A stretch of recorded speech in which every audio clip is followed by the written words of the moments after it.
Uno, dos. Uno, dos.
Um, Welcome everyone to our ninth international workshop, Advances in Science and Technology of Bioresources.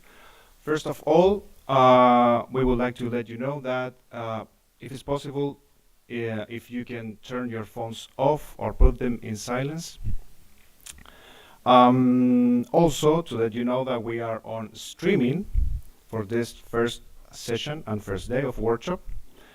And we would like to invite our director of the program in Science of Natural Resources from our university, Universidad de la Frontera, Dr. Andrés Quiroz, for a welcome speech.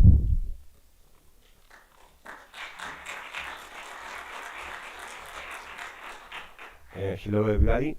Yesterday we have a very nice ceremony, I think. I hope that everyone enjoy a lot about our celebration of this 20th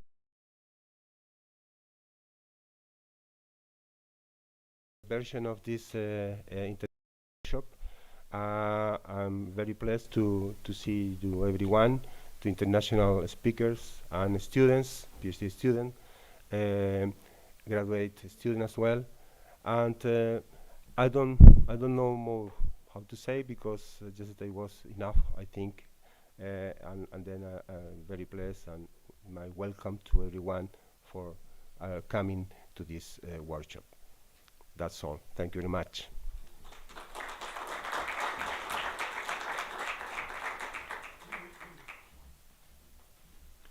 Okay, thank you, Dr. Andrés Quiroz.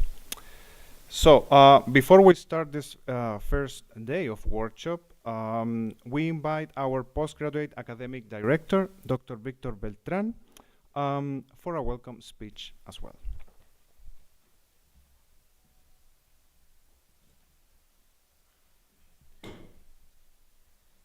First, I'd like to thank our international guests for being here in this very important occasion. As you well know, constant international cooperation and networking is one of the pillars of our postgraduate program, and in fact, during our current administration, we have especially focused on favoring and promoting the international mobility of our doctoral students in the form of short internships, co-tutoring, and double degree programs. In this sense, our doctoral program in Science of Natural Resources has pioneered in the field of internationalization, achieving an important international accreditation. And it has become one of the most relevant programs of the kind at a national level. I'd like to express my congratulations to everyone who is part of this program for the organization of this important event. This activity will allow us to know and discuss important line of research work and current trends in the field of science of natural resources. We will participate in master conference which will be given by well-known international professors who have kindly accompanied us in this experience to motivate our students to become the country's new leading scientists working from the edge of the world but still globally connected to our planet and the society's most pressing issues. I'd like to especially express my gratitude towards Dr. Andrés Quiroz, Dra. Marilu de la Mora, and the the committee of organization of this event, which make our university postgraduate program community excel even more. I will you all the best during of this event. Thank you very much.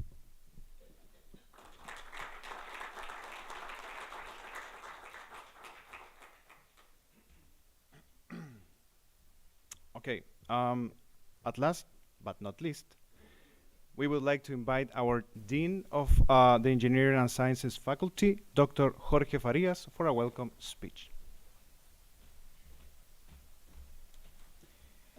Good morning, everyone. Today I am Dean. Tomorrow I will be a researcher in this Congress. Okay, good morning, everyone. It's good to see you before we start today's program. Would like to welcome each and everyone of you this special event. On this way, we are hosting the very important international workshop for our university, and think that important to country level, probably. Yeah. And already we are proud that this event could be held here at the Bucón campus. Secondly, I would like to extend my sincere gratitude to all my colleagues who took part in making in this event a success. It is not possible to name everyone in this short speech, so I want to thank everyone who contributed in one way or the other. It wouldn't have been possible without the support of you all. Finally, I would like to express my most sincerely thanks to all those who generously accepted the invitation to participate. It's possible to found the different research that all before international workshop visited, and if for us it's very important that having with us in this international workshop. Sorry. Yeah. Finally, I would like to express my most sincerely thanks and accepted the invitation to participate in this event organized by the PhD program in Bioresources. I hope you have a wonderful workshop ahead. Thank you very much. And thank you, Andres, for your work and the committee, yeah, that organization this international workshop. Thank you very much.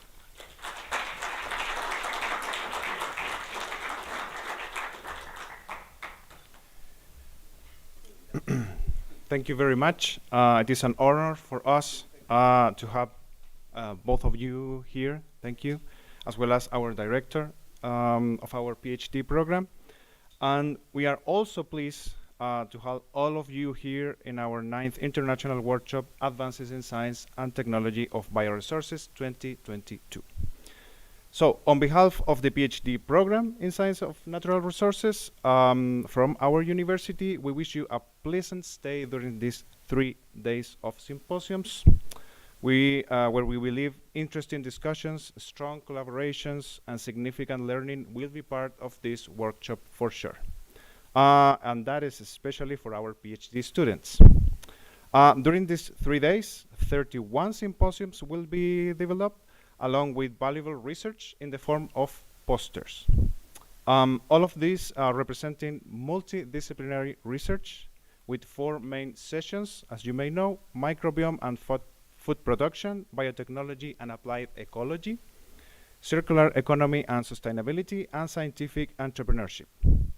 Thus, several countries like Germany, Brazil, Italy, United States, England, Ireland, Japan, France, Spain, Russia, Costa Rica, Argentina, and Chile, of course, will be part of these 3 days of workshop. So, for our first session, which is about microbiome and food production, we invite Dr. Cledir Santos and Dr. Jessica Souza as co-chairs. Please.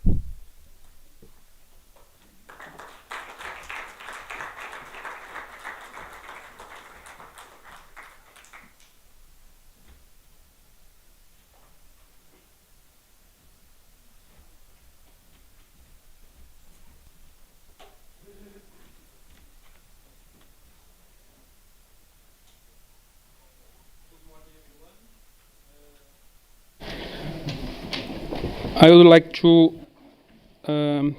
invite Professor Márcia von Zesca-Cres from the University of São Paulo, Brazil. And I would like also to thank the support from the World Data Center for Microorganisms, because we have together in this session today the training course, as you can see there, the global WDCM global training course, Chile satellite training course for open science in microbiology. So it is being streaming for the world by us and also by the Chinese Academy of Science. Okay, Professor Marcia, the floor is yours. Okay, good morning. You have 20 minutes. I will switch on the yellow light at 25 minutes. 25, okay. 20 minutes. Okay. 25, the red The one. red one. Then I can- Okay. I try to do it. Okay, good morning. First, I would like to thank Cledir and the organizers for the invitation. It's a nice pleasure to me to be here. And I am as assistant professor in São Paulo University in Southeast Brazil. And my talk today is about medical field, a little bit, but the importance of the fungal preservation for epidemiological studies in medical field. This talk is part of this meeting, these organizers that Cledir has already mentioned before. Then, the first thing that I want to call your attention for this issue. Fungal pathogens are becoming increasingly common, and for this is the major threat to public health. The most frequent mycosis in the world are candidiasis, aspergillosis, and fusariosis. In one hand, we have aspergillus and fusarium reemerging as fungal pathogens in clinical practice, are for a long time recognized by the clinicians, and probably is increasing because of the increased change in the susceptible host population. On the other hand, we have one example, the Candida auris. This species is unknown since 10 years ago. A few isolates were identified before 2011. Then we have one old emergency and one recent emergency case of infections. And how can we know the old, when is old or when is new? Looking back at fungal culture collections. The main objectives of these fungal collections are the preservation, the fungal maintenance, the preservation in a viable yet stable state for long-term periods is really important. It's important to maintain the vigor of the fungal and mainly to avoid morphological, physiological, or genetic change in long-time preservation. Then the recommendation is several different kinds of methods of preservation when it's possible. The fungal collections we can apply for different topics, standards for identification for quarantine takes, epidemiology testing for resistance, molecular sequence analysis in the systematic of pathogenic fungi, source of information to develop and assess control and regulatory methods to be used against threats for the new emerging pathogens, and source of information to guide the clinicians to manage the fungal infections and clinical practice. Another important thing to call your attention is that we have a hard time for the fungal infection management, because the successful management of invasive fungal infections is in critical ill patients depends on a reliable diagnosis and a rapid identification and antifungal therapy. However, we have no rapid and sensitive diagnostics in normal days. When we have these tools, it's not widely available or globally affordable. Then, how we can overcome this? With surveillance for fungal disease to improve the understanding of fungal epidemiology and guide the fast fungal infection management. Then the aim of my talk today is to show how important is the collection to understand one fungal infection in my place in São Paulo State, Brazil. This fungal infection caused by Fusarium, the second most important filamentous fungi causing pathogenesis, and is also as well a transkingdom pathogen, because he is able, it is able to cause infection in plants also. Then here is Brazil, and here is the map of São Paulo state. São Paulo, the big city, is in this region. Here we have the main campus of Universidade de São Paulo. And here we have Ribeirão Preto, is another campus where is my place of work. Here is another city when in all of these three regions we have collected 108 clinical isolates of fungal of Fusarium. About this Fusarium, we isolated from nail, skin scraps, blood, and peritoneal fluids. The main part is from nails. First of all, we did the identification of these filamentous fungi by doing classical, molecular, and phenotypical identification.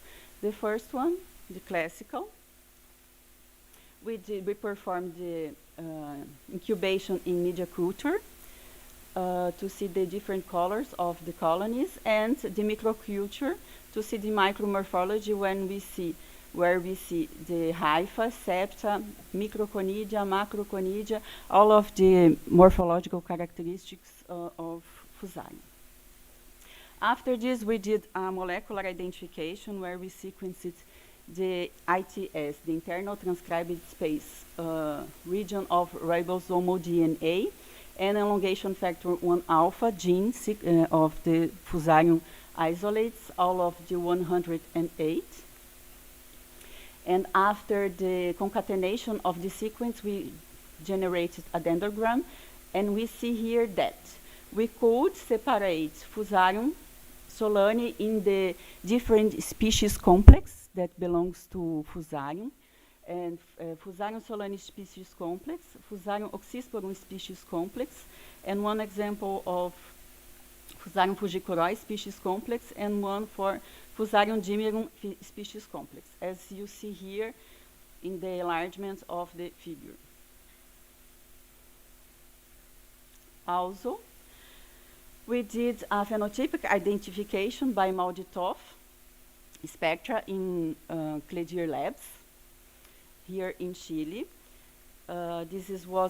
We published 2 years ago, was a doctoral student that did part of my lab, that did part of the work in the Cledir's lab, where we also were able to separate in different species complex in the same way that, in coincident way that we found for molecular identification.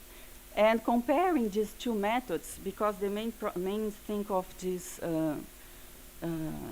to use these two methods is to validate the Malditoff technique to the fungal identification, for Fusarium identification. And we see that among 97 Fusarium solani species complex, for molecular identification, we identified 93. For Oxysporum 9, we identified for Malditoff 7. The Fusarium fujikuroi and dimerum species complex, we identified 1, and only 5.6% of our clinical isolates were not identified by Malditoff. The main explanation for this is that we need to improve our data of spectra to have a better identification of the strains.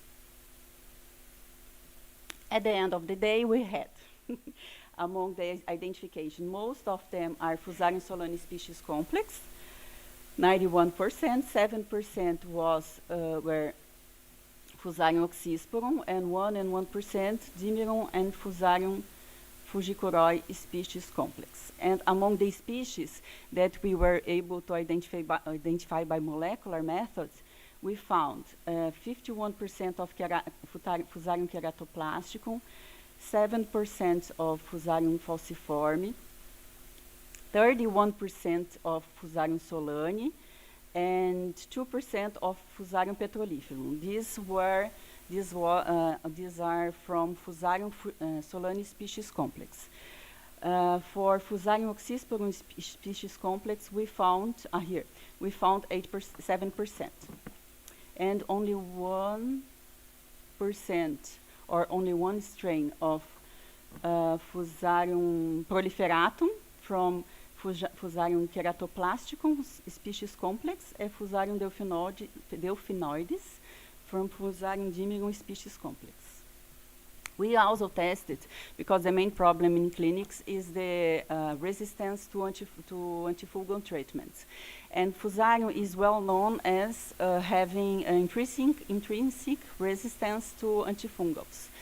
Then we tested our collection to the resistance to test to obtain the MIC of all of these strains, and among the MIC for amphotericin B, itraconazole, and voriconazole. Usually in the clinic is used in hospital, is usually used amphotericin B, and in hospital or at home is used voriconazole for invasive infections by Fusarium. Then we see that for Fusarium, for amphotericin B, we found that most of the strains, most of the clinical isolates has a acceptable MIC. Only one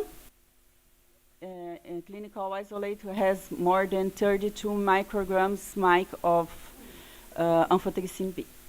Among itraconazole, we found most of them are resistant, has a high MIC. I forgot to mention the ECV. ECV is the epidemiological cutoff value that we use this value to at least try to explain or to say if one, after one MIC, we can say if a strain is possibly a resistant strain to the treatment. And when the MIC is higher, the ECV, when we have this red here, and possibly is resistant. And this is the reason why itraconazole usually doesn't use it to the treatment of fusariosis. And voriconazole, we have half of them a little bit resistant, and another ones no. Then, as you can see here, we have all of the sorts of the MICs for the clinical isolates. We also tested the biofilm, which is a virulence factor of Fusarium. Here I only explained shortly how is a biofilm formation, that we have ungerminated conidia after the germ tube from the conidia, and the hypha formation, and the hypha, all of the fungi produces the extracellular matrix that form the real biofilm. And the biofilm we measured the matrix by dyeing with safranin, and we measured the biomass of the biofilm by dyeing with violet, crystal violet. And we can see that Fusarium keratoplasticum, Fusarium solani, and Fusarium falciforme, that belongs to Fusarium solani species complex, has lots of clinical isolates with high production of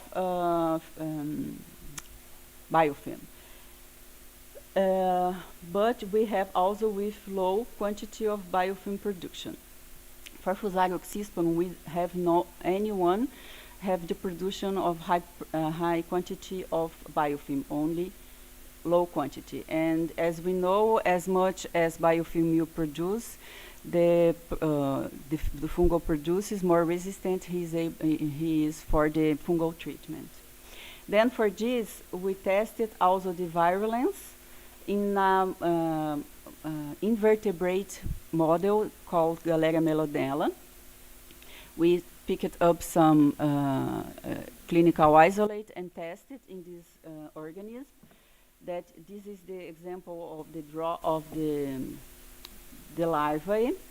That this organism has head, thorax, abdomen, has anus, mouth, system nervous, ventriculus, also oropharyngeal, crop, dorsal vessel, and immune system also. And here is the photo of the larvae and the adult insect. If I'm not wrong, here this one is the female and this is the male.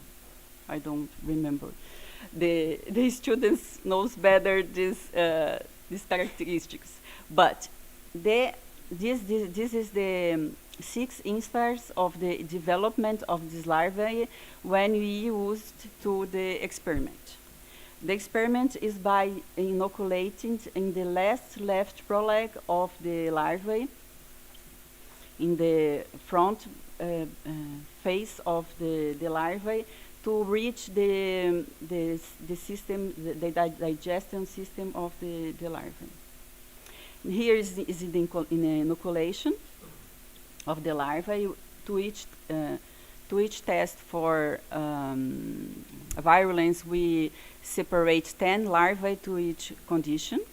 And after the inoculum is followed from 7 to 10 days, day by day, we follow the life and death of the larvae after the inoculation with the fungi. And at the end, we had these results. Fusarium keratoplasticum solane and Fusarium falciforme, we have here, because we have here the survival curve. Then this one, for example, this square means that at the second day, all of the larvae, the 10 larvae were dead. That means that this clinical isolate is really virulent.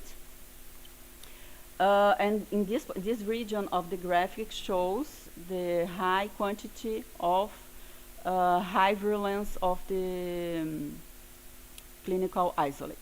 Then at the end we see that for this Fusarium solane species complex, they are more virulent, as well produces more biofilm also. And for Fusarium oxysporum is not so virulent, as well produces low quantity of biofilm also.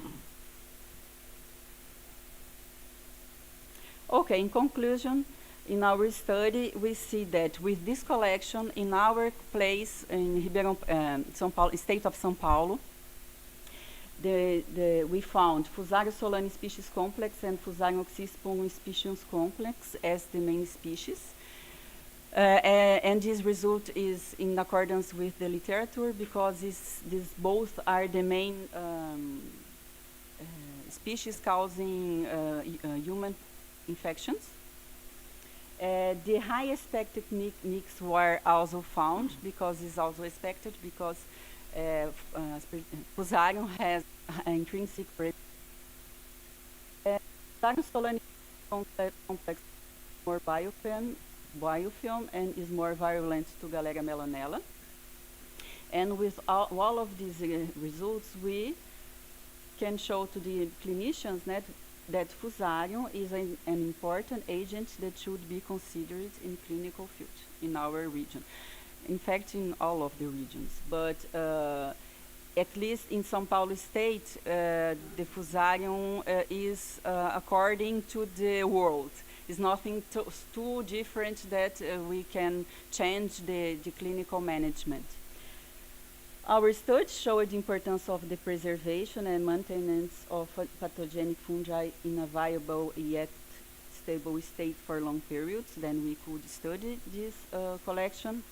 We expanded this fungal collection, the understanding of the epidemiology, antifungal susceptibility, and virulence of Fusarium in the state of São Paulo. I would like to thank my lab. I don't do anything alone. I have my students in the CRES lab in Ribeirão Preto. Here, Dr. Otávio, Miss Science Ludmila, Patrícia, and the former student Mario Henrique Paziani were responsible for the results of what I show you today. I am great. I would like to thank also my international collaboration from Liverpool University, Universidade de la Fronteira, and the new collaborator, Professor Nelson Lima, da Universidade do Minho. The financial support from USP, FAPESP, CNPq, and CAPES, and for the World Data Center for Microorganisms that justify my presence here today. Thank you.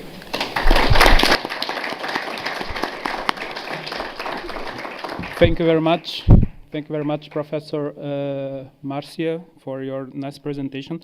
I just would like to make clarify a point. The Molotov is not in my laboratory. It is in BioRen infrastructure. It was a project that I submit, and we got it, but it belongs to the university. Some questions?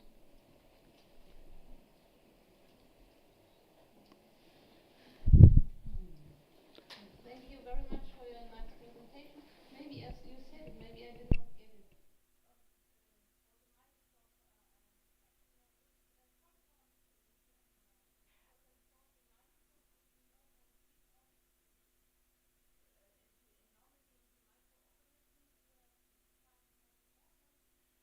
Yes, I think it's better, would be better if Cledir explain, but I will try it. Sorry. I will try it. Molotov, we do a Molotov with all of the structure of the conidia. We take all of the conidia, we do a treatment and do the experiment, then generate a spectra of all of the proteins of this kind of conidia. Yes? May I? Yeah. We can use for fungi, we can use conidia and also mycelium or mycelia. The best way is use both and use a spectra. The spectra we use from 2000 to 20,000 because the ribosomal proteins appears in this mass range. From the molecules, the biomarkers that appears in this mass range, about 50 to 70% are ribosomal proteins that are conserved proteins. It does not change with time with external stress. So 30 to 50% are other kind of molecules such as sugar and the other natural compounds. So when you join all together, it is very good because we can go up to the strain level. We can identify at species level, and also at we can make a kind of typification. The main limitation of Molotov nowadays are the database. The database are not as good as the technique per se. That's it.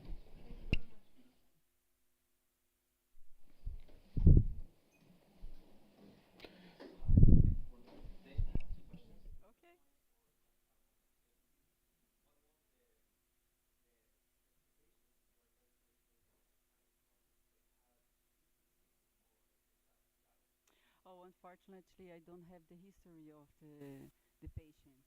I know that were from not only for invasive fungal infection, but also from nail, that is a normal, probably are immunocompetent patients that are not problems, but no, I don't have the, unfortunately.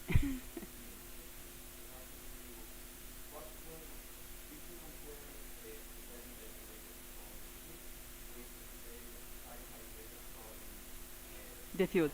The plants. No, I did not. But usually, as I read in the literature, they are not so different. Because of this, they are transkingdom. Once they are in the field and in the plant, after can infect one human. Please? It's the same. It's the same. Of course, in the for human pathogens, for human usually are from this two or we at least more rare, but 5 species complex. But the most frequent are from Solani in Oxysporum. But are the same. They can be the same. Yes, but it's I as a mycology professor, I always want to say that Fusarium infection or any fungal infection for systemic infection is only for immunocompromised people. Immunocompetent, please don't be scared.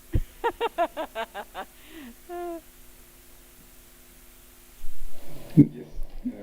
So, continuing with the question from John.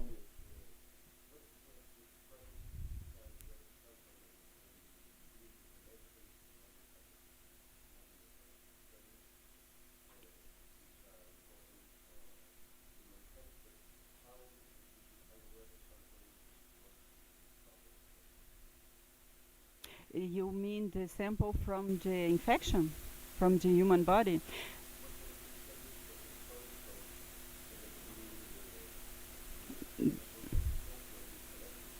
Oh, as well as we find a patient that has an infection.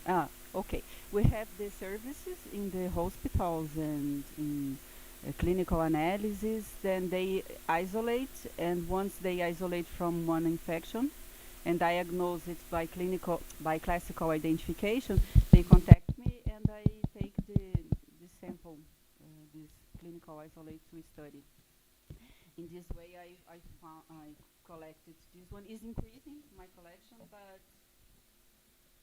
this once is causing one infection is I study it. I collect for me study. Uh, Thank you for your talk. When you did the larvae tests, I think not all larvae may have died.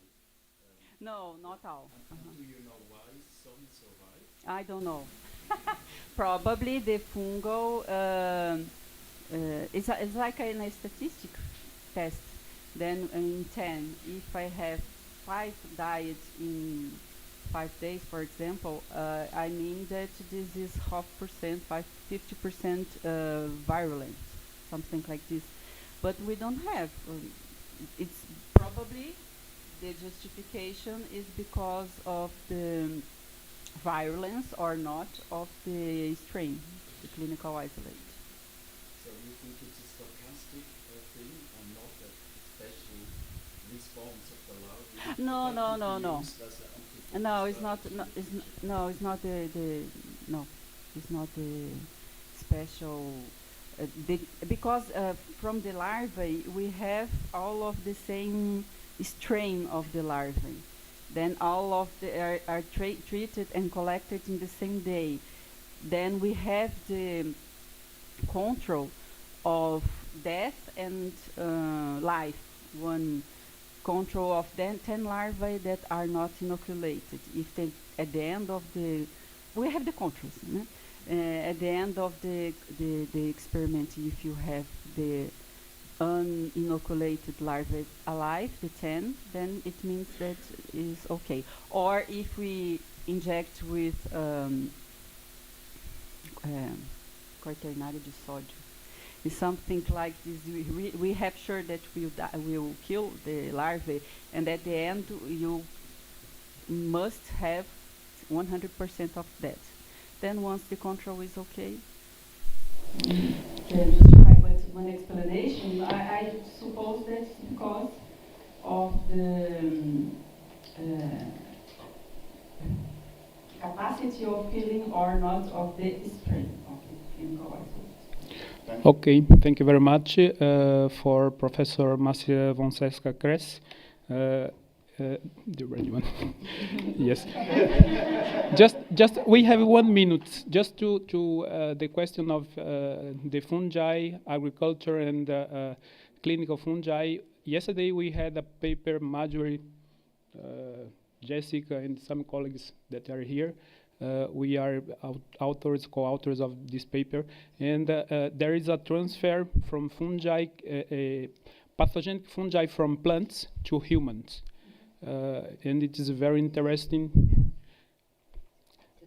Yes, transfer. It is a transfer from fungi that is infecting plant can go to. Yeah, yeah. It's a bigger problem. Yeah. Mm-hmm. Yes. Okay. Thank you very much.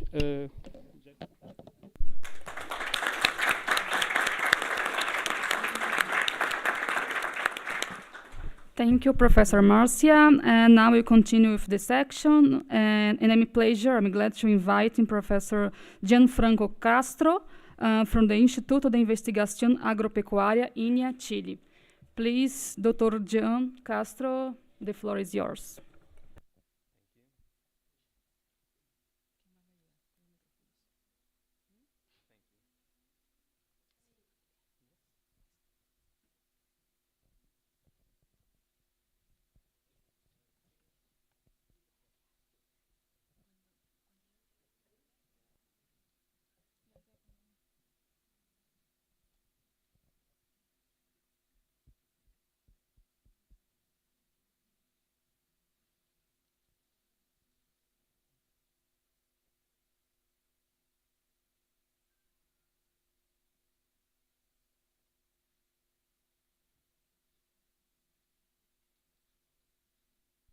Okay, good morning. Thank you for the organization for inviting me to present this talk.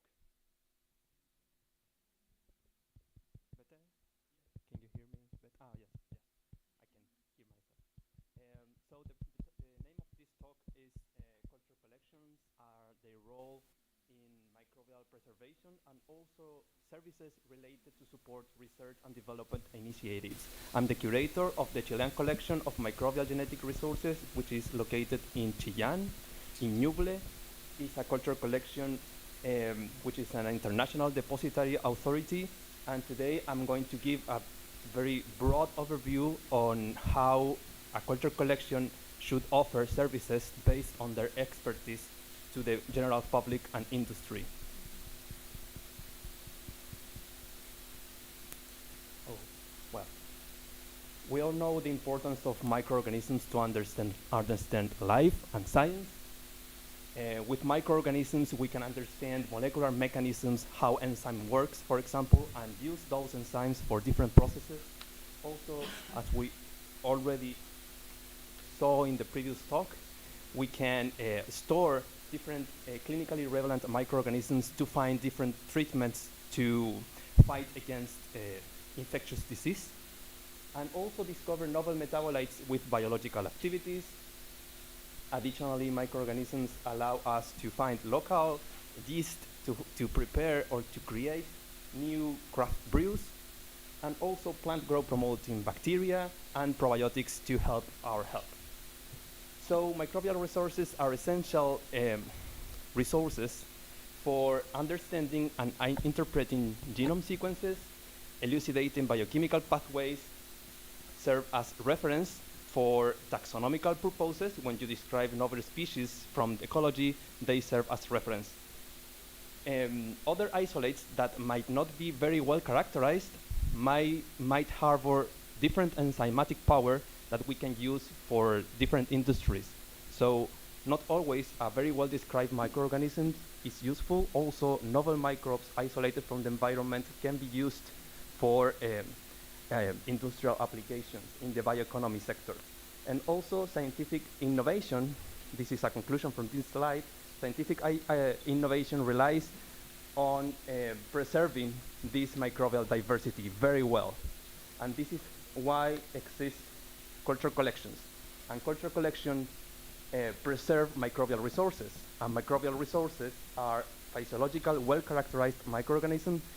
Previously, I said always, not always, very well-characterized microorganisms can be referenced, but in the due course of our research, you can investigate on a novel microorganism that was new at the beginning, but very well characterized at the end of the research. And then you can store it and save it in a cultural collection. Also, microbial resources are taxonomically very well defined, authenticated, genetically stable, very well documented, quality controlled, and long-term preserved. So they are important assets for science, research, and development, and according to the Organization for Economic Cooperation and Development, they are the raw material for emerging countries to develop very powerful industries. Cultural collections, therefore, are institutions capable of safeguarding, maintaining, and distributing those microbial assets or microbial resources. So the concept of cultural collections can be summarized into these four bullet points. They are centers that provide authenticated microorganisms for research. They are maintained in laboratory conditions, which means that they are preserved ex situ, outside their original environment. And the collection can vary in size, and also they can be managed by only one researcher or by a group of people in charge of a collection. That depends on the funds that can get a collection. Also, the institutions can be group of small collections that harbor different type of microorganisms, but in some they can provide different type of microorganisms. So one collection can preserve ecologically relevant microorganisms, other collection can preserve clinically relevant microorganisms, but in some they can provide a very large catalog of microorganisms, and each collection will have their expertise.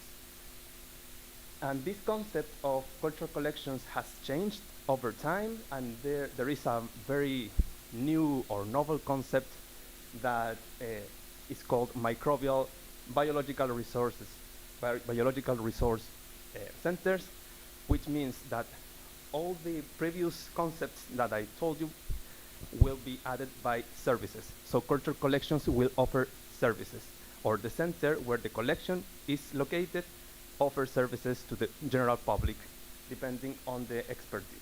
And they also have implemented very well documented procedures for quality assurance, which is very important in a cultural collection. And also they fulfill more tasks than just preserving strains. As a conclusion of this, biological resources centers or cultural collections underpin the development of biologically based industry, which will lead to economic development. So I will give you an example of the institution where I come from, which is Microbial Genetic Resources Bank, which is located in the Institute of Agricultural Research, INEA, in Ñuble, Chillán. And this culture collection is located within this bank, which also belongs to a network of germplasm banks of INEA that preserve seeds, in vitro tissues of plants, and we are the unique bank for microorganisms at INEA. And this bank is divided into 4 laboratories. One is the Chilean collection of microbial genetic resources, where I'm the curator, and the other 3 laboratories offer services to the public and also perform or carry out research with the microbes that are preserved in the culture collection. So the concept, again, of a culture collection, I'd like to be very, I'd like to repeat it because this is very important for all of us to understand what a culture collection does. Through preservation techniques, when you have live cultures, then you protect the microbial diversity of a country, of a place, of a person, etc. And also, a scientific idea plus research will lead you to innovation in biotechnology. So in a culture collection, I always say that there are 4 pillars that support a culture collection. The first one is to preserve the microorganisms. to distribute those microbes preserved in the culture collection and also receive microorganisms from others as donations. And finally, offering services, which is the main topic of this talk. So in the last one, we, as a culture collection, put into value what we know, our expertise in services for the public. Our culture collection, the CCHRGM, is an international depository authority recognized by the World International Intellectual Property Organization, or WIPO, since 2012, and we have received more than 1,275 strains so far. And in the last one, which is for patenting strains for patenting purposes, we have received more than 200 strains so far. Also, in the bank where the collection is located, we have what we say is a value chain, where the collection is put in first place, which provide to the researchers the microorganisms, and then we have the research that is carried out by different type of projects that the researcher applied to, and then we valorize those results obtained at the bank to put this research into technology transfer or products that can be sold to agricultures, which is the main focus of our institute. And here I will give you an example. Throughout the years, from I think the 90s, this collection started, and in 2007 we released the first collection of products against plagues of insects that affect different type of crops. And then in 2020 we released another set of products which are called endomix. These are the first ones, are based on fungi that affect plagues, and these one are also based on fungi, but these are endophytes of plants, which means that they colonize internal tissues of the plants and also protect the plants against different type of fungi and also insect plagues. And nowadays we are developing biostimulants based on microorganisms and also controlling diseases. So all this research that we have developed is based on expertise, and this expertise is put into value into different services that I'd like to summarize you as follows. So the first one is So the first services that we offer, we started in 2012 as a collection, is the deposit of microorganisms, of course, distribution of microorganisms as well, and finally to offer courses on how to preserve well microorganisms for the long term. And the other services were implemented since 2017, and these laboratories are self-funded, which means that through the services that they offered, they fund themselves. So the Applied Microbiology Laboratory offers a phytopathological diagnosis, so which means a agriculture comes with a plant that looks diseased, and we analyze, we see whether they are affected by fungi, we isolate those microorganisms, and at the same time we make a diagnosis based on the microbes we isolated from the plant.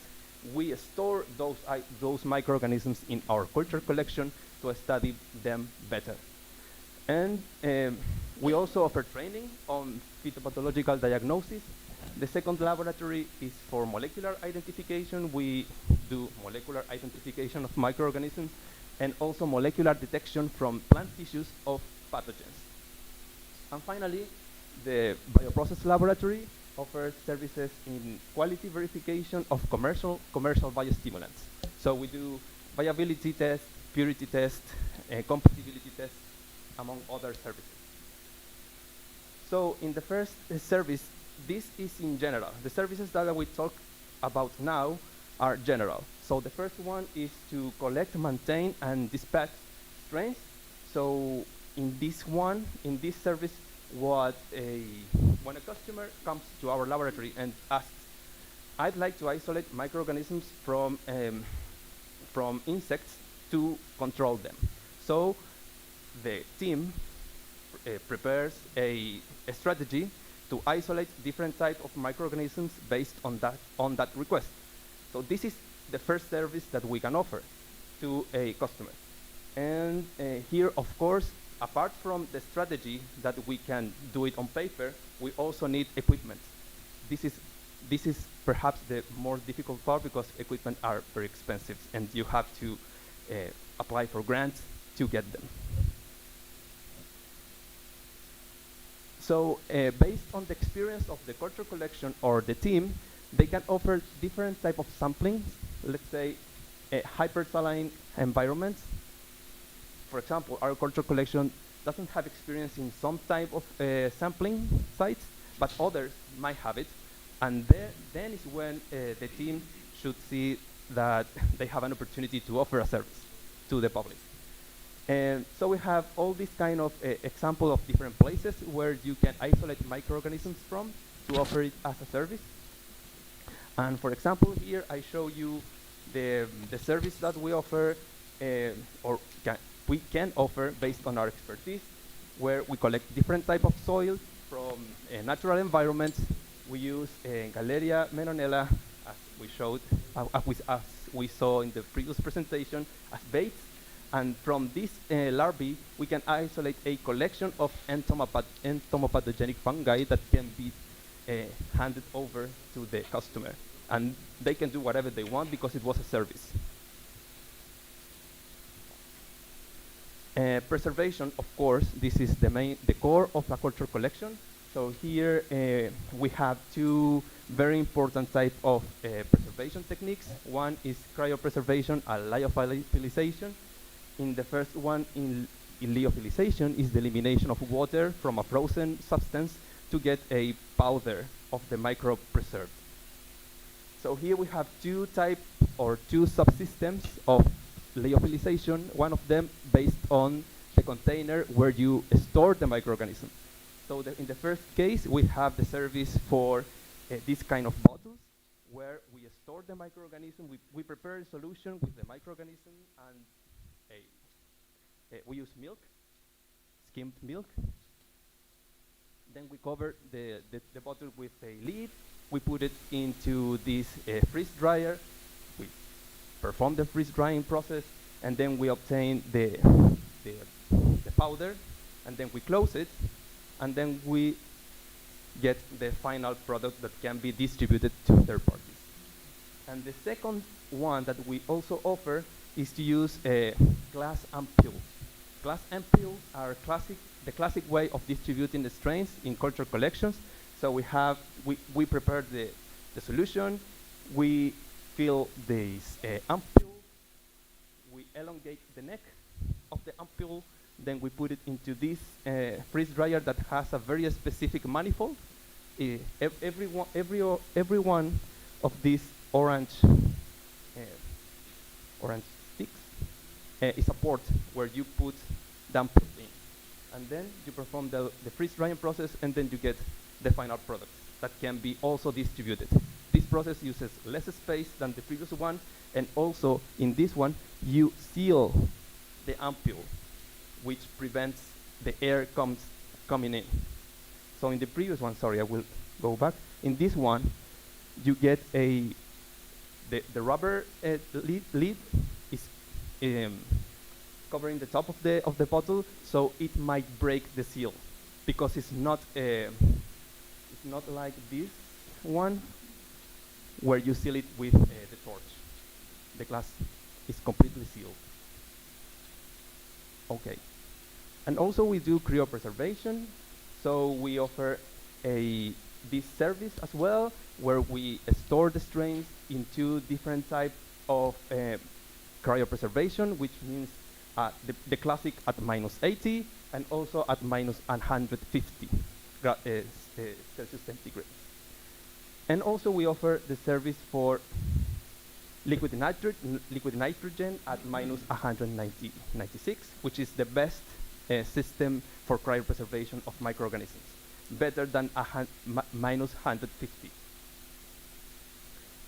Of course, strain deposits. we offer deposits to third parties in public catalogs, which means that we accept the microorganisms from a researcher. Let's say that you'd like to publish a research. You have to deposit the strain in a culture collection. We offer this service, and we give you a collection number that you can use in your publication. And this service that we offer is free for everyone that wants to do it. But, no, not but. And the strain is placed in a public catalog, so anyone can go to this catalog, ask for, request this strain, and use it. Because you read that this strain in that paper does that. So you ask for it and use it as a control or as a reference strain. This is why it's free, but the distribution of the strain to the third parties is not free. It has a fee.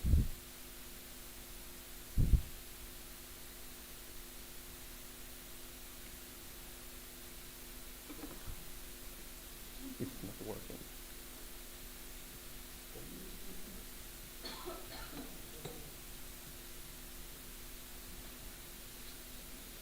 Because the light is off. The light. Turn on.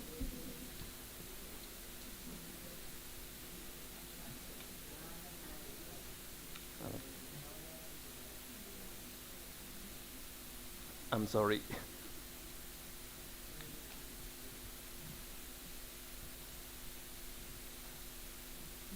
It's working now. It's working now. Yes. So the next one is private collection. So let's imagine that a company wants to preserve their strain that are using as a probiotic. So they comes to us and we offer the same service as a public collection, but in this case the strain is not going to be in the public catalog and all the information is private. And this service has a price, has a fee, and also the distribution of the strain. And then we have another collection, which is the patent collection, which is only entitled for international depository authorities because it's regulated by the Budapest Treaty for the international recognition of a microbial deposit for the purposes of patenting. So we offer this service. We preserve this strain for 30 years, as the treaty says, and this also has a fee for the person that requests this kind of service. Then we have the identification of microorganisms and characterization, and here you can make a broad identification. Let's say a microbe is a bacteria, a yeast, or a fungi, or a very specific identification, let's say through molecular means. So you have a pure unknown microbial culture, you perform genomic DNA, then you do the PCR, then the sequencing, let's say of individual genes, and then you have to create a database and phylogenetic tree construction, and all this is an expertise that you can offer to third parties for molecular identification of microorganisms. And also, if the collection has more equipment, you can perform full genome sequencing of these strains to have a better resolution of for phylogenetic purposes, and also for genome mining. And here you have 3 types of technologies. The first one is Illumina, which gives you a very accurate or good quality genome, but divided into a lot of contigs. And then you have these other 2 technologies that give you fewer contigs, but not very good. I mean, it's excellent. The quality of these 2 technologies is excellent, but not as good as the one that Illumina provides. So you can combine this kind of sequencing to get a very good quality genome sequence. Additionally, the culture collection can offer phenotypic analysis for microbial identification. Let's say the biolog system that allows you to identify based on consumption of different kinds of sugars or different pH or resistance to antibiotics. And also you have the system that is the API, which is very famous as well for identification of microorganisms, but in all these cases you need a database that is provided by the company. So you have to buy it, you have to purchase it. In this case as well. And as we saw previously in the presentation of Marcia, Malditov is another technique to accurately identify microorganisms, which is good that you have it here in Temuco, right? This kind of service, because you also need a database, but if you have it, it facilitates the molecular identification, because it's a lot of work to do molecular identification. This one might be a bit easier, but of course, every technique has its difficulties, but here you have another alternative for molecular identification. Also, and finalizing, chemotaxonomy is another expertise that a culture collection has, which is characterizing the molecules that are present in the structure of the microorganisms, and these features are important for describing novel species of microorganisms. So always when you see a novel species of a bacterium, these kind of analyses are required in that kind of publications, and these services are not always found in any laboratory. They are mostly found in culture collections. We also offer or organize training courses. Here we have a very specific course that we do online and also hands-on in our laboratory, which is how to preserve strains, good practices for culture collections, molecular identification of strain, selective isolation of microorganisms, and specialized consulting when you have specific questions. So we have this kind of services. So if you are interested, just ask me and we can discuss it. So this is very important for culture collection. I will pass to the last one. No, so it's okay. So the final remarks of this presentation is that the main activity of culture collections is to preserve microorganisms. Culture collections, based on their expertise, they can support research of companies or individual researchers by providing specialized services. And services strongly depend on the personnel that the collection has. Personnel, I mean people, highly qualified people, and also equipment available. And according to the expertise of the culture collection, they can provide certain type of services. So when culture collections come together as a sort of network, it's much better than going alone. So thank you very much.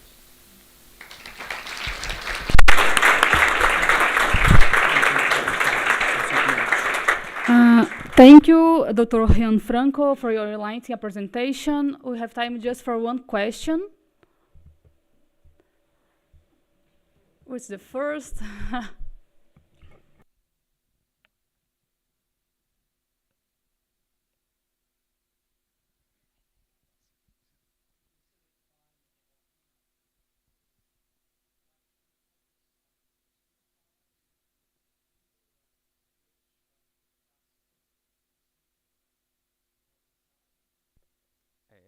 Thank you for the question. Our collection is mainly based on mesophile microorganisms that have the application of entomopathogenic fungi, and also mycopathogens, nematophagus fungus as well. But this is the main topic of our collection. Yes, we have time for another question, please. Go ahead.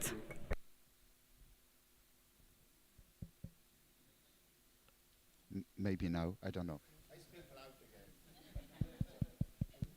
What's your favorite actually storage for mycelial fungi? Cryopreservation. Cryo. Yes. And this works because it works for not all the time, but most of the time. And in cryopreservation, I will say liquid nitrogen over refrigerating strains. Never minus 20, that's for sure. But liquid nitrogen, minus 150, minus 80, that's the minimum. Minus 80 is the minimum. Thank you. You're welcome. Professor Maria, how? Thank you for your nice presentation. I speak loud too, but I don't know it's enough. Uh, I am curiosity. I didn't see no network with the other laboratory, analogous laboratory. It's not necessary, or it's a purpose for the future. I don't know if it's clear. I don't know if I understood correct. You said lecture if we No, your activity is not in a network with the other analogous laboratory. So my question is, it's not necessary, or is a purpose for your future? No, yeah, I now I understood what you said. We are not we are in a network of germplasm banks of India that we preserve different type of organisms, plants and microbes. So that's within our institution.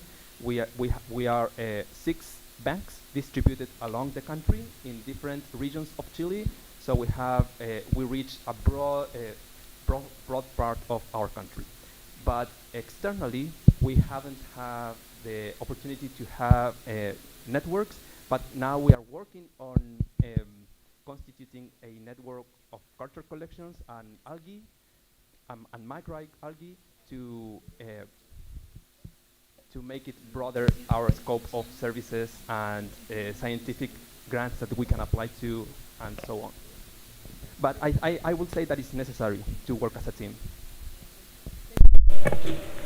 Thank you, Dr. Jean. Muchas gracias por tu presentación. Thank you for your presentation. Okay. I would like to invite Dr. Gabriela Briceño. Dr. Gabriela Briceño is... May I? Well, Dr. Gabriela Briceño. No, I'm waiting for people to make silence, please.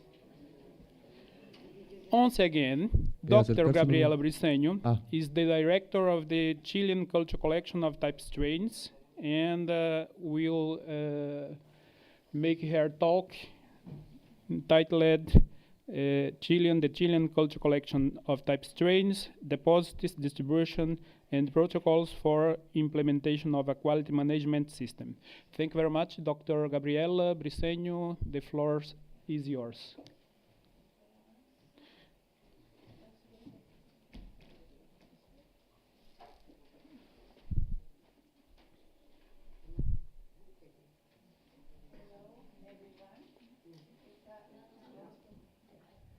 Hello to all. It's a pleasure to be here. Thank you. And today we're going to talk about the Chilean collection of type culture, deposit, distribution, and protocols for the implementation of a quality management system.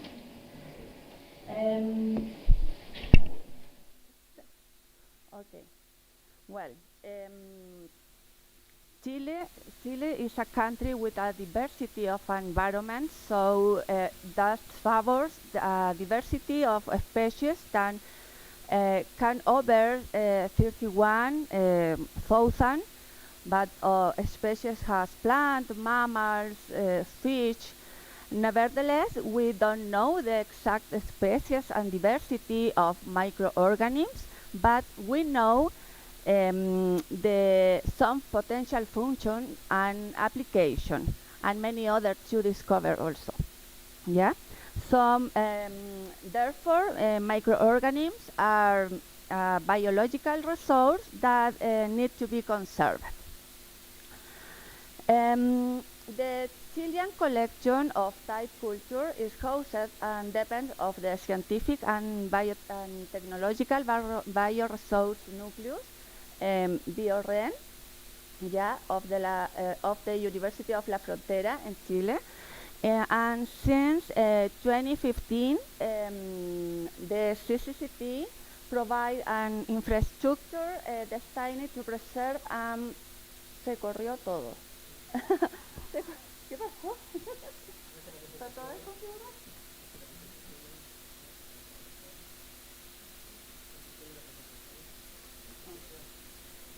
Yeah. an infrastructure destined to preserve and supply microbial strain and the information associated with them. Sorry, but the configuration changed the presentation. Okay, the CCCT is one of the more than 100 cultural collections worldwide, according to the World Data Center for Microorganisms, and is member of the World Federation for Cultural Collection with the number 1111. It's not information.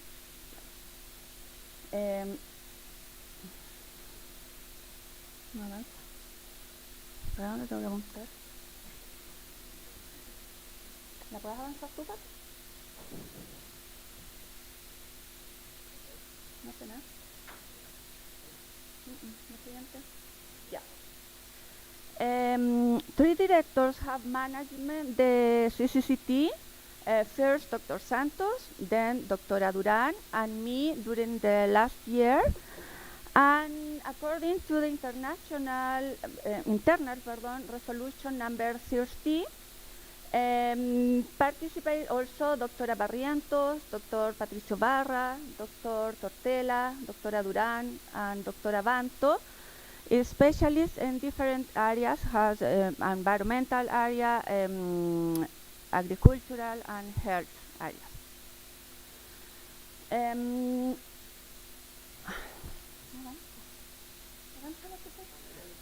But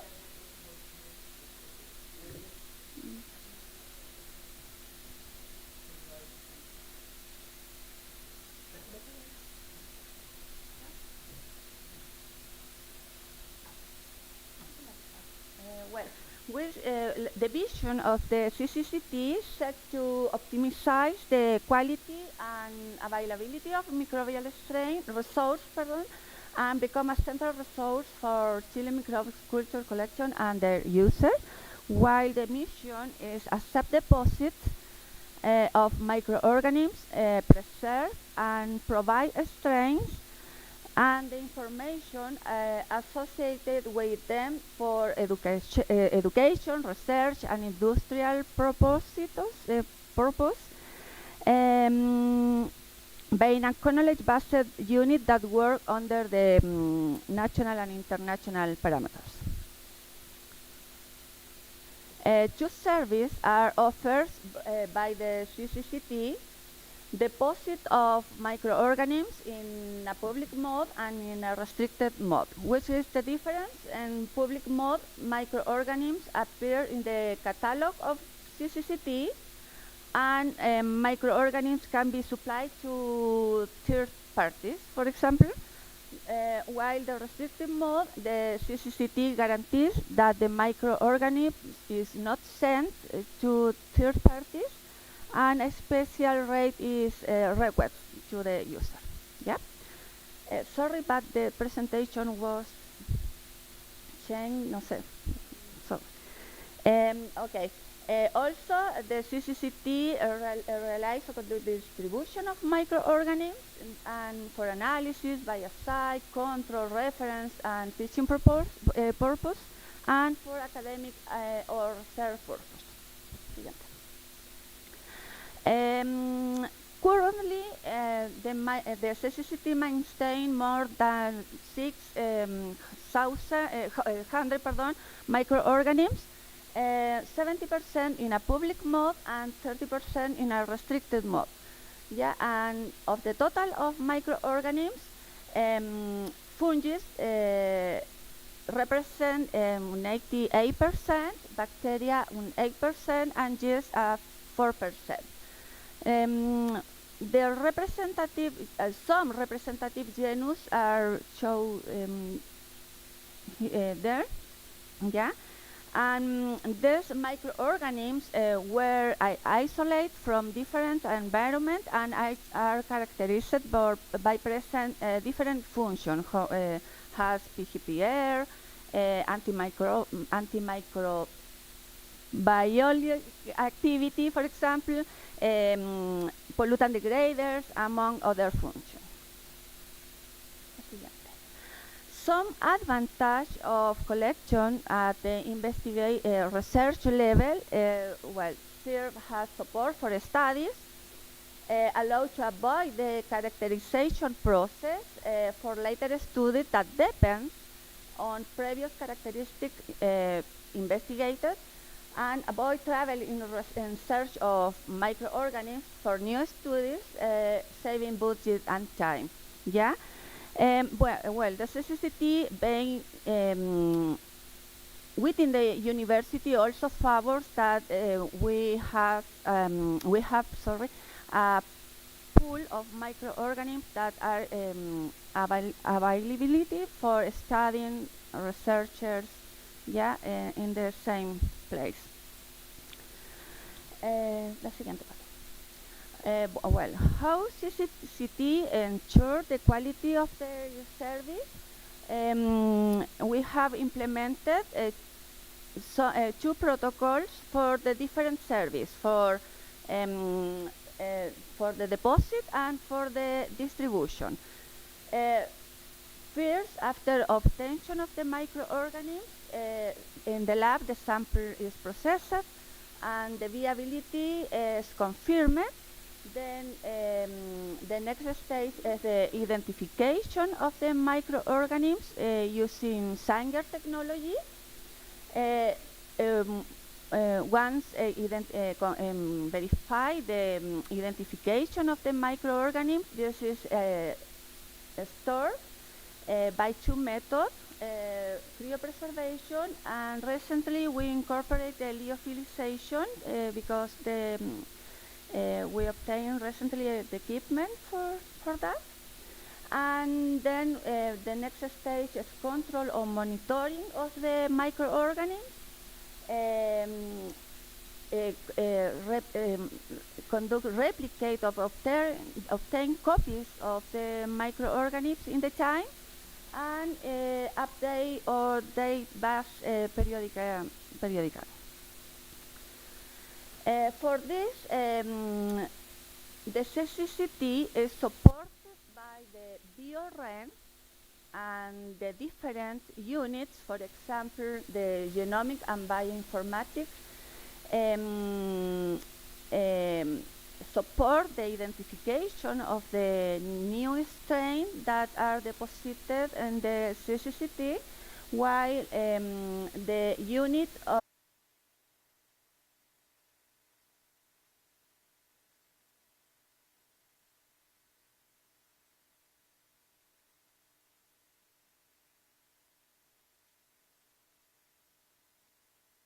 service, but that we refer to BioRen, and the other units has microscopy and flow cytometry, for example. Yeah. Siguiente. The CCCT has data online, un catálogo online, yeah, where we can find the information associated with the microorganisms, and we expect in the time obtain, for example, for all the microorganisms, the identification using the equipment and specialists that support use the CCCT. For example, this is an example of the ATTC from USA, where it's informed how the microorganism was deposited, yeah, but and the final identification of the microorganisms, yeah. So this is a good example that how collection we can reach. Okay, but the protocol for distribution, after receive the quotation in the lab, the reactivation and verification of viability of the microorganism is conducted.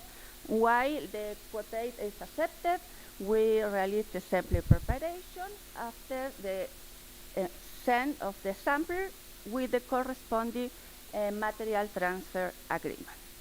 Yeah?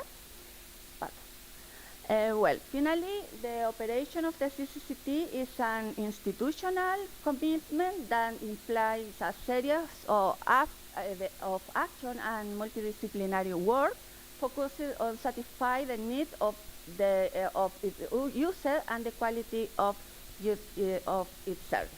Yeah, we expect ensure that our microorganisms correspond and are present the viability, and satisfies the necessity of the user and also of the CCCT has group of person and specialists. Thank you for your attention. Thank you very much, Dr. Gabriela Briceño, for your presentation. Open for questions. I'd like to say thanks, Gabriela, because she accepted this new challenge, and she's improving the collection now, the technique. She incorporated also the bioinformatics.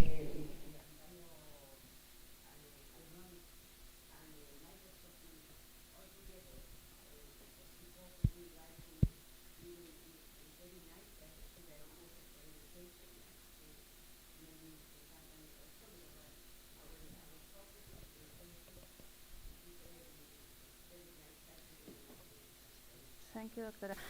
We use Sanger, but also the CCCT has the Illumina.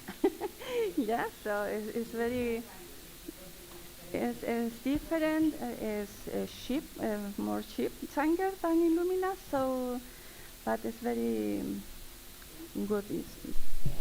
Okay, some question more, please.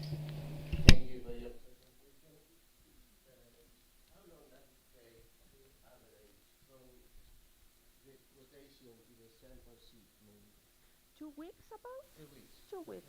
Yes, depend if bacteria or fungi, because the growth is more fast or slow, but in 2 weeks is necessary. Thank you. Yes, thank you for your presentation. So I'm working right now in Costa Rica. So do you ship your strains internationally? So can you send them over to Costa Rica or other countries, not just Chile?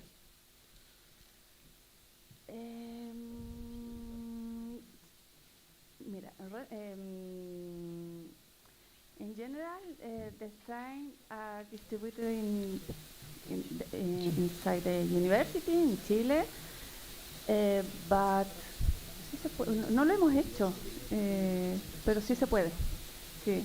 Sí, no, sorry. No es frequent the send microorganisms to other countries. Yeah, Argentina, for example, sent microorganisms to the CCCT. Yeah, but if se puede. It can be done. Oh, thank you. Okay, I have a question based on the title of your talk. It is too strong. The title of your talk, you speak about QMS, Quality Management System. Regarding the CCCT, we have basically the OECD best practice, the ISO 9001:2015, ISO 17025, and also the WIPO guidelines. Which of them could be applied for the collection?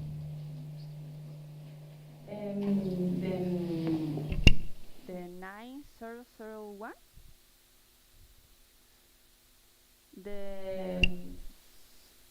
I can't entender. Sorry. Pregúntame en español.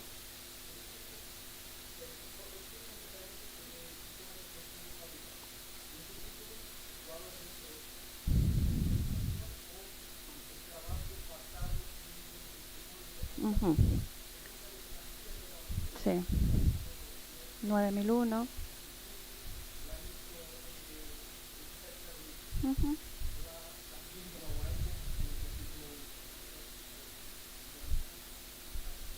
Sí.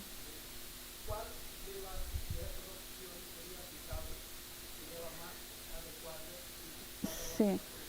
Mira, cuando el título era como para la implementación de un sistema de calidad, es que en primer lugar nosotros queremos asegurar la calidad de nuestros servicios, ¿ya? Para seguir trabajando en la implementación de un sistema de calidad de acuerdo, pienso que sería la más adecuada la 9001. La 9001 creo que sería la más adecuada porque es la que a nivel mundial en el fondo da los lineamientos de cómo los laboratorios pueden regular su sistema de gestión de calidad. Bueno, en la tarde creo que vamos a hablar ese tema, vamos a ampliar más. Sí, la 9001 es una de las más utilizadas y actualmente se está demasiado fuerte. Creo que yo me escucho muy fuerte aquí. Actualmente hay además la 276, sí, que es específica para las colecciones. Bueno, muchas gracias. Gracias.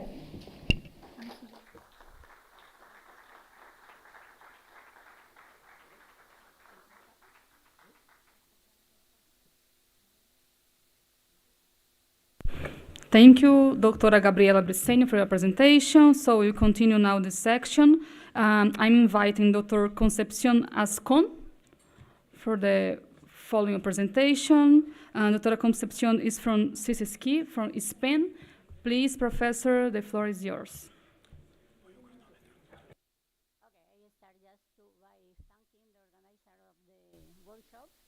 For me, it's a pleasure to be here. I want to thank especially Dr. Maria de la Luz Mora.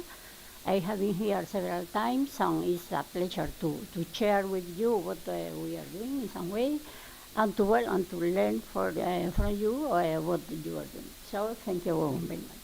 Can you pass? ¿Puedo pasar de mi diapositiva o no puedo? Sí. Gracias. Okay. We are going to move a little bit the topic, because we are working to speak now about arbuscular mycorrhizal fungi. So just to start, we are all aware in this moment of the changes that we are introducing in the planet as a consequence of climate change, and that are reflected mainly in an increase of the greenhouse gases, mainly CO2, but others also, and that is reflected in an increase in temperatures. So clearly, thus, no, it is not, no funciona. Now, okay.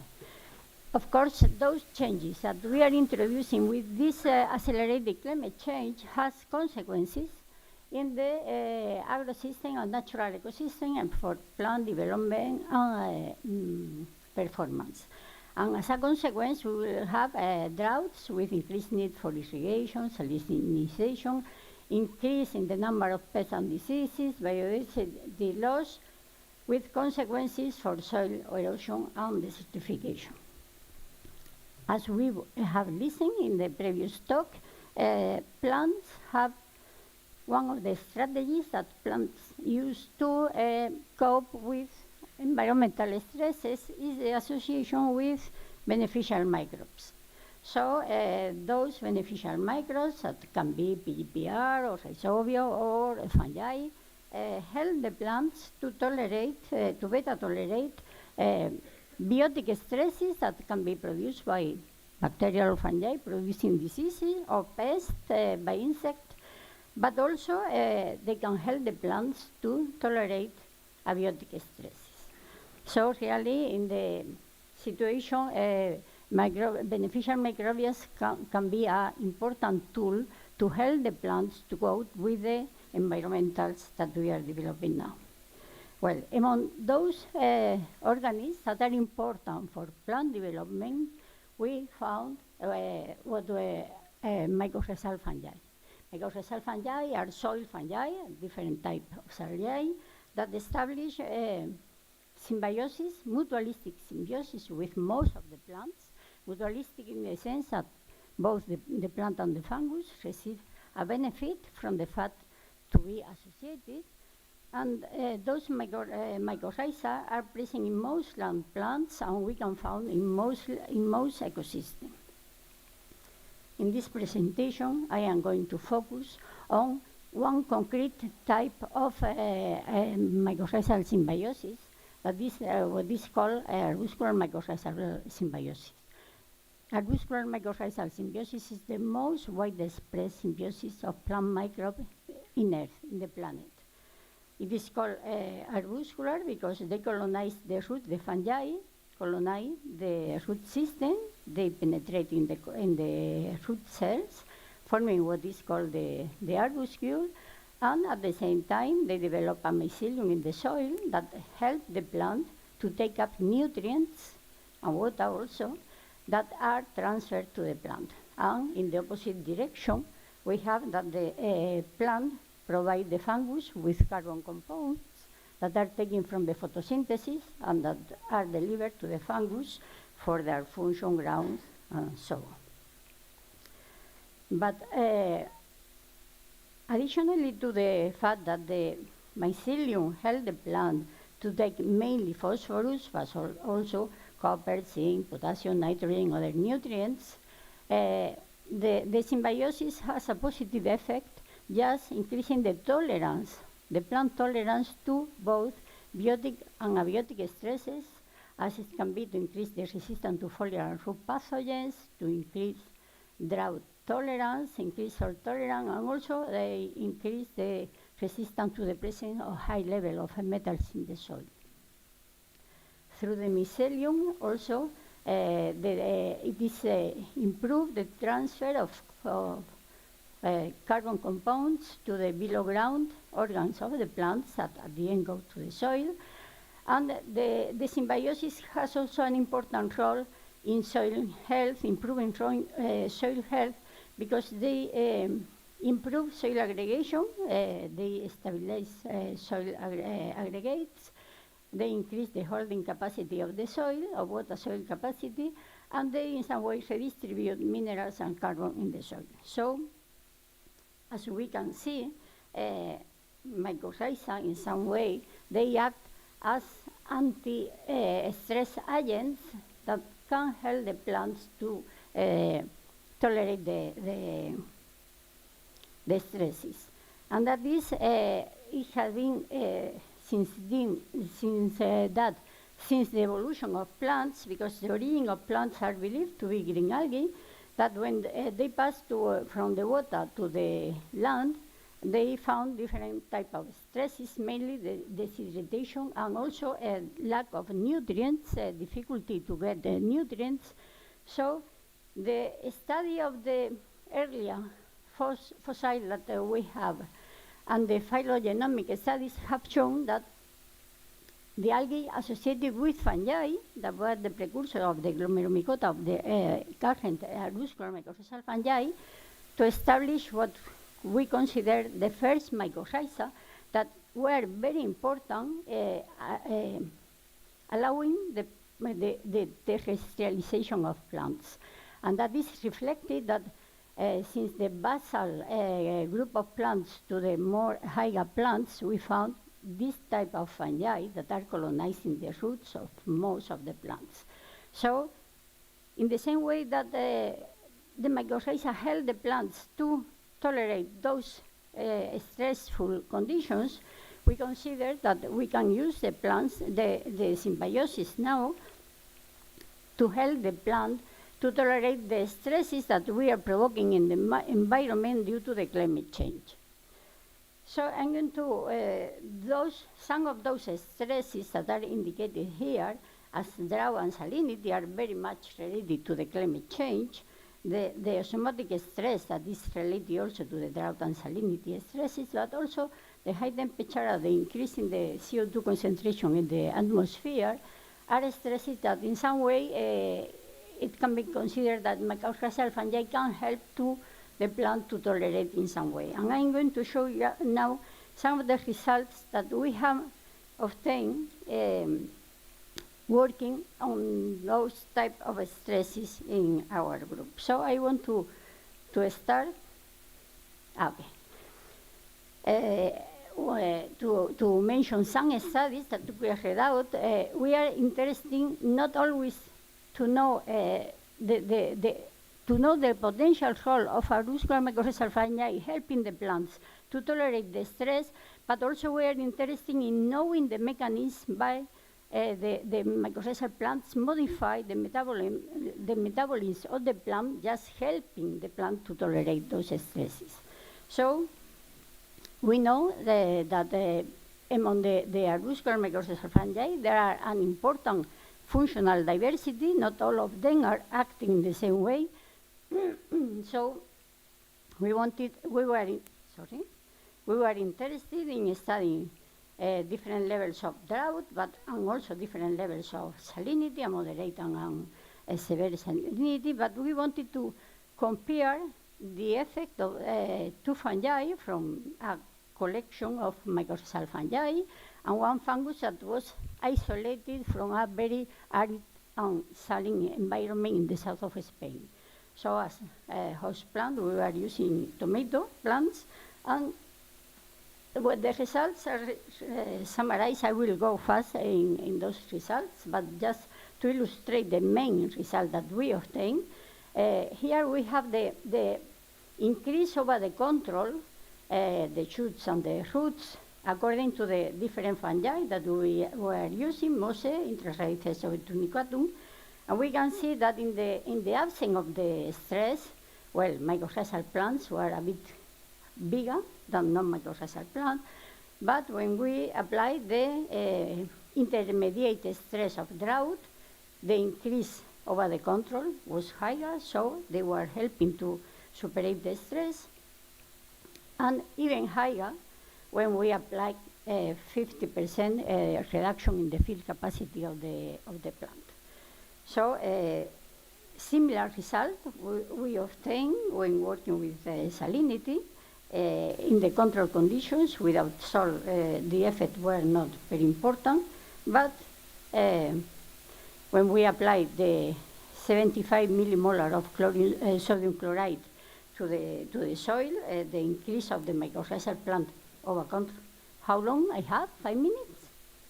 But you put 40 minutes for me, and I am just starting, but well,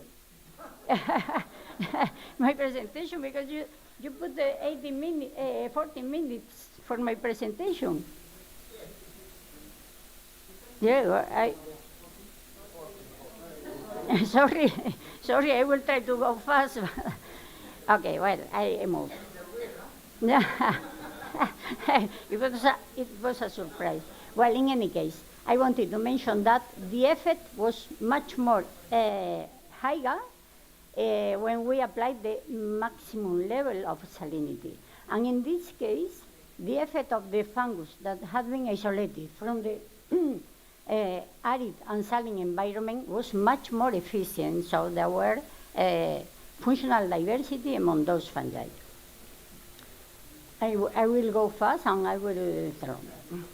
We were interested in knowing what are the changes that have been produced, because the plant and the fungus have to accommodate the metabolisms to work together in symbiosis, to live together.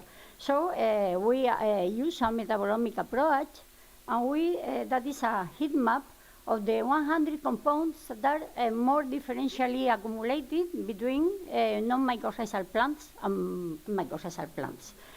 And what we can see is that there is a group of compounds that are not, those are the control plants.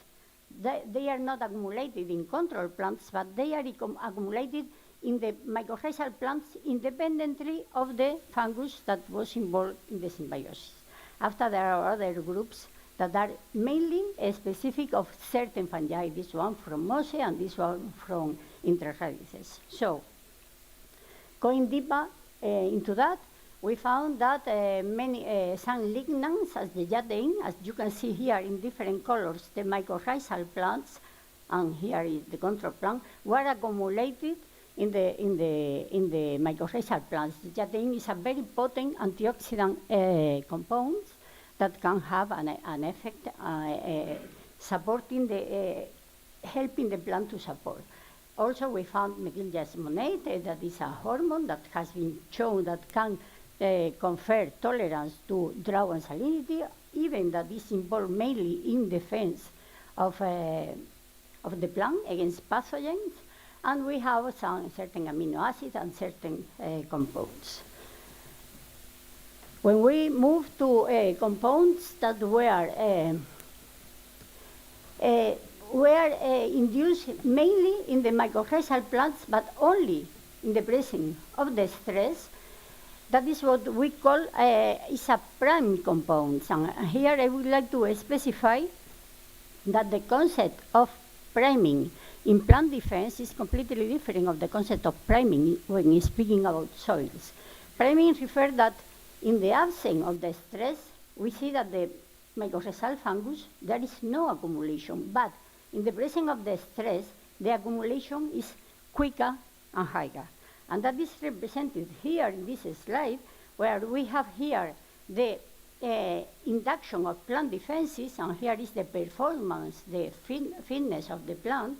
And we can see that in non-mycorrhizal plants, when there is a challenge, the plant is growing very well, but when there is a pathogen, for instance, there is an induction of the defense of the plant, and that, of course, has a cost in fitness for the plant. In the plants that are prime for any stimulus, and the stimulus can be, for instance, the formation of the symbiosis of the mycorrhizal symbiosis, this has a small cause. There is a small induction of plant defenses and has a small cause in plant fitness, but when the plant gets, there is an aggressor, a challenge, the defenses are induced much quicker, and the cause for fitness is much lower. The plant is primed to respond better to the aggressor.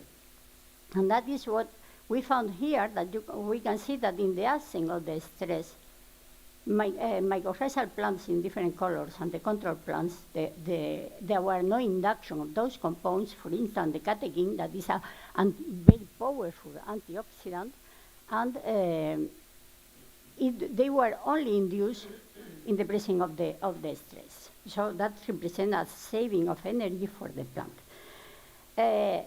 After that, I will not go inside very deeply about that because I have no time, but I can tell that we have checked that, in fact, the application of some of those compounds, vitamins of the vitamin 6, really they improve the tolerance of the plant when it is applied to protect the plant in the presence of salinity. So we can assure now that those compounds in some way are involved in the protection that the mycorrhizal symbiosis is offering to the plant. We have a study, and I continue running because I have no time. We have also studied the tolerance of the plant to biotic stresses. And I'm going to show some results of the tomato plants when it is infected with the necrotroph Botrytis cinerea. In the mycorrhizal plants, we can see here the structure of the mycorrhizal fungus. The plants, the leaves of the tomato plants that were mycorrhizal, the symptoms of the disease were much lower. And we can see here that the amount of the Botrytis is a gene specific of the Botrytis cinerea, that is a quantitative PCR. The amount of the pathogen in the tomato leaves of the mycorrhizal plants was much lower. Also, making a metabolomic analysis of what was happening, we found that, for instance, ferulic acid has an increased accumulation in the mycorrhizal plants, and also these compounds that we don't know which compound is. And downstream of those compounds, we found, for instance, the jatein that was increased in the mycorrhizal plant, and that could justify, sorry, that is because I want to go very fast. Huh?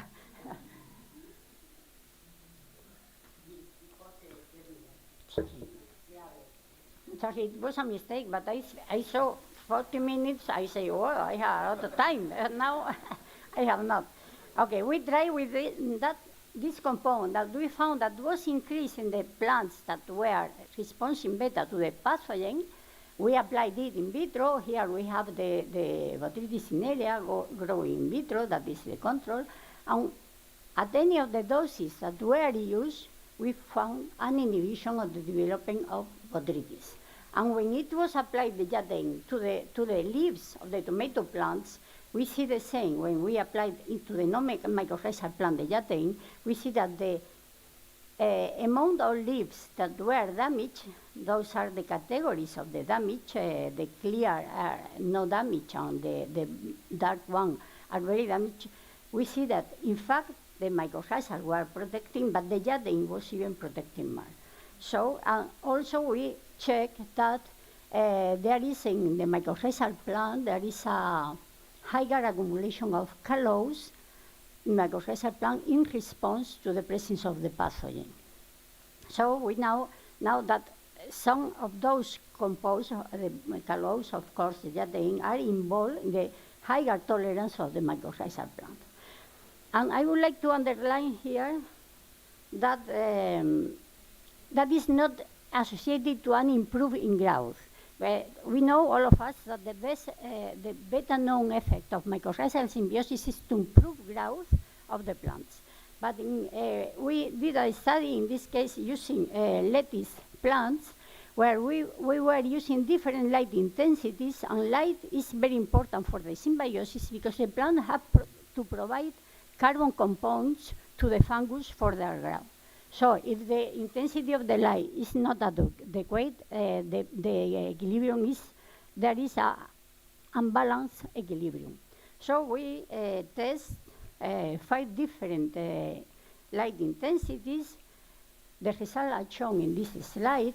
In not all of them we could see an improvement of plant growth. In some of them there was no improvement, but in all cases, when we compare the damage, that is the zero, the clear, is no damage. The dark is the leaf was completely dead.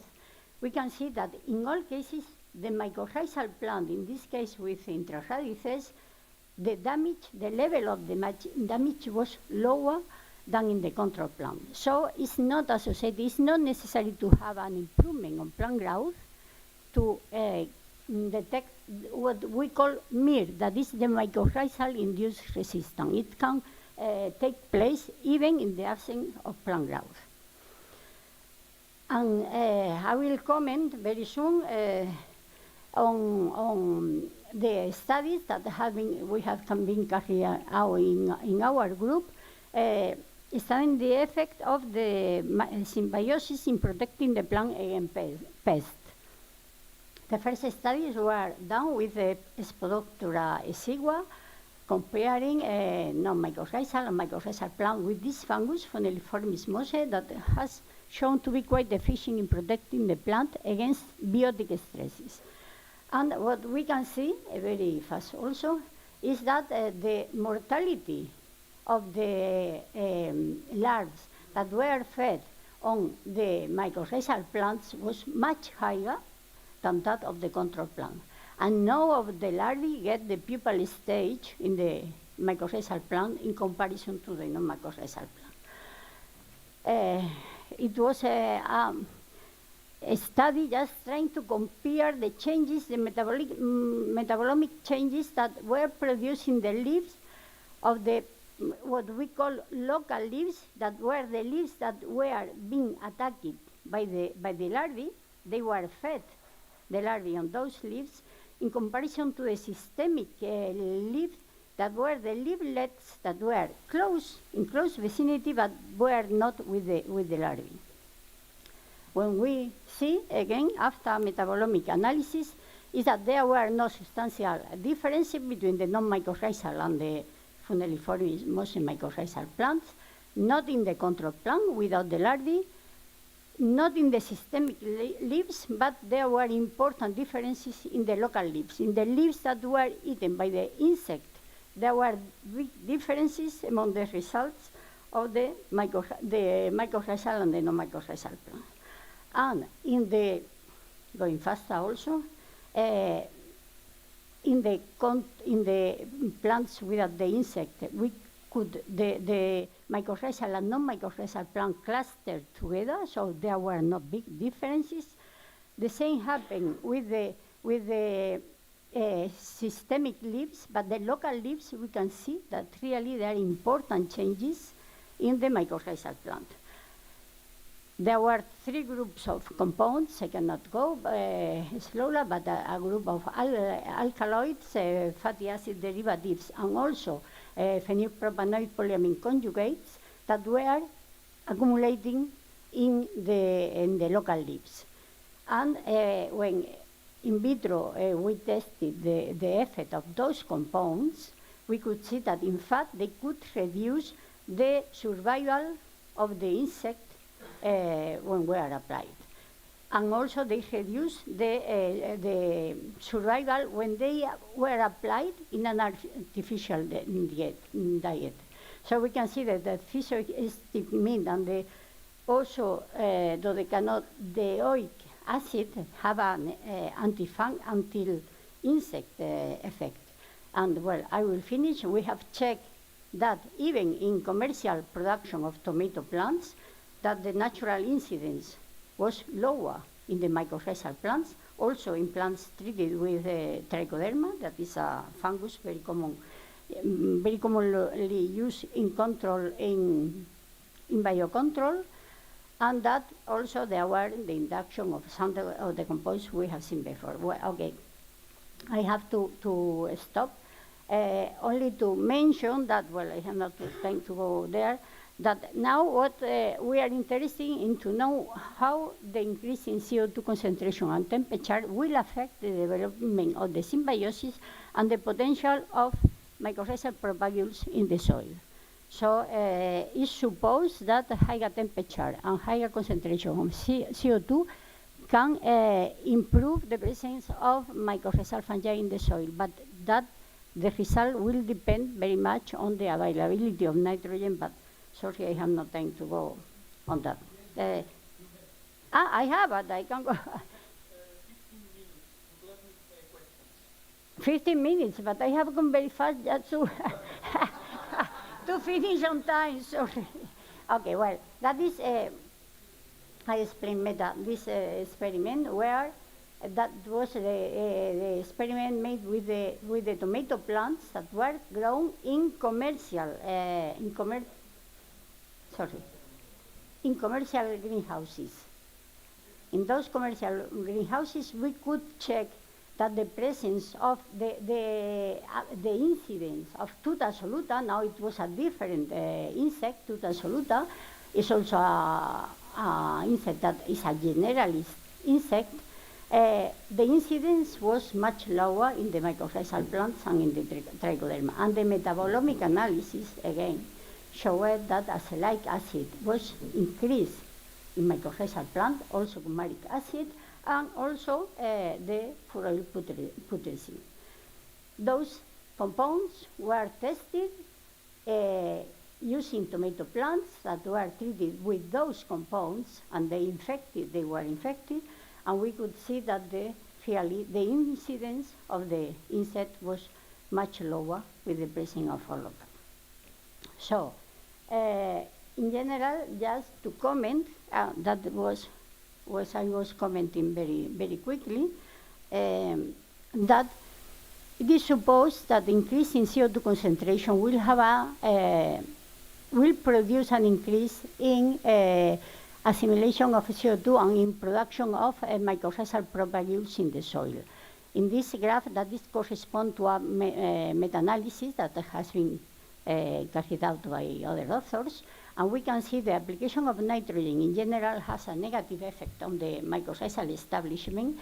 Also, the application of phosphorus, that is something that we know very well because the main effect involved in the mycorrhizal effect is the uptake of phosphorus, but when the plant is well nourished, the nutrition of phosphorus is good enough, the plants refuse to establish the symbiosis.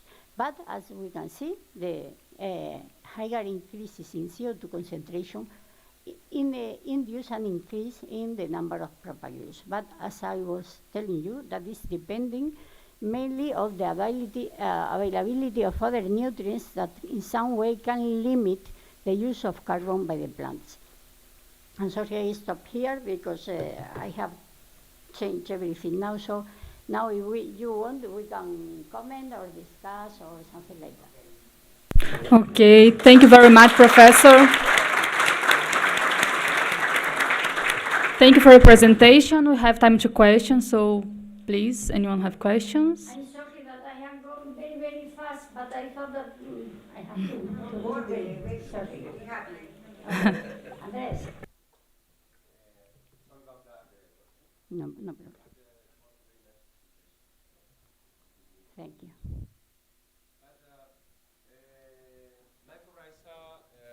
Can increase the chemical defense of plant. Mm-hmm. So flavonoids or terpenoids, something like that. Okay? Mm-hmm.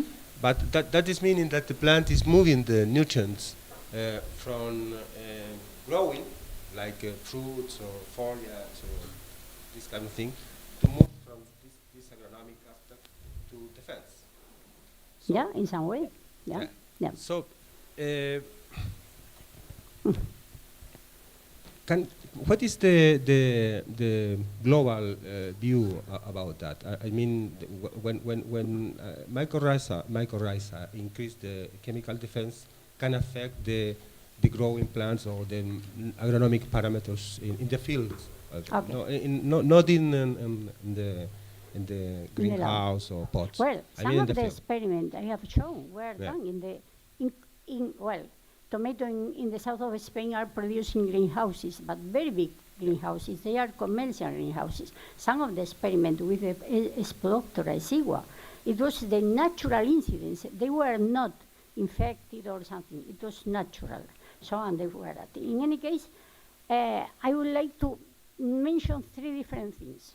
The first thing is that this effect on pests we cannot generalize by this moment. It depends also on the lifestyle of the insect. So it is, until now, the idea that we have is the mycorrhizal plant is more tolerant to the generalist insect, but maybe not to the specialist. So that is the first distinguish. In any case, there are very few, really, there are few studies. And we need to improve the knowledge that we have about that interaction, multi-trophic interaction, because we are mixing soil fungi, the plant, the insect, and so on. And the other thing that I would like to mention is that sometimes we found contradictory results in the literature and in the result that we obtain. And that is also because from one side, we know that the mycorrhizal plant usually have a beta nutrition, more equilibrated nutrition. Sometimes the insects are more attracted to those plants that are beta, without more equilibrated nutrition than to the control plants. So we have two contrasting effects. One positive that is related to the beta nutritional status of the plant, and another that is negative because that plant is more resistant. So according to that equilibrium, we will have one result or another. And the other thing I wanted to comment in relation to that is that what we know at the moment of the mycorrhizal-induced resistance, the MIR, is that those defenses are not activated continuously. Only the plant is primed to respond quicker and more effectively when the attacker is there. But the defenses are not completely activated because that would suppose a high price for the plant to have all the defenses activated. So the plant is potentiated to respond, but the defenses are prepared, but it's something similar to the vaccines that all of us have received. That we are prepared to respond in the case that is necessary, but even not, there is no a big problem, maybe a small problem at the beginning, but nothing else. So we have a lot of, we need more research to be able to how to manage from a rational point of view the symbiosis and the interaction, the multitrophic interaction. But we cannot assure that that effect will be for all types of insects, that it seems clearly that is not the case, and that we have a contractive effect of the symbiosis. The plant is beta, so the plant themselves can respond beta to an attacker. But at the same time, the volatiles that are produced by the plants, we know now that are different, that the possibility of the plant to attract parasitoids of certain insects. So we have contracting effects. But in general, for generalists, it seems that the symbiosis is quite well prepared to help the plant against those attacks. Thank you. Another question, please.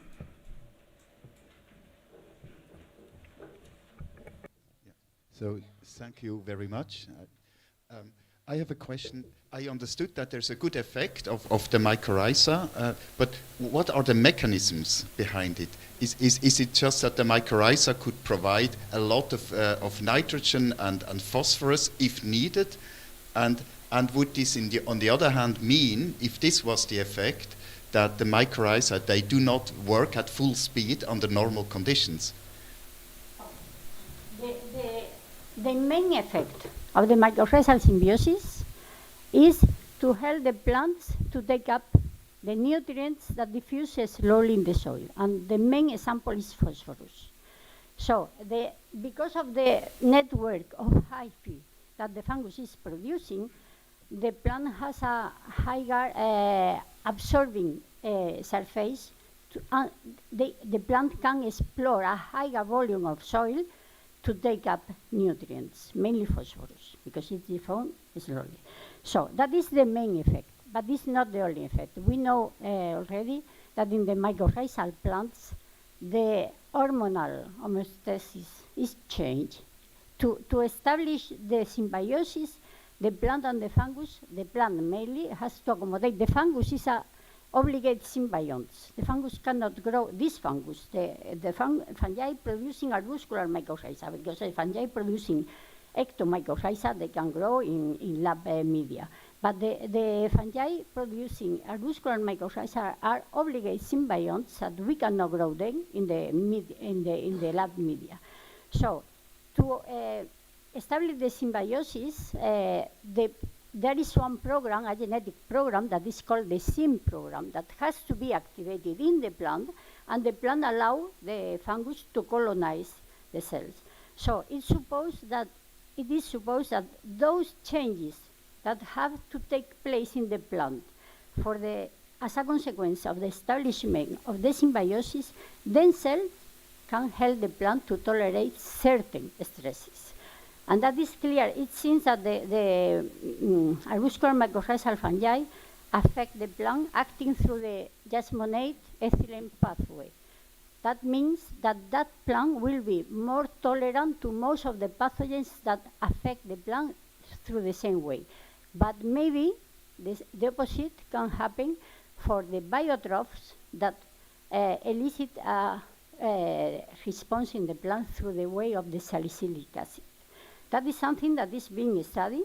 We know a little bit about that, but there are still more things. So the main effect is a better nutrition of phosphorus, but it's not the only effect. In fact, in some conditions, there are no improvement in mineral nutrition because maybe the plant has the ability to take enough nutrients, and there is no increase in growth, but if we have additional stress, drought, salinity, or one pathogen, the mycorrhizal plants tolerate better, and the resilience after is higher for the mycorrhizal plant.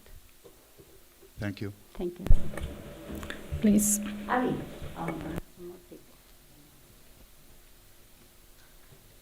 This way? Okay. So I enjoyed your talk. Thank you. And it's nice to hear English spoken as fast as I speak.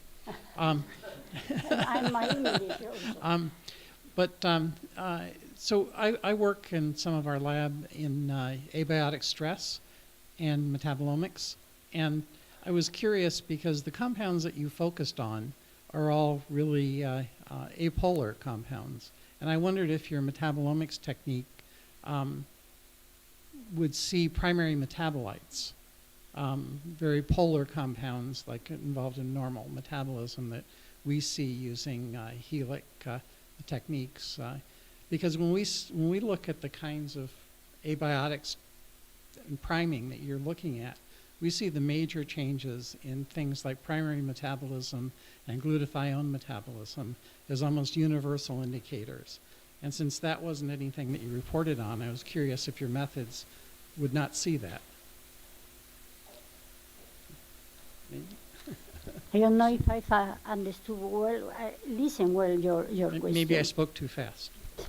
In any case, the higher changes that has been described in mycorrhizal plant are on secondary metabolism, mainly. And one general effect in all type of stresses is that in all type of stresses, the first stress for the plant is an oxidative stress. So it has been many times described that mycorrhizal plants have more display a higher amount of antioxidant products that protect the plant themselves of the response against the stress. I understand that, in that the secondary products are focused on a lot. And we do that too, because we have special techniques for that. But I think actually the redox potential of a cell is critically important for most biotic responses to stress.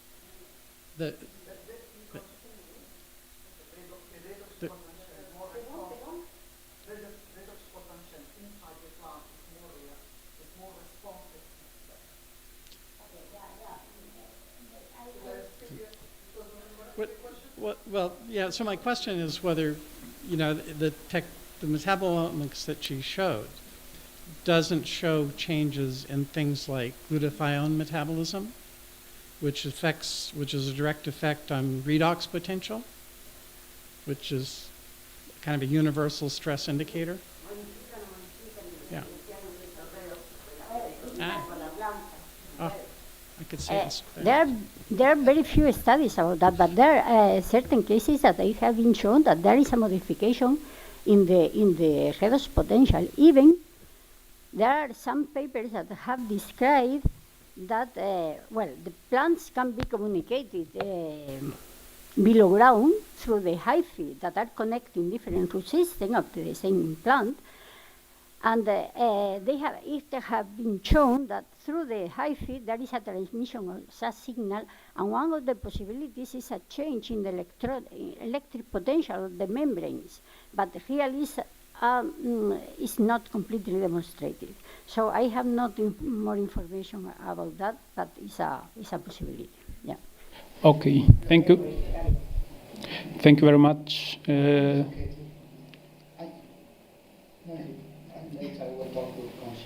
Yeah, because we are over the time. Okay. Thank you very much, Dr. Ascon. Before finalize this part of the workshop, I would like to remember we are in the world today work on the global training course. Chile, and in Chile we have here also the Chile satellite training course. Chile satellite training course for open science in microbiology. Thank you very much. I would like to pass the word for Dr. Ventur. Thank you very much. Thank you, Dr. Santos, Dr. Sousa. 3 quick messages for you. So, if you want, it is possible to share a link of our current streaming. As far as we know, it has been sent, this link to your email accounts, especially for our national speakers. So for the international speakers, if you want, please, you can ask for this link to our organization team, and we can share it of course, so your colleagues can participate and follow our workshop. Our second message for you is that there is a room in the second floor called Sala de Computación. So if you want, you can go there and work as you need. And the third message is that we invite all of you to our coffee break outside this room, and we will start the next round of presentation in 15 minutes. Thank you very much.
Here, again, as we said, we are on streaming. And of course, some difficulties may appear, but we are working hard to keep all presentation as smooth as possible. Okay, and thank you very much for your patience. Now, I present you Dr. Carolina Merino and Dr. Jacqueline Acuña as co-chairs for the next two presentations. Thank you.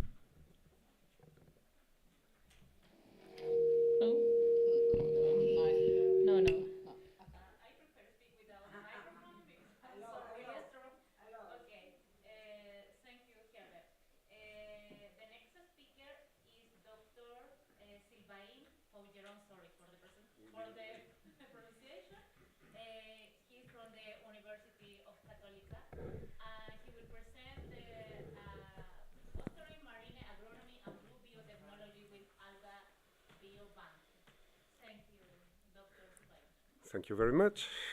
Good morning. Thank you, Cledir and Andrés Quiroz, for the invitation to be part of this workshop.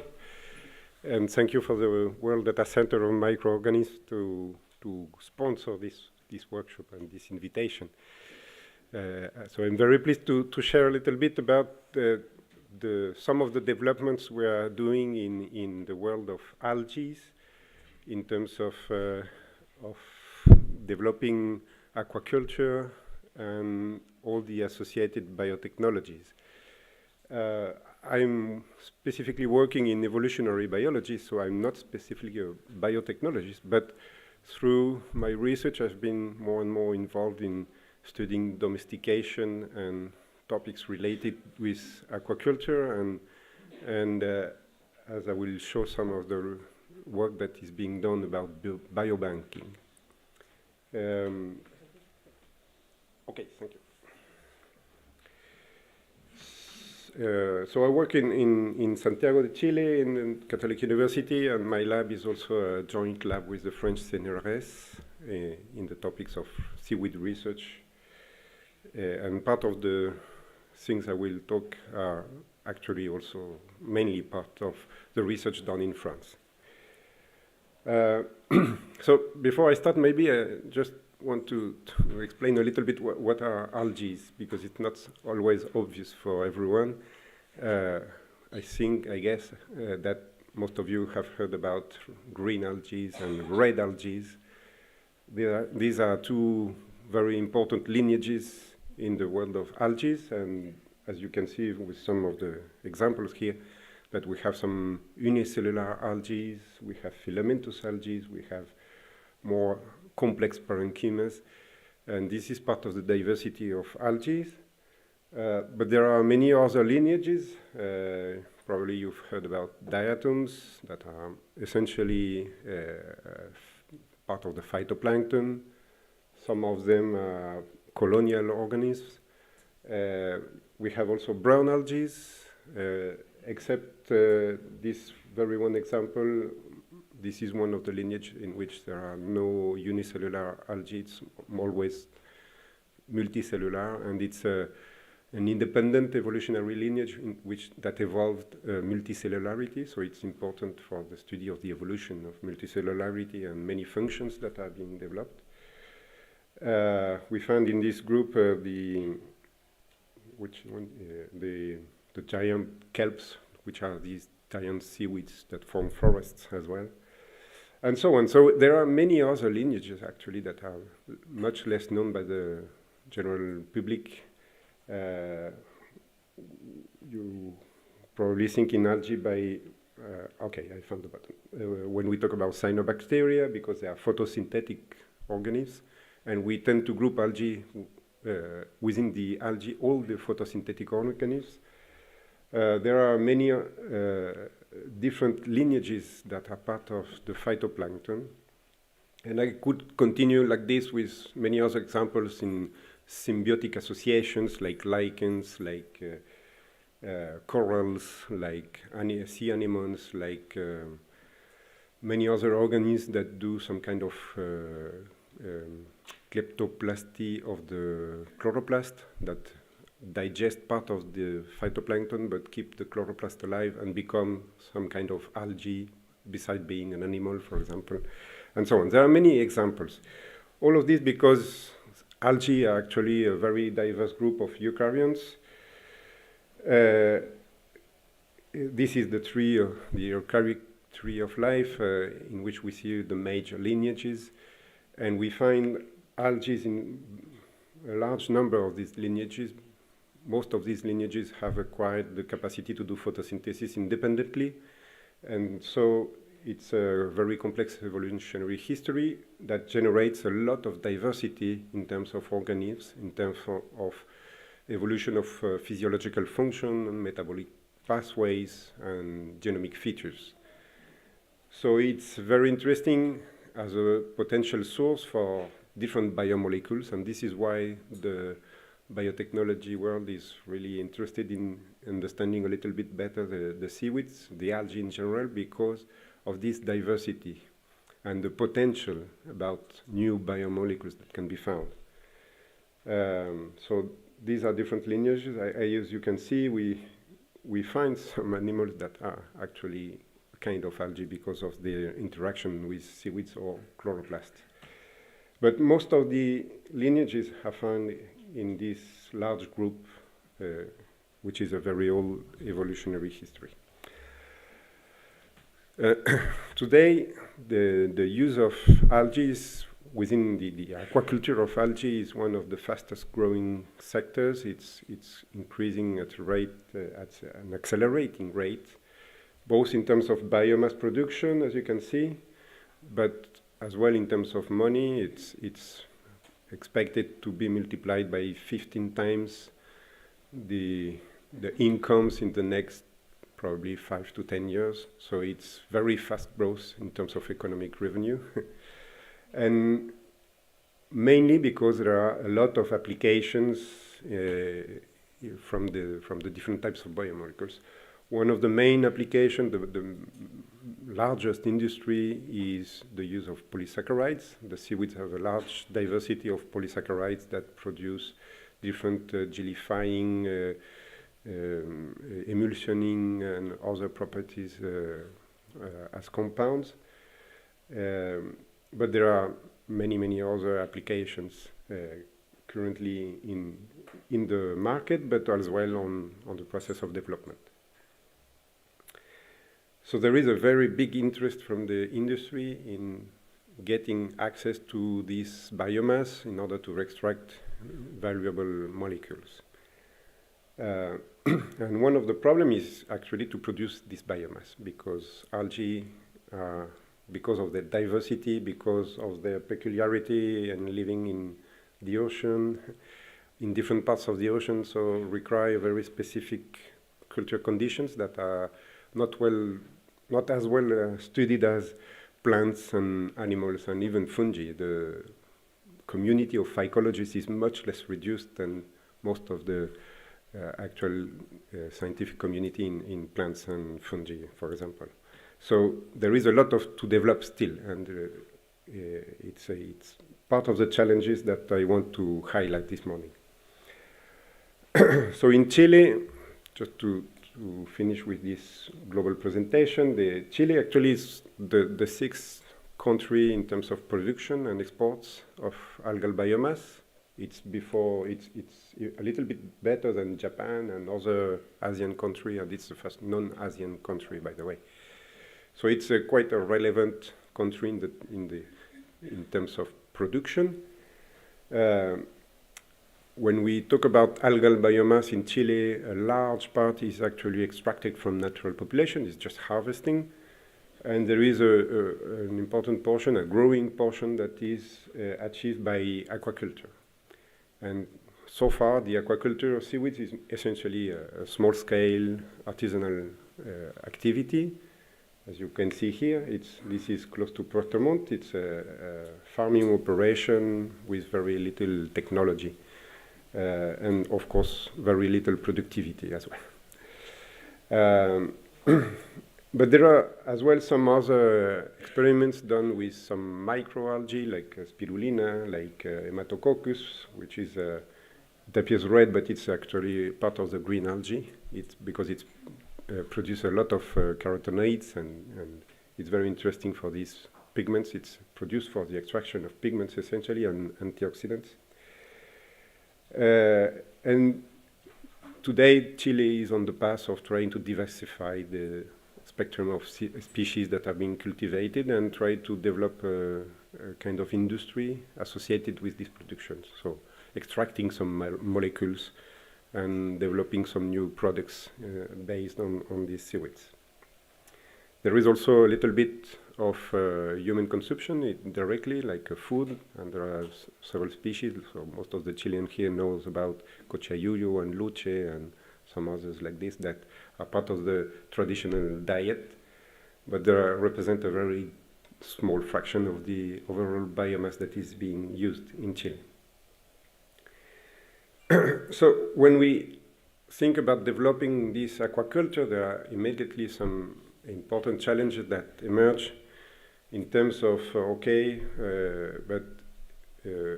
who will take care about identifying useful strains for the aquaculture, who will take care about resolving the problems of pests and pathogens, and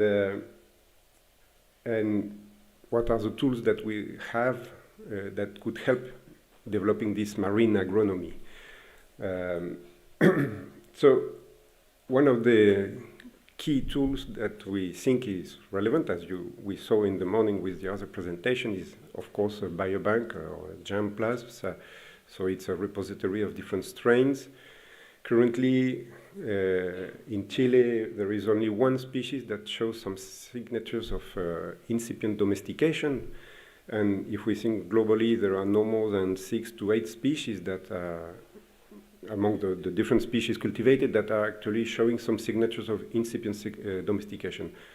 What I want to say with that is that most of the seaweeds and algae in general that are being cultivated are wild species. And so everything needs to start from scratch in terms of domestication, in terms of improvement and selecting varieties that will be relevant for the biomass production or for producing some specific biomolecules. So when we compare with territorial systems that have at least 10,000 years of history of domestication, this is very new, very different, and one of the tools that are important in trying to settle some bases and accelerate the process, hopefully not wait again 10,000 years before domesticating seaweeds, is to build a germplasm. So it's very important to identify all the genetic resources and identify the phenotypic variation. It's also very important to produce strains that can be cultivated and at least be free of pathogens, because when we collect directly from the natural environment to see the farm, we collect the juveniles or the spores with all the accompanying flora and fauna. So it's always very complicated for the farmers when they don't use much technology. They cultivate something that is contaminated by other organisms and slow down the productivity of the farms. And of course, it's the basis for having programs of controlled breeding and genetic improvement. So in Chile, there is so far no such germplasm. We are on the process of building this. But there are a couple of examples in the world that I will mention a little bit later. So this is part of the things that you probably all know about the usefulness of germplasm, and John explained quite well all the different services that a biobank can produce. We are really in the process of starting the things here in the world of the algae. Another aspect that is quite recent in the algal world is the use of biological models. So in the last 10 to 15 years, some new emerging models, so a specific species that is being used as a model to study the function and genetic determinism of the traits and the environmental influence of these traits and so on have been emerging. I'm showing as an example Chlamydomonas. This is a green algae. And building this as a model organism from scratch means that we have to accumulate a large base of knowledge in different areas in terms of life cycle, in terms of growth conditions, of course, in order to be able to cultivate this, but as well as in terms of genomic resources, metabolomic resources, and so on. And this has been achieved so far in a very limited number of species. So there is Chlamydomonas as a green algae, there is Ectocarpus as a brown algae, which is a small filamentous algae, and maybe two more that are starting to accumulate this information. So I mentioned that in order for you to dimension that we are really at the beginning of the applied research. Fortunately, by having this type of resource on a green algae, and then on a brown algae, and then on a red algae, we are starting to cover part of this very broad spectrum of evolutionary origins, and we start to understand that these different evolutionary history actually generated different metabolic pathways and different types of molecules. There are, of course, many that are shared with other eukaryotes, and there are some that are very specific to each lineage.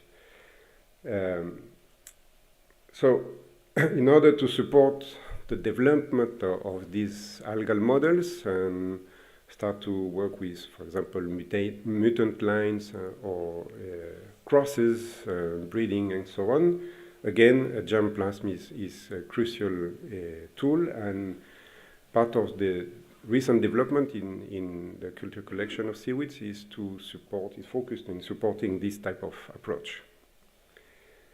And so, more recently, the picture or the goals, the general goals of building germplasms, this is, if you want, a summary of things that were discussed in a congress just before the pandemic, so in 2019.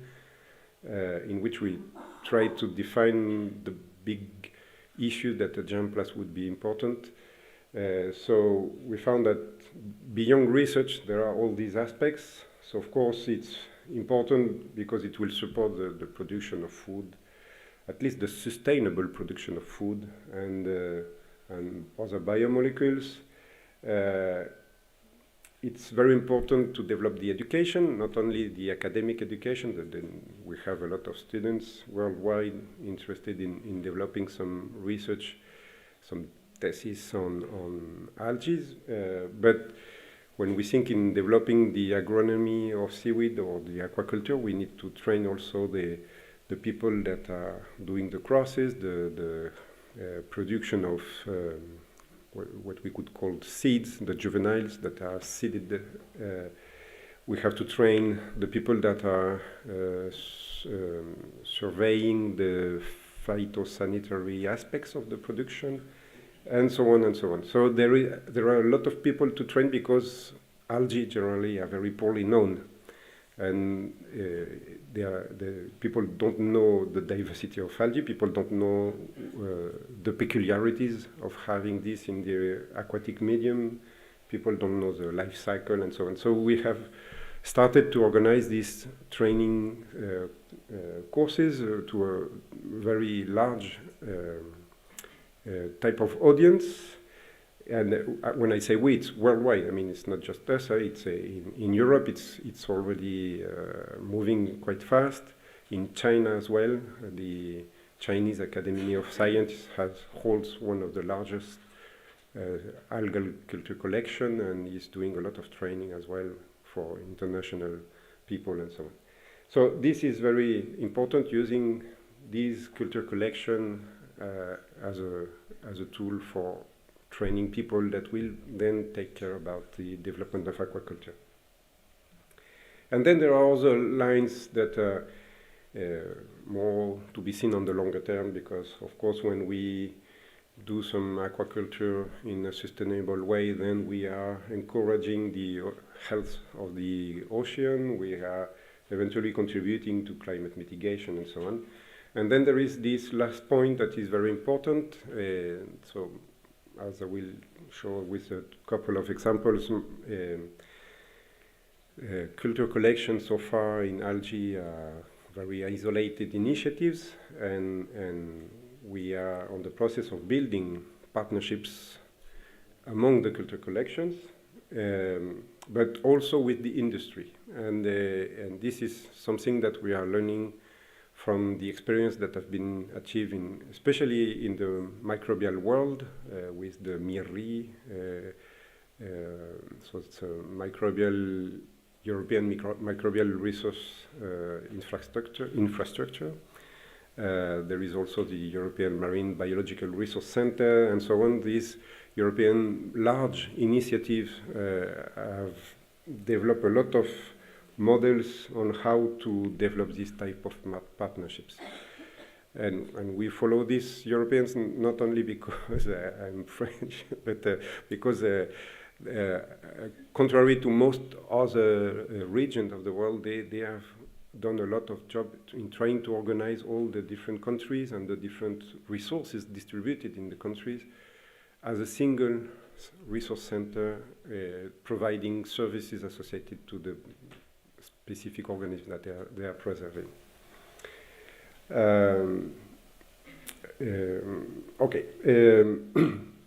So some of the challenges in developing these biobanks of algae, I will not be very technical, just to show you some of the aspects. One big challenge is actually that sometimes the organisms of interest have a very big size, like here the giant kelp, Macrocystis.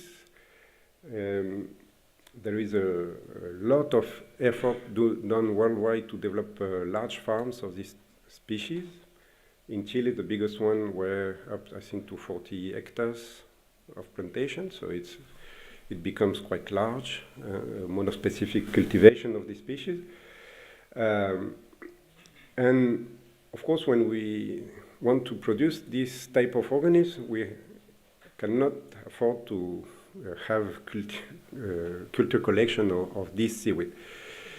So fortunately, most of the seaweeds have a life cycle that includes haploid and diploid organisms. The meiosis is not producing gametes, but it's producing haploids and males and females. And in the case of the kelps, these are very teeny filaments, so we can actually isolate the males and the females and cultivate them in the lab, and then organize the breeding and reproduce these type of organisms. In the case of this type of seaweeds, it's very easy. In the case of many other seaweeds, it's almost impossible because the alternative phase is an encrusting algae, or it's a calcareous algae, or it's something very difficult to cultivate.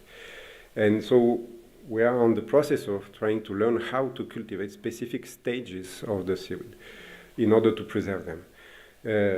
Contrary to plants, there is no way that an algae will produce a seed. So a seed is something that can be stored very easily for a long time. In algae, it's not possible. And cryopreservation is developing slowly, but it's very difficult as well because these are organisms living in the seawater and they're full of water. So it's very difficult to freeze and defreeze without damaging the organism. So we have to cultivate them. And cultivating them often requires controlling the life cycle that is as well complex. So this is one of the big challenges in expanding the biobanking of algae in general. So for just to show you how it looks like when we cultivate these teeny filaments of males and females, it's these 5 milliliters tubes, and we can have a large collection like this. We just have to keep them alive, so this means changing the culture media regularly and finding some specific conditions of light and temperature and so on in order to slow down the metabolism of the organism. Um, and when we do that, we face also things that are actually they are predictable, but when we face them, it's complicated. It's the diversity of forms and performance of the different organisms. At the beginning, for example, for macrocystis, we started to isolate from Peru to Cape Horn and the Falkland Islands. And I think at some point we had more than 8,000 strains isolated. But after a couple of years, this number dropped to 3,000 because there is a lot of diversity of survival and phenotypic development in broad sense. And, and this is something important because, as if you remember, all these males and females are the direct product of gametophyte. It's like saying the male gametes are thousands or millions of male gametes when we reproduce, and only a fraction of these one will be viable. And this is exactly the same here. So in order to build a collection of viable males and females, we have to isolate a large quantity, and we cannot actually have the exact representation of the individuals that we want to preserve. We just have access to the product of its meiosis. So this complication makes it requires a large effort of isolation. This is the point. Okay. Another aspect that that is also sometimes complicated when getting into the aquaculture. This is Eucuma, so it's one of the species that is most widely cultivated around the world. Its origin is the tropical Asia and Eastern Africa. But the arrows here represent the cultivated strains, and as you can see, they all come from one specific area in the Philippines. And when we build germ plants for supporting aquaculture, though, Africans want to isolate strains from the natural populations, but actually all the farms are cultivating strains coming from the Philippines. And then some new challenge emerge in terms of who owns the strains, how can we certify the origin of the strain, how can we monitor the eventual breeding experiments that are being conducted. For example, some of these countries have signed the Nagoya Protocol and others not. So having collection, I'm not sure there is in Brazil, but I know there are in Africa, in different countries, in Indonesia, Philippines, in India, and so on. And each collection is defending the authority on the strains that are being cultivated in the country. And sometimes some conflicts can emerge associated with this type of practice. Of course, associated with that, there are a number of other issues. So it's by using a single origin, there is a very small genetic variation on what is cultivated, and so there is a high susceptibility to pests and pathogens. And so managing the culture collection is important for the future of development and resilience of these activities of farming. Another type of challenges that we are slowly taking care about is that the origin of most of the algal culture collection were established for the purpose of studying biodiversity and oceanography. And it's a fact that almost every culture collection is taxonomy oriented, trying to cover a large diversity of species or a large diversity of individuals and regions within a species. And this means cultivating very different organisms in very different conditions, so it's difficult. But it means that the focus of the culture collection is not really oriented, and the practice and the general workflow is not oriented towards supporting any industry or any biotechnological development. And there are very few that are now tackling this endeavor in trying to focus specifically on applications. So this is the case of a Scottish culture collection here at SAMS that is specifically preserving strains that are being cultivated. The other is this one, the Roscoff Culture Collection, that is also specifically focusing, besides the diversity, on the model organisms and all the mutant lines and so on that are then tested for biotechnological applications. And I know there is as well the Chinese Academy of Science that holds probably the largest culture collection. I think it's more than 15,000 strains, and most of these strains are actually for supporting the aquaculture industry in China. So I could continue like this with the line. I think I will have to finish very fast. But so we have some challenge associated with the protocols, developing protocols for not protocols but standards for securing the quality and being able to certify the strains. This is something we have to develop. We have to develop tools as well for the follow-up of the status of the strain, because we have to continuously maintain them alive, and so this requires monitoring a large number of strains, the quality, the health, the culture media, and so on. And it's difficult to make this automated or some kind of automated process. We have to pick up one by one and monitor one by one for now at least. We have to develop some traceability tools that are not developed yet. And many of the collection now are trying to develop some standards for certification that already exist in the microbial world, as you know. So far in Chile, there is only one public collection that belongs to the equivalent of INIA in the marine world, which is IFOP. It's an organism dedicated to the research, the applied research and the preservation of fisheries and aquaculture resources. And this collection is focused specifically on the strains, the toxic strains resulting from red tides. And so every time there is a red tide, they are sampling and isolating the strains and characterizing the type of toxin and so on. There are at least 11 private collections. When I say 11, belonging to specific laboratories, very heterogeneous in targets and processes and so on. But we are on the process of trying to build a network and standardize some of the processes. So we'll finish here because it's time. Thank you for your attention.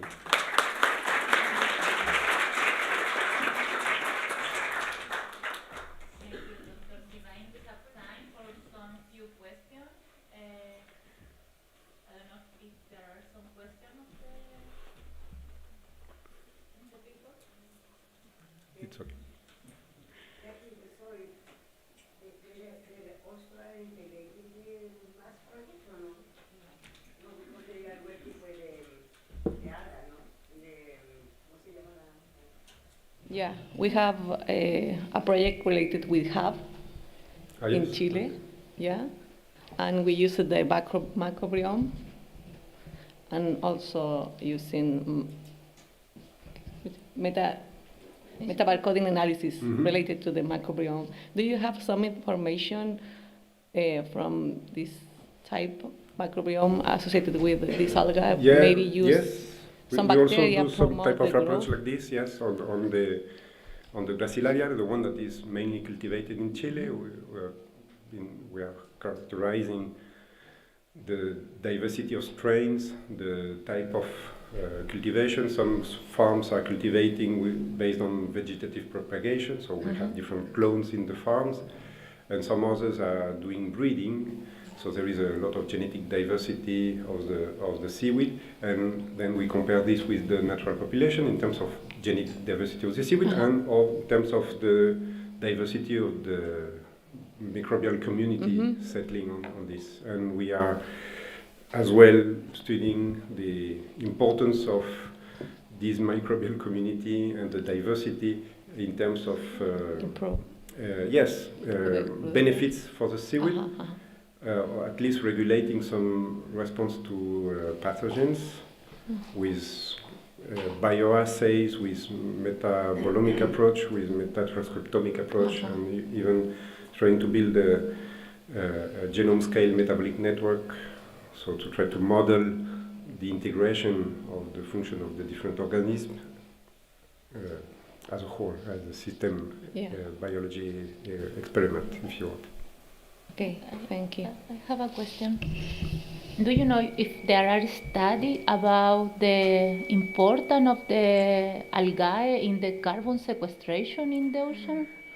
So, it's a very good question. There are many publications that actually are not quantitative studies, they are just expectation from a number of assumptions. And if you look at the recent literature, many people are proposing that, for example, seaweed farming will benefit the climate because it will capture a lot of carbon, or if we restore large carp population, so big biomass will be produced and a lot of carbon will be sequestered. But actually, the few studies that exist show that more than 99% of this biomass is recycled through the microbial loop and the filter feeders and the grazers, and so it's, for the moment, it's not really evident that it will sequester. It's capturing, but it's recycling a lot of this. Okay. It's necessary more study. Yes, thank you, Dr. Sylvain. Thank you. Okay.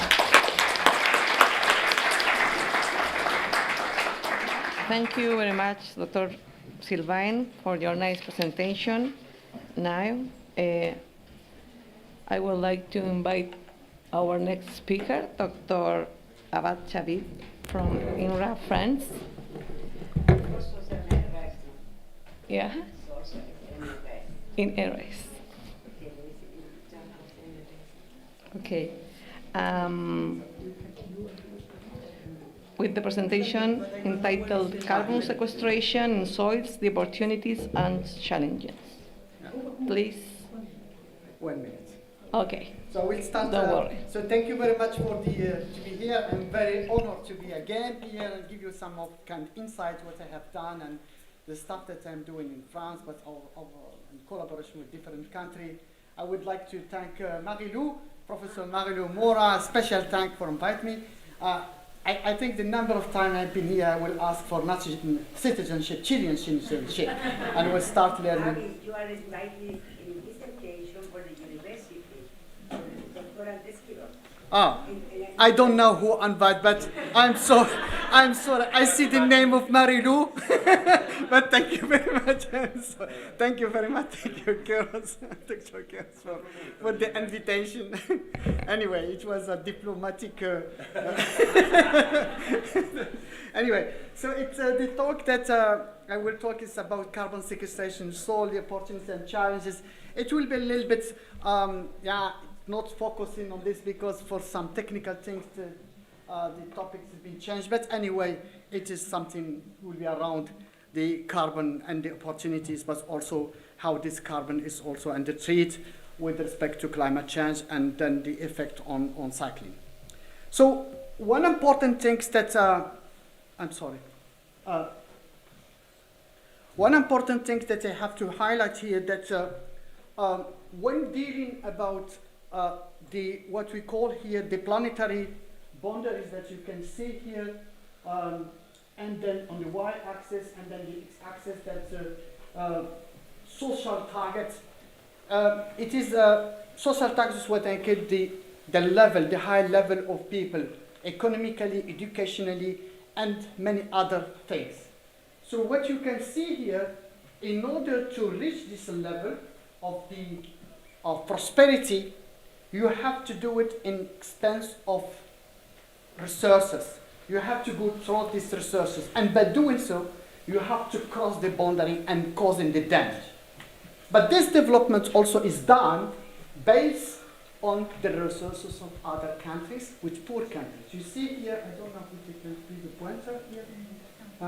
You see here the small countries what is in the developing countries, and see here the rich countries. But no one of them is really achieving high level, what we call the well-being and ecologically sustainable. So all of them, we have to be here, but with certain equality, which is not the case. Did you understand what I mean? Rich mean exploring and exploring and exploring the system. So this is worldwide, there is no balance. So as a consequence of that, of course, you have to, we are in 2015, it was during the Paris Agreement that we have already crossed 4 of our 9 boundaries.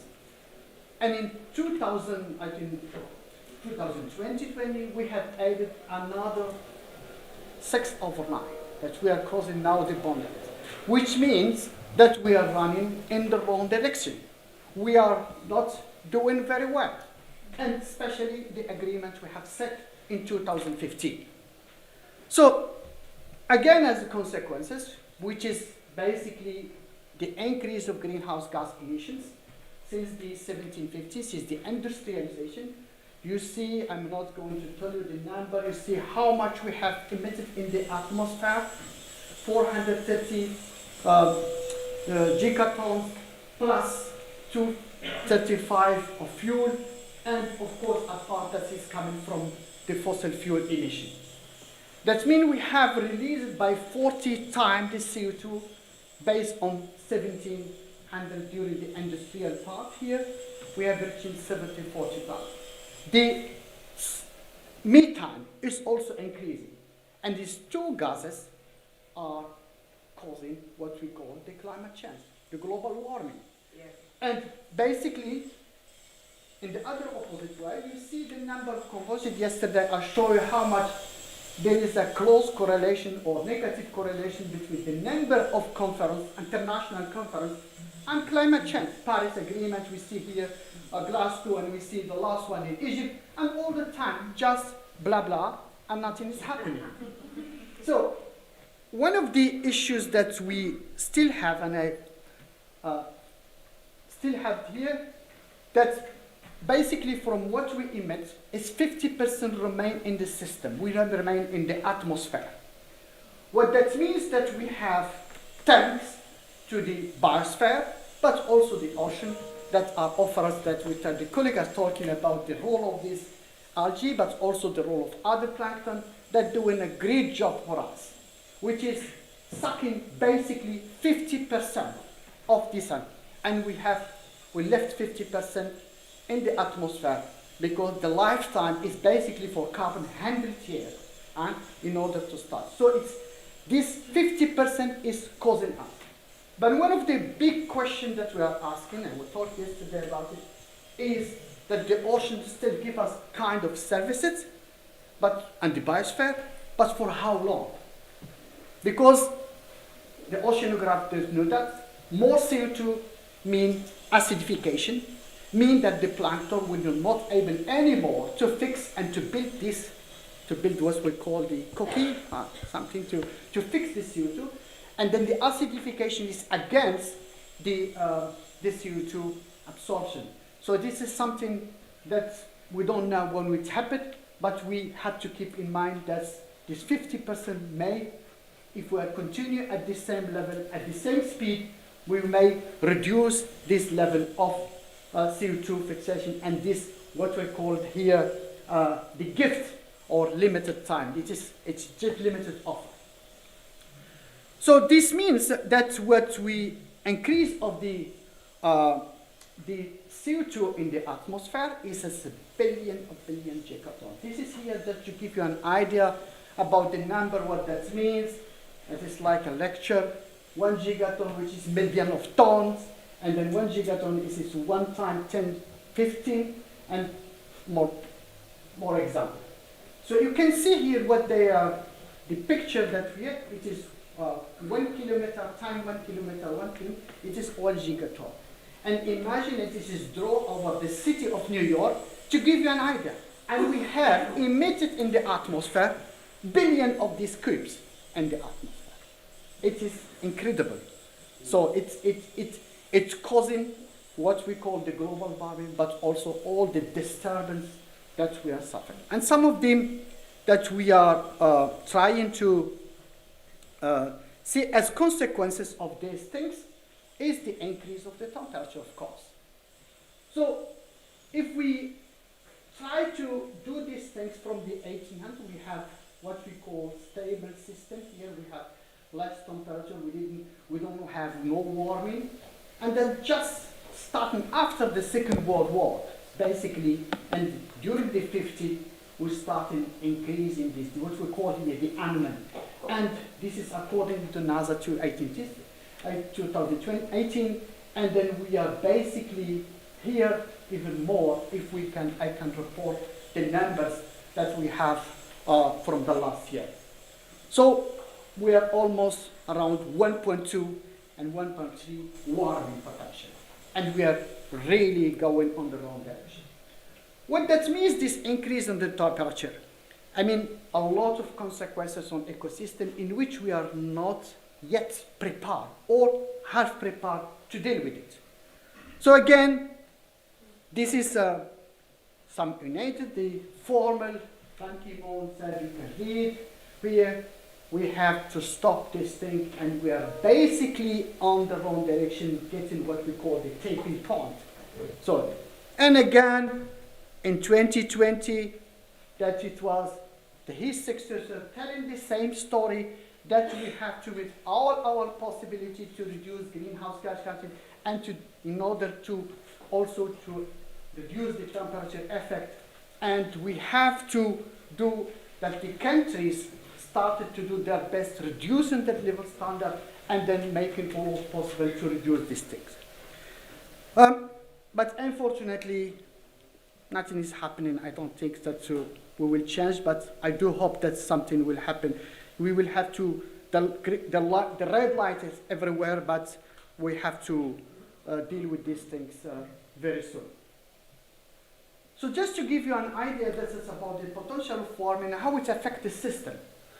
So if we started 20, this is here 20 million years, from this, we're reaching here, it was unstable. This is it was no warming, but the situation was not stable to offer us what we call here the start in the Holocene here, at least 10 million years before the glaciation. And you see from this part to this part, we have had a gift from the nature, from the Earth system to offer. This stability offer us what we developed, what we know actually in terms of agriculture, in terms of many of the civilization that we have, because we got a very stable system during this period. But within the last, we are trying here, you see that we are trying here to get out from what we call this nice period of the Holocene. We are entering a new era of the system which is called the Anthropocene. It started here because the increase of the temperature global for what 1.1, 2, and then even now we are talking about 2, and so on. So what happened with this increase? This is the Paris Agreement. You see the Paris stance. At what a time, in 2015, they said the whole world talking about we have to maintain not to exceed 1.5. If we exceed this 1.5, maybe we will enter in a cycle, a dramatic cycle that will affect all the life system on Earth. So, and of course, now we have scientific evidence. It is not a speculation. It is not a model. We have life, we have institute example around the world. Let's start, and my colleague probably you know the story about some the coral reef. We have, this is 1.5, and you see already that this temperature that are already on this situation at 1.5. And 1 point, the ocean gets warming, and we see a lot of damage on the coral reef. They are not anymore. Alpine glacier, that means also are in danger. So we already in this, so we see the melting with it. And of course, the Greenland. And all of them, if we exceed, that means the melting of Greenland and also the other part of the south, that means we can have a rising of sea of about 6 to 7 meters. You can imagine the inundation in countries like Bangladesh and some other countries that are living below the sea level. So this is some example, concrete example, that way. If we are getting above this, between this ICPP scenario, what they call this, the war scenario, it's for, that means the whole Amazonia will disappear. And even we are not yet assessed all the biodiversity and the benefit that we can get from this, the dispersion of this species in terms of medicine, but also in terms of services. And of course, the more war scenario, I don't like to be here to see that. But anyway, we are close that, and we need to have these things under control. So as consequences, that's what I show you that here, you see here the melting, they don't name, you hear the dogs there, I'm sorry. The dogs that they are not on the ice, but they are on water because the melting started. It is a recent one. We see a lot of catastrophes worldwide. Canada, the heat wave last year. On part of the Sahara reached what we call above 50 degrees.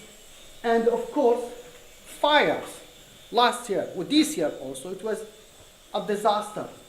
It's continuing, and every year it's increasing. Hurricanes, very diverse. Inundation that we took in the Philippines or in current South India. And do you see the extremity never seen before? In Japan, one part north of Japan was under flooding, the other part, and then it's 45 degrees. It's unusual. And the more worst scenario, catastrophic movies, as you see, this is minus 50 degrees, and in the opposite way in Australia on the same year, plus 50 degrees. So those anomalies are associated to inundation and many, many other catastrophes that you can. So people are starting to see that. And they said, okay, it's concerning the others. We are not anymore concerned with that. But when it starts to deal with food, and then the problem will completely change the world. So one of the important consequences of the increase of the temperature is that not only in terms of productivity, we'll talk about it later on, but also in terms of what we call here types of disease. You can see here by 2 degrees, I mean that the pest will be more and more inactive, and we will affect the yield by 46 corn. This is a paper that was not showing the model and simulation. 46 of corn, by 31 rice, and something by 19. Which means this wheat, corn, and rice are the major species or the major food that feed the population worldwide. They are the basis. If they are affected, then we have a problem. So, and then of course, according to the FAO, the Food Organization, that these 3 food crops are staple food, as I said, and of course, it will affect the issues of food security. I'm not adding that here, the war in Ukraine and other things. So what that means? That means that if we have this kind of effect of temperature and pest disease, that means we have 2 solutions. First, we give up. The second one, we have to activate the pest industry to develop resistant species or intensify pesticide. Here this study, and in Walter Conchi this morning make a very good introduction, so I'm not going to enter into detail how this pest disease will be, or pesticide will affect the microorganisms. One example here, you can see here in terms of what we call the diversity, but also in terms of Schengen, it will be affected drastically. Another issue also that is here, the number of the fungi are negatively linked to the number of pesticides in our soil. It's another issue. We have another evidence here that the pesticides suppress the natural nutrient uptake from this system. So you see the benefit of the microbes is strongly affected. So we will solve one problem to combat, to fight against the pest, but we will have the other part which is affecting the plant in terms of mycorrhiza. And by affecting the plant mycorrhiza will not only affect the quality of food that we are taking, but also the system. The mycorrhiza we started now to discover smooth. We are just in the beginning at what extent mycorrhiza are playing a very important role in terms of carbon sequestration, but also in dealing with water stress. We are just in the beginning. We don't know the processes by which how this mechanism and how this is happening, what are the signals that's and I think the work of doing by Conchi and her colleague is a really a basic work to understand the processes, and it should be really coupled with other things. This was my question for you this morning. We can discuss later on. So this is how to deal with this trade-off, how we are going to have the best way to solve all of these problems.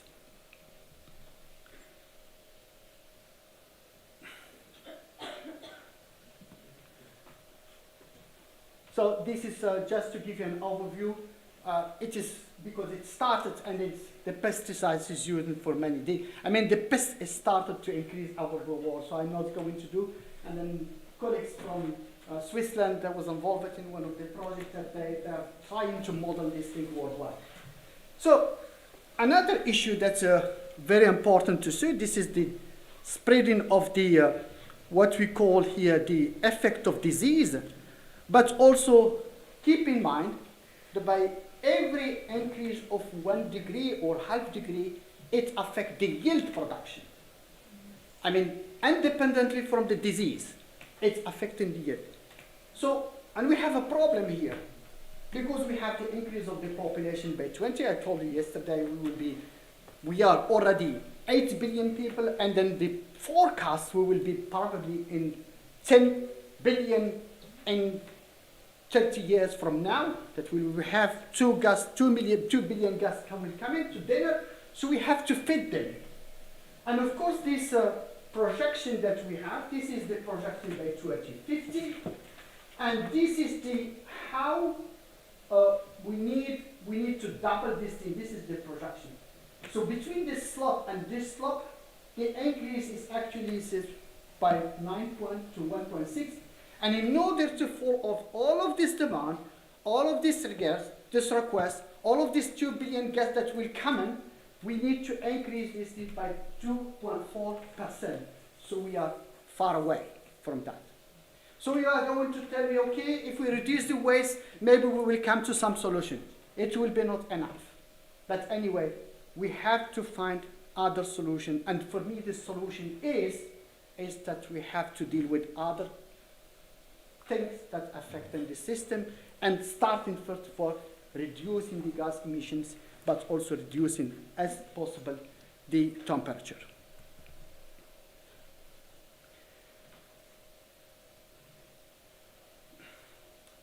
So this is to give you an overview. So we have, this is the projection of changes in agricultural production by 2080 due to climate change. And you can see here some of the countries, basically as usual, the South countries, Africa, South Africa, North Africa, some in South Asia, and also in United States and some countries in South America. Chile is just will be not affected that much. But anyway, and right now. And anyway, this country will have a less, I mean, minus 50% to minus 50% of the yield, according to this model. This model, it is probably with some certainty, maybe it is not 100% true, but also it is not 100% wrong.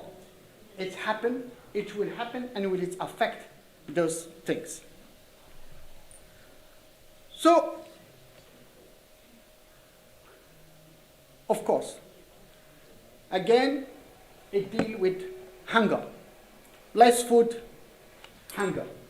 And according to the statistic in 2018, 3 billion, and I think that we have, if I'm not mistaken, that we have 3 million something now for hunger. That is basically in Africa. When I told this hunger, that means not only in terms of quantity, but also in quality. People are missing all of these vitamins. They are not. Though you miss vitamins, that means your brain, your body is not anymore functional. You cannot think, you cannot do anything. And that means this climate change, you will get more and more punishment in terms of revolution and in terms of contribution to the development. That means they will be more and more pressed for something that they have been not responsible for it, but they have to pay the price because it's a global warming. So it's something that I would say, just to summarize this part, that the agriculture really is in a big trouble. So they have to find either to deal with developing new species, or they have to find another way, or we have to change completely the way where we are living in this planet. So we have to need science, not only science, but also form important, and I think Maria this time will really force me that the international collaboration to deal with this complicated problem. Now it brings me to another second part of my talk, which is how, of course, climate change will be associated, as I said, to temperature, but not only. Some of the countries or some of the world, they will have higher temperature, but also this higher temperature is also associated by heavy rain. With some of them, you see the inundation you can get. For example, we have the irrigability of the rainfall in terms of, that means if we give you some example, in south of France, the area where I'm coming, that then the average precipitation per year didn't change within or less within the last 30 years. But what had been changed is the seasonality. That means we not get rain for a month, and suddenly in 1-2 days we get the amount of precipitation that's happened within the year. So this intensity in precipitation has a lot of damage, has a lot of consequences on the system, and especially the soil, which is the basis to produce food. Here a mapping that's been recently done at the European level, showing the close relationship between the rainfall and soil erosion. Yesterday, if somebody remember what I'm saying yesterday, that European soil, not only due to the intensification, but also through the erosion, even they're missing or losing organic matter from their system. So basically we are not 3 in order to have a healthy soil to produce food, and that 3%, we are around 2, and even sometimes in some places less. So this is one thing, the precipitation. But the other things that's very important to know is the temperature again. Here is coming in play. Because remember that the store or the amount of carbon in the soil is 1,000 times what we have in the atmosphere. So if this carbon in the soil is diffused in the system for some of the reason, I don't know, we will have the situation which will be catastrophic. We will be on the sauna. And sauna, that means the temperature will increase. So we have to do our best that the soil store the carbon, and the storage of carbon is very important. We have to do all of types of management, but also in terms of practices to store as we can, but also the most important things, as I said yesterday, to preserve what we have in terms of woodlands, in terms of other systems that are storage or are the source of or sink of the carbon. So one of the questions here that will be asked here, what happened to this carbon? Of course, there is a lot of discussion that this carbon, with the increase of the temperature, will stimulate the plant to grow more, and by plant growing more, combined to the CO2, because the CO2 they will be injected more carbon in, and then we are happy with storing carbon. Or that these plants that they are growing also will becoming what we call the side effect, stimulating and accelerating the degradation of this carbon, releasing nutrient, and of course the CO2 in the atmosphere. So it is a dilemma on how we are going to deal. And when I talk about the carbon here, we have to make a distinction between what we call the topsoil and the subsoil. The topsoil, this is the arable plant where we plow, and that the topsoil which is completely sometimes ignored. We don't think about it. And this is the reason why we started to have a little bit more studies on the subsoil, because it's also important in terms of carbon compared to the topsoil. So, if we try now to see, this is a paper that have done simulation on terms of effect, and as much you have a system rich in the soil, you can see here, if you have the changes in the stock kilogram per square meter per year, and then you have here the standing sea stocks, and then we have here the duration, but also the warming effect. If your system is rich on carbon, if your soil is rich on carbon, the effect of the temperatures is drastically high. It's normal. You have your carbon, you lose more carbon than a system which is basically less than carbon. And that means that the some trillion kilograms of carbon will be lost by 2050 if we are continue to go above the 2 degrees. And of course, these losses is closely linked to the pools, to the initial pools which we have in this system. For example, in a forest system, would be situation completely different, but if we are working in agriculture system, or in peatland system, or I don't know, we don't have so many studies in endosol, for example, here in Chile, but other countries, we don't know how it will be react. Of course, there is some protection, but there is still less study to tell us how much this temperature effect will affect this system.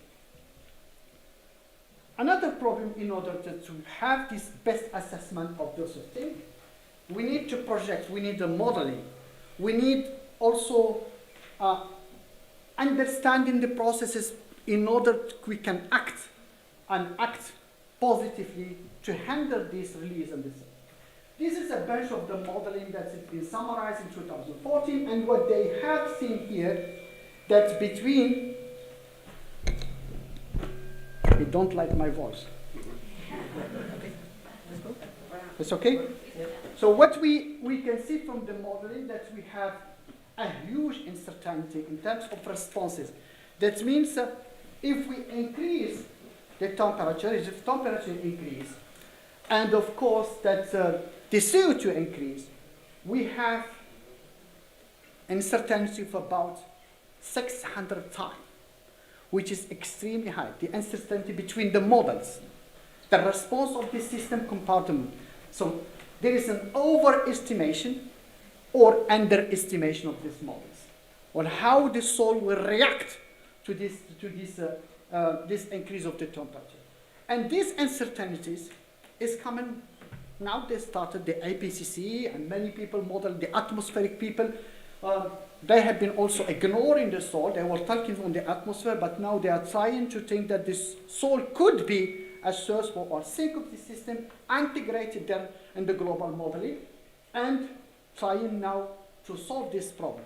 And they realize, suddenly, that this huge uncertainty with this mismatch is coming, that the soil was not incorporated. We don't know what happened, how the soil will respond. So this means all of these uncertainties in the model we have, compared with the CO2 increase and the temperature increase, is that the soil, and especially the subsoil, it is not considered in their models.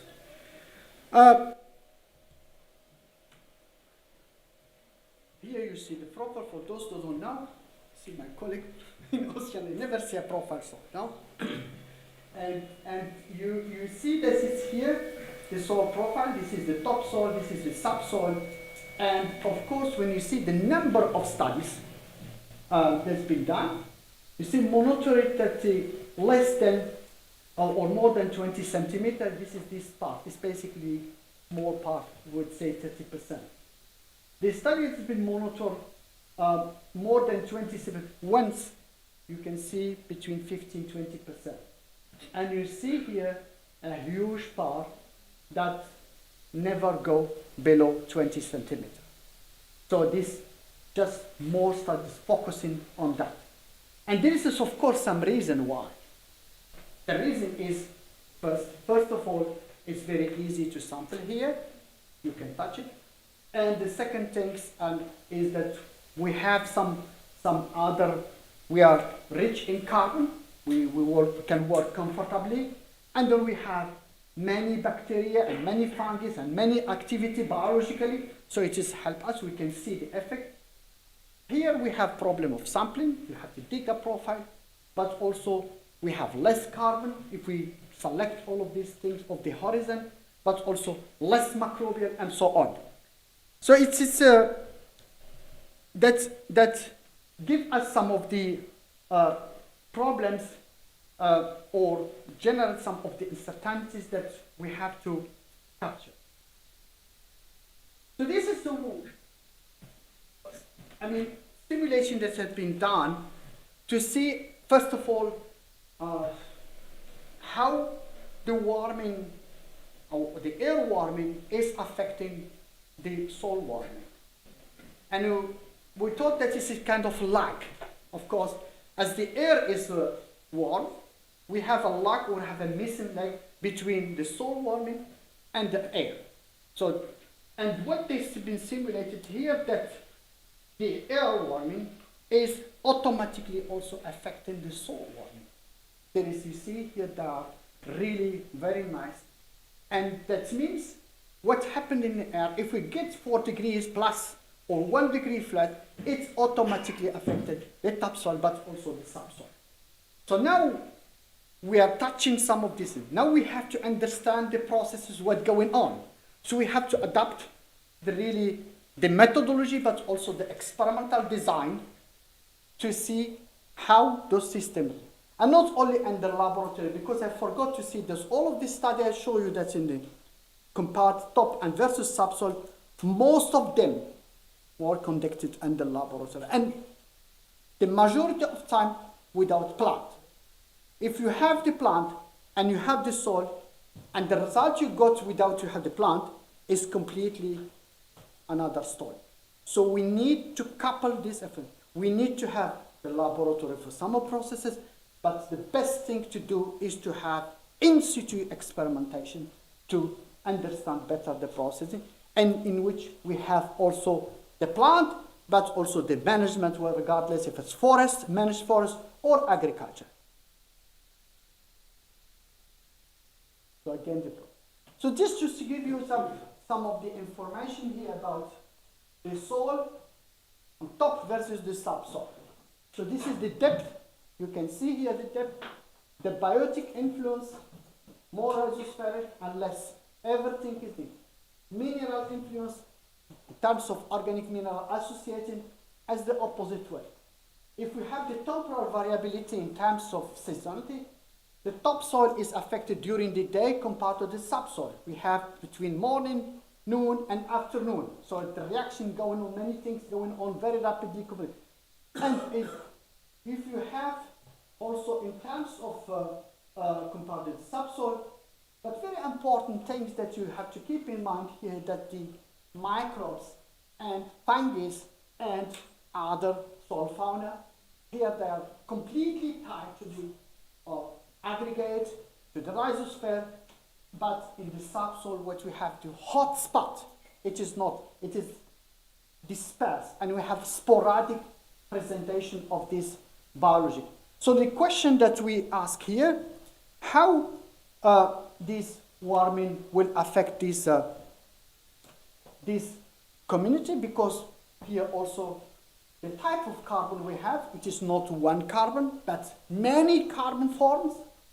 You get for pion, to the particulate, to the fungus, as you can see here, to the associate mineral, organic mineral. So a bench of mine. There is not one carbon, but many, many carbon. And this level or the degree of responses with respect to warming is completely different. And different not only within the type soil, but also within the management and also the climate pattern. Every compound will react differently, but also in association with the biology. So I will give you some of the examples because that have been done under the forest, which is a big international project on soil warming, which is basically coordinated by Berkeley, and in which we are part of it. And the result has been showed that after 4 or 5 years, there is a significant decrease in soil carbon at depth. That means the temperature plus 5 degrees, which is the worst scenario by IPCC, has been affected this summer. That means warming, this is the first signal we have, increase of the CO2, and this CO2 is coming from an old carbon, which is according to the C14 dating. That means that the effect of this warming is also not only the fresh material, but also the old carbon that is associating organomineral interaction is released. This is interesting to know in terms of processes, but it's also a bad news because we are removing this carbon from the top. And of course, what is still now investigation, so this is what we know, that this mechanism, and I'm talking about the microbiologists here, that this soil, but also is under the control of the microbiome, which is the key. It will affect, of course, the food, but also this cycling and the services.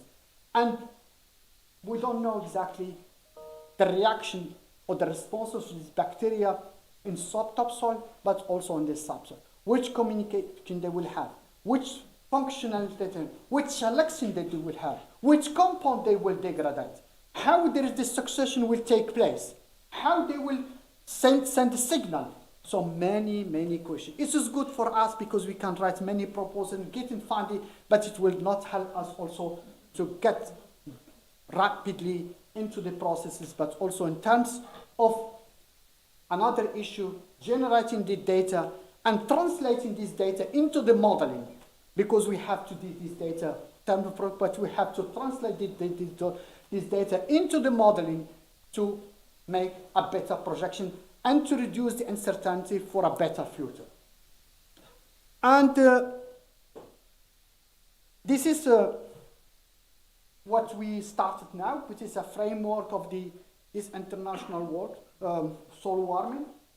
And one of the projects that just started last year and coordinating is just to see how this warming is. The example I show you, it was in under forest. And actually there is many sites basically in the United States, more than 10 sites in forest, but different in Arctica, but less in arable crop. And we have here in France, this is the only site. It is not because when I discussed this problem here, that no one was interested on it to put money in building this infrastructure to follow this thing. And it was a big fight to get it. That there's only one site, and this site is located in southeast France, which is called Lusignan. There's only one. I would do hope to have many, at least 10, but it will be not possible. But at least we are part of this framework. We have 10 sites in the United States. We have 3 sites in China, and 1 site, of course, in Europe, which is in Lusignan. I do hope that, for example, to have one in Endosol, in Arctica, with the help of Marilou. We will see. And one of the effects here that we can see here, that's how this soil warming plus 4 degrees. And another thing that we add here, not only the land use. It is something special that we have. We have 2 land use, because you have the effect of the temperature, you have the effect of the land use itself, you have the effect of the soil type effect, but also the all organisms that are living in this system. And one of the questions that's been asking here, at what extent this land use under the 4 degrees plus land type will affect the microorganism. Here you see the microrhizae, the archaea, which cause, of course, which are in close link with the engineering, soil engineering, earthworm, and other soil fauna, the food web regulation, and how these things are going. What will happen here under these 40 degrees? What will be the output and the implication on terms of carbon storage, but also on terms of release and sequestration? And of course, all of this information, it will be affected, how it will affect its services in terms of storage, but also in terms of producing food. And of course, the whole information will be incorporated in model simulation to better understand the process. So this is the example what we have in France. South of France, you see here that the warming is a 3 meter circular, which is a cable up to 2 meter depth, and it is a heavy equipment and more. It takes some time to build this, and you need to have a good engineering. And we put this experimentation under the framework of an observatory. We started in 2005. And why in 2005? Because we have basically the the legacy effect of this system. We have grassland following by crop, on 6 year grassland following by 3 years crops, and then 6 years, and we are here at this. And then we have a continued grassland, which is mowed and fertilized. And we wanted to see what happened to this system. And the reason why we have done this is because this area is also have a long summer drought, and this is long summer drought. We can reach less water, but high temperatures similar to the south of Spain or south of France with a lot of consequences. So we put this warming effect here to see how that things will be responding. And this gives you the idea what we are starting. So we have these cables, or this come 24, 50 centimeter distance. This is until the warming up to 2 meter. And then we have on the surface soil also what we call the zigzag to maintain this, because there's a lot of contacts between the topsoil and the subsoil. And the whole things, and this is we have 3 replicates and then control and treated system. And of course, this is not only warming, but you have to, the other equipment, how to sample the gas from the different depth, how to sample also the surface fluxes, the rhizosphere, and all of things. It's a very intensified and very, or I think that I have 45 minutes. Yes. Yeah, somebody told me. Okay. So this is, I'm just close. So anything that, this is the first result that show that we have, since 2 years, that means we reached the target. We have 4 degrees that along the soil profile. You see here the modeling, and then you see here the topsoil. We are not 4 degrees, but 3.5, because we losing temperature.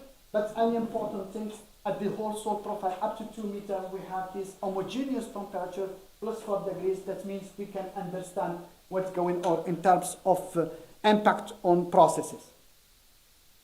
And the first test was last summer. You see here the control, which is what you see the circle here, and then the other one and the one. That means the combined effect of this width, the combined effect of warming plus drought was drastically affected. The response was immediately. One important thing is that in terms of vitamin, a lot of protein was missing here. So,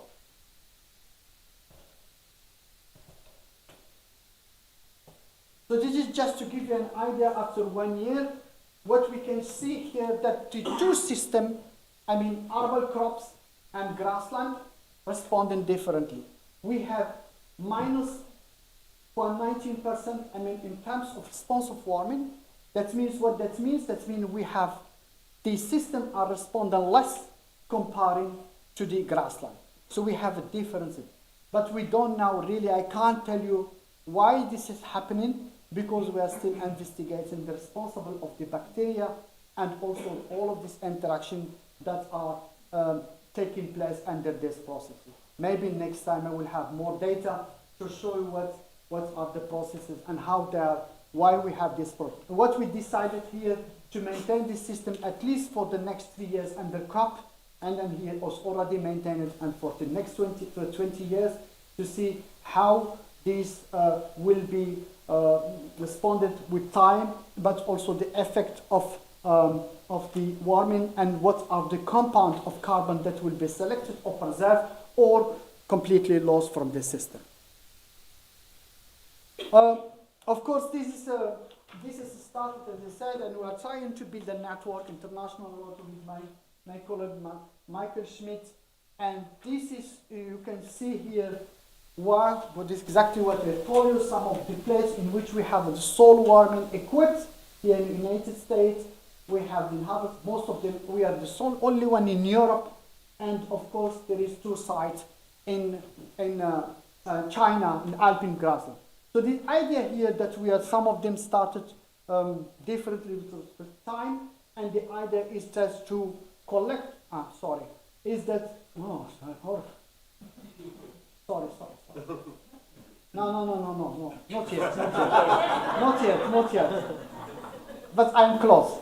So it's just to collect the whole information we have here and then trying to run model.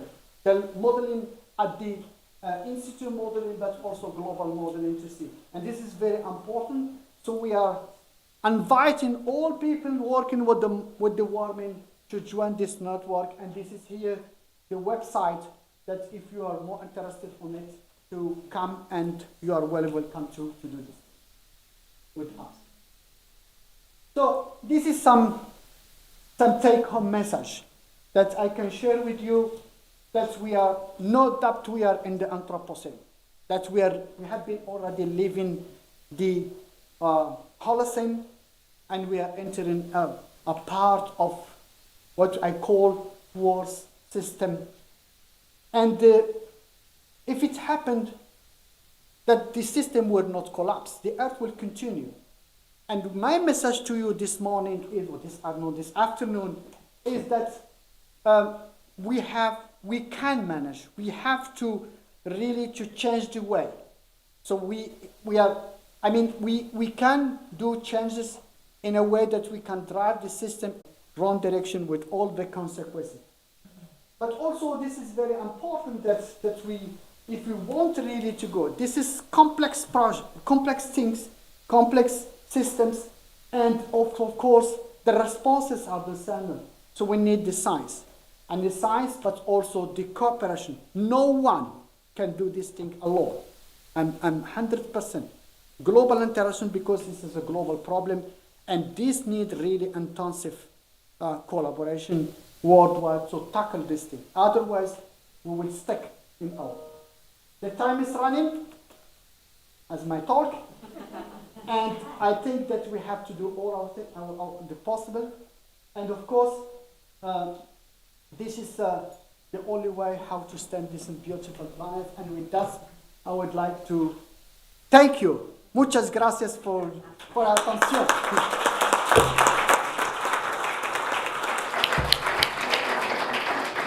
Thank you very much, Dr. Xavi, for your nice presentation. And now we have a few minutes for questions.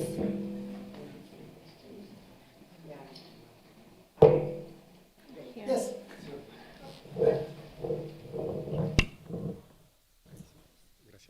So like for the ocean, in which there are many papers that are being published saying there is huge potential of sequestering carbon. I've seen several papers also saying that the deep soil, by mineralizing part of the carbon and so on, can be sequestered for hundreds or 1,000 years and so on. But what's the real status of knowledge of this? So how much quantification can be achieved now in order to make a projection about the potential? So for the ocean, I'm not oceanographer, but I was interested. My wife told me all the time, why didn't you study the oceanography? But it's too late now. The only thing that for the oceanography, I mean, they play a very important role. And then you mentioned in your presentation, because it is a closed cycle. It is only happening in the 50 meter, even 100 meter, and then everything. what we are now, this is a good news that my colleagues from the COR, Philippe Sier, they have been developing and some strong modeling in which they are really saying some incorporation of this carbon in deeper. If we go into deeper, what we call here the abyss, if we arrive to sequence this stuff in the abyss we call this in English, then it will be a great success. But we are not ready now. But another thing, in order to have this system working, we have to not to get the other part of the wheel, which is the acidification. If we acidify the system, then we are really in what we call the feedback loops, and these feedback loops can drive us to a worse situation. This is something, actually the ocean still, but it is a potential, of course, unless we maintain the pH and maintain the whole organism, but also we need to get this system down and down in the air. And of course, with the circulation, the salinity, and of this, many mechanisms, and I think people on the oceanograph, they are aware of these things, but there is a potential if we seek to make it. For the soil, yeah, it is a big debate. We can either develop the species, but many species developing some species, doing some genetics, because in agriculture soil, what happened that the people or soil plant breeding, they have been focusing only on the above ground. And above ground, because for them, the best thing that was to reduce the nitrogen uptake, having more biomass, but taking less care on the rhizosphere. And the rhizosphere is the most important thing in carbon input. The input is coming from the rhizosphere, especially in agriculture. So we harvest, we take the biomass. So it is the problem of material incorporated in this system, which is really a problem in agriculture. The input of carbon. And this is what the initiative for PEMIL initiative, for example, one of the things that is struggling, not the mechanism how to store carbon, but the input of carbon. We need this carbon as biomass to incorporate. And of course, if we arrive to develop the plant of tomorrow, in order to do that, we need to talk to the plant, we need to talk with the microarrays, we need to talk to many languages to deal with these things, but also the issues some people are trying, okay, if you develop this plant, they will stimulate through the priming and then release this carbon in the atmosphere.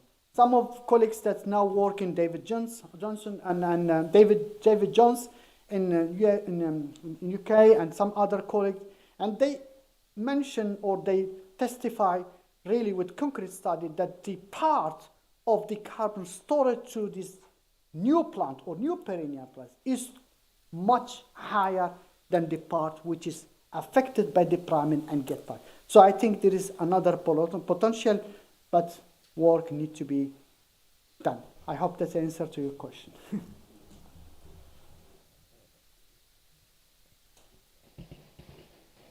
I think we time have of lunch, time. Yeah. Comida. Yeah. We have time for just one question more. It's here one. So,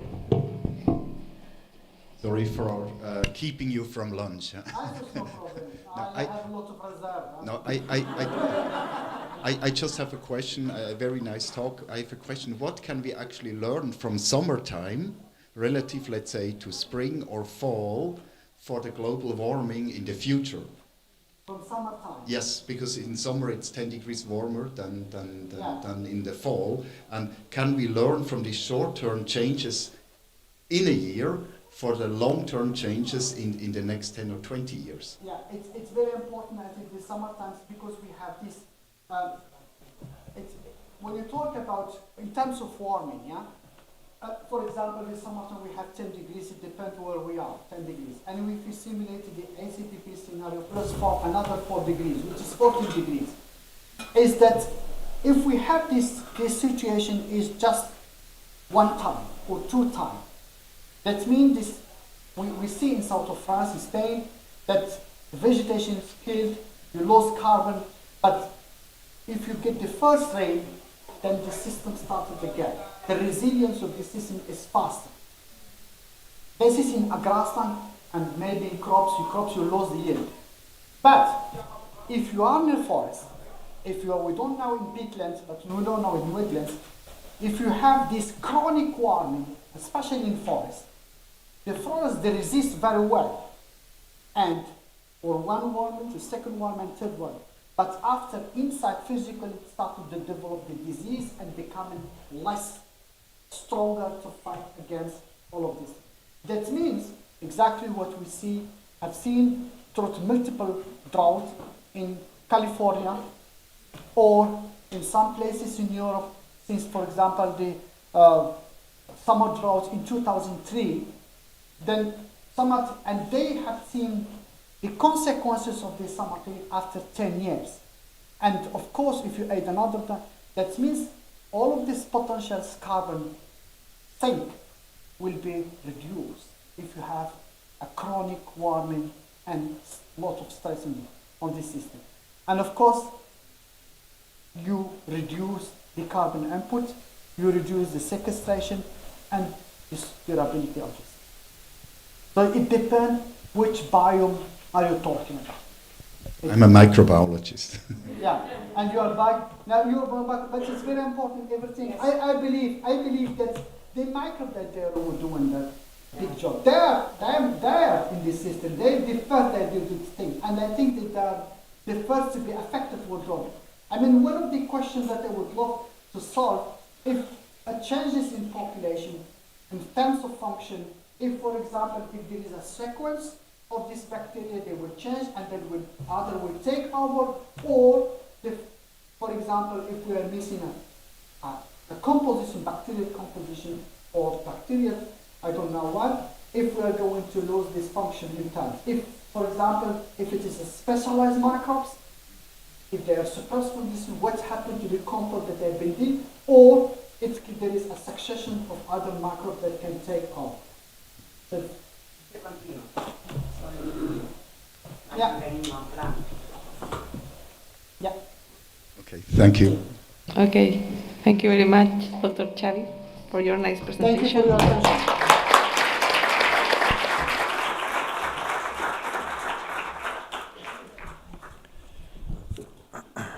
Okay, thank you very much for all today's presentations. We invite you all to a lunch break, and as time flies and we need to keep our schedule on time, we will start the next round of talks at 14:30, please. Thank you.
Sí.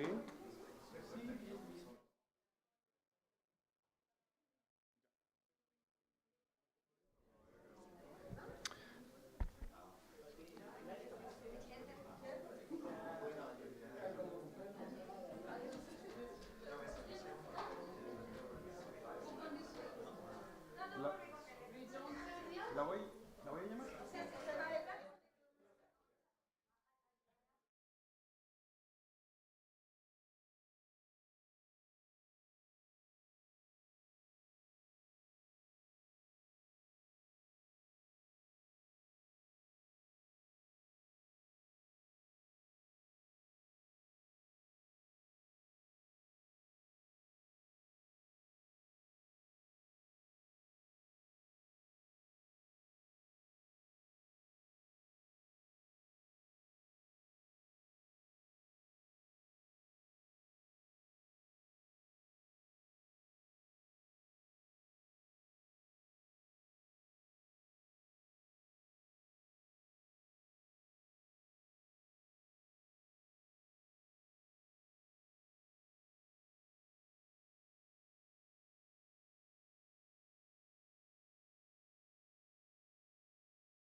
Presence here.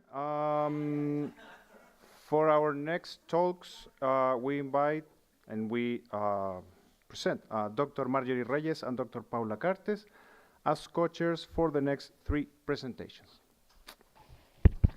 Thanks, Herbert. First of all, I would like to introduce to Dr. Cornelia Rumpels for the French National Research Center, CNRS, at the Institute of Ecology and Environment in Paris. Thanks, Cornelia, for coming, and you can start your presentation. Yeah. Thanks, Paula. Thanks very much for the invitation to give this presentation to you, and thanks also for introducing me. So it's my 10th time to Chile. I always enjoy coming here. And today I would like to talk to you about the role of earthworms, which you have not yet considered in your studies, although your view is really holistic.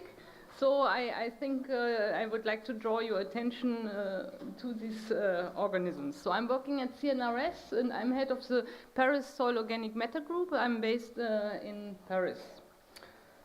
So earthworms, in fact, are key organisms in the biogeochemical cycling. They are considered as soil ecological engineers. They are responsible for bioturbation. There is a drillosphere, which is highly influenced by the earthworms, and we have karst and burrows. And these structures created by the earthworms, in fact, they are very important because they influence the water infiltration and also the water flow within the soil. They are, the earthworms, through their activity, they are important in order to create aggregation, stable aggregates in the soil. And they strongly influence also organic matter turnover because they commute through their feeding behavior. So, and arable soils, in fact, they contain 150 to 350 earthworms per square meter, and this represents a biomass of 100 to several thousand kilograms per hectare. So there are several, the biomass within the soil is like several cows on 1 hectare. So it's really important, and the bioturbation activity is really important, and the earthworms play a significant role in soil fertility by their effect. So, and why are earthworms important for organic matter dynamics? Because they co-ingest, in fact, litter, plant litter, and also minerals. And during the passage of this material in the gut, there are several processes occurring. There is this grinding actions, there is a secretion of calcium compounds, there is digestion, partial and more and bacterial stimulation, enzyme production, all kinds of things happening, affecting the organic matter and disintegrating the organic material, and because it's at the same time in the presence of minerals, there may be the creation also of organo-mineral interactions. We know very little about this. We know that casts are ejected after this procedure, and so the casts are aggregated by the earthworms, and in these casts we find actually organic matter protection. We have particulate organic matter which may be integrated in these casts, which are aggregates produced by the earthworms in micropores, so microorganisms will not have access to this material, or there may even be organic matter associated with mineral particles by chemical bondings, and this means that this organic matter would be highly stabilized. So there was a question asked in the literature very recently: are earthworms catalysts of stable organic matter formation? So at the moment we don't really know. This was one of our questions. They may, at the same time, when this gut passage is occurring, there is also emission. This is the drawback of the earthworm activity. There is emission of CO2 and N2O because of the degradation of the organic matter.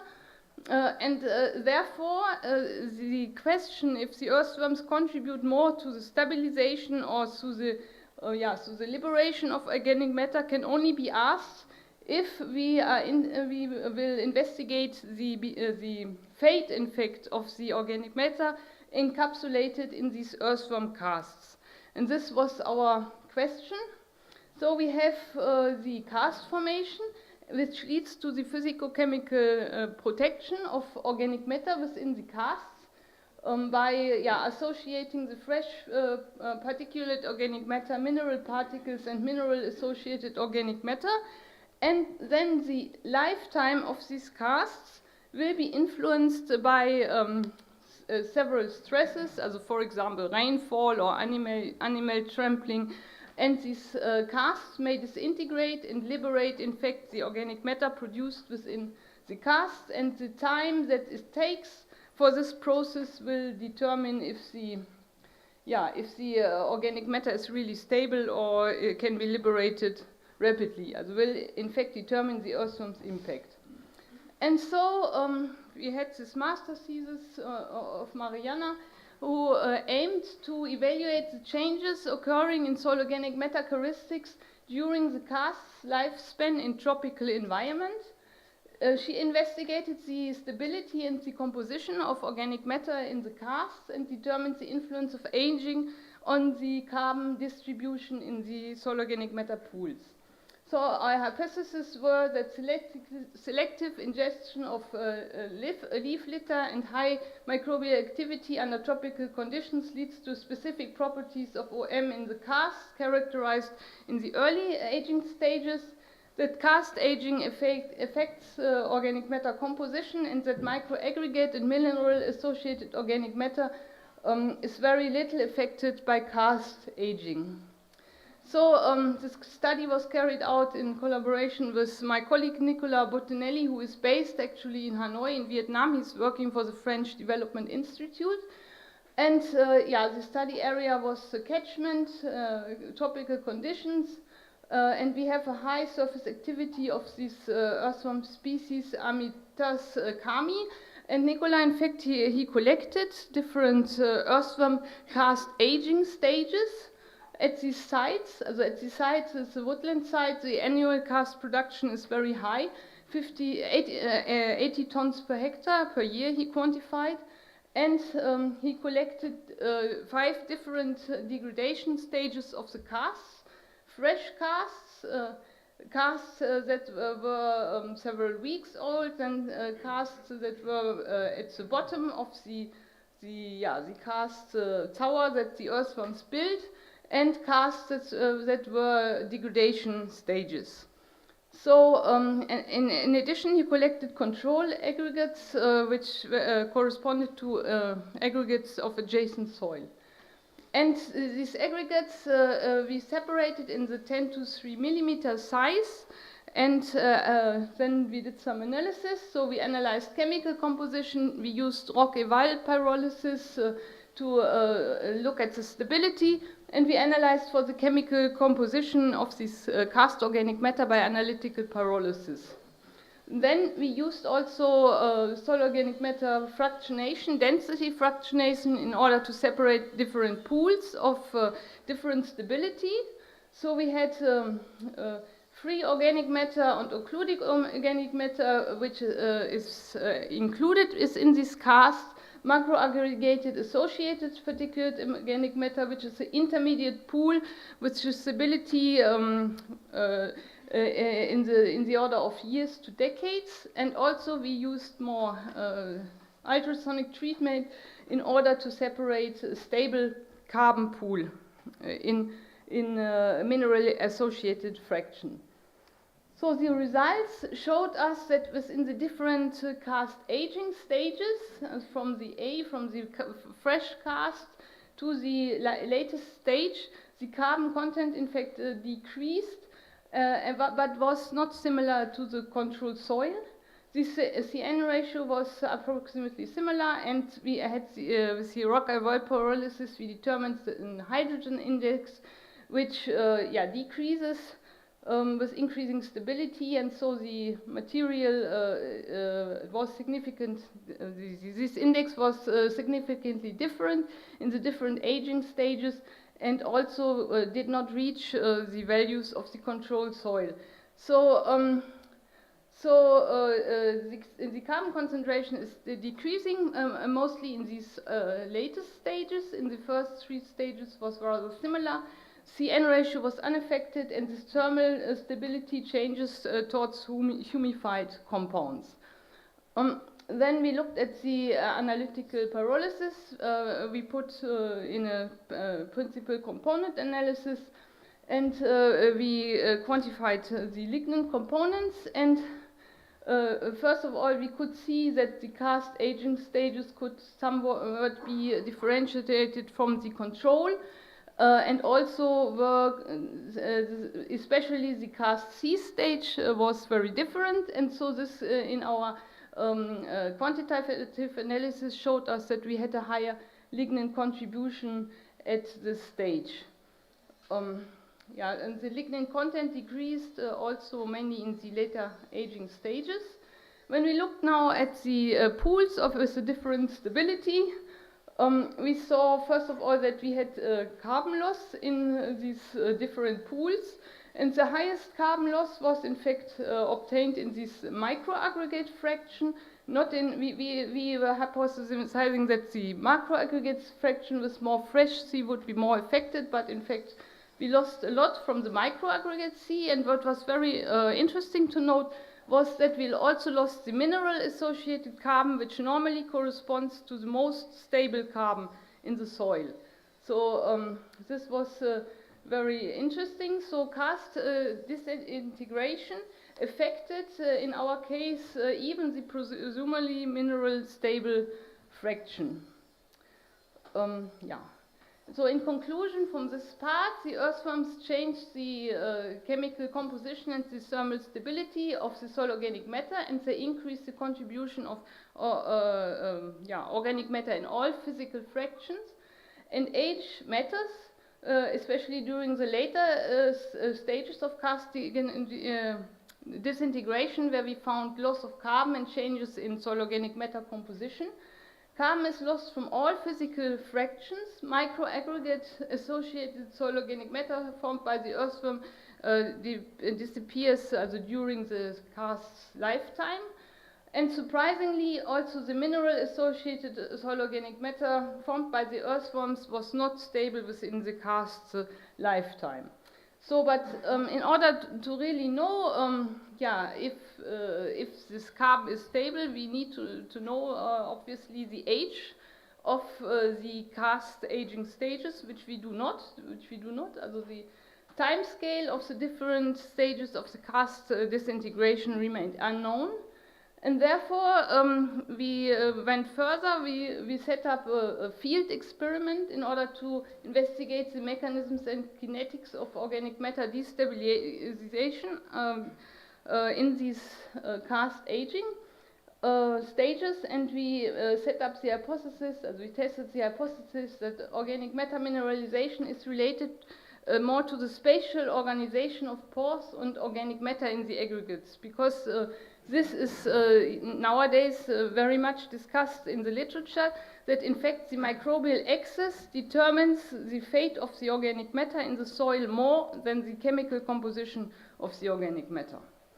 And so what we did is, Nicola, once again, he collected karsts, and these karsts were exposed in these little devices in the field, and we determined elemental composition to investigate the carbon loss, and also determined the stability of the karsts, which we collected after 26, 72, 320 and 400 days during laboratory incubations, and we investigated also the physical changes of the karsts. And for this we used tomography in order to study the distribution of the POM and also the pores within these aggregate fractions. So in terms of carbon content, we saw that karsts and control aggregates were different in carbon content, significantly different during the whole time of exposure, the 400 days, that's more than a year. And we saw from the incubation study, we saw that the potential mineralization, and this is the potentially mineralizable carbon, decreased in the first 72 days and then remained constant. When we look now, as I show you here, you might not be familiar with some microtomography results where we can get 3D information on the distribution of the pores. We can quantify connected pores, connected particulate organic matter, and non-connected particulate organic matter. So the particulate organic matter that is connected means that it's connected to the outside of the aggregate. So it has access to air and also to the water flow. And so the microorganisms might be able to degrade this connected particulate organic matter much better than the unconnected one.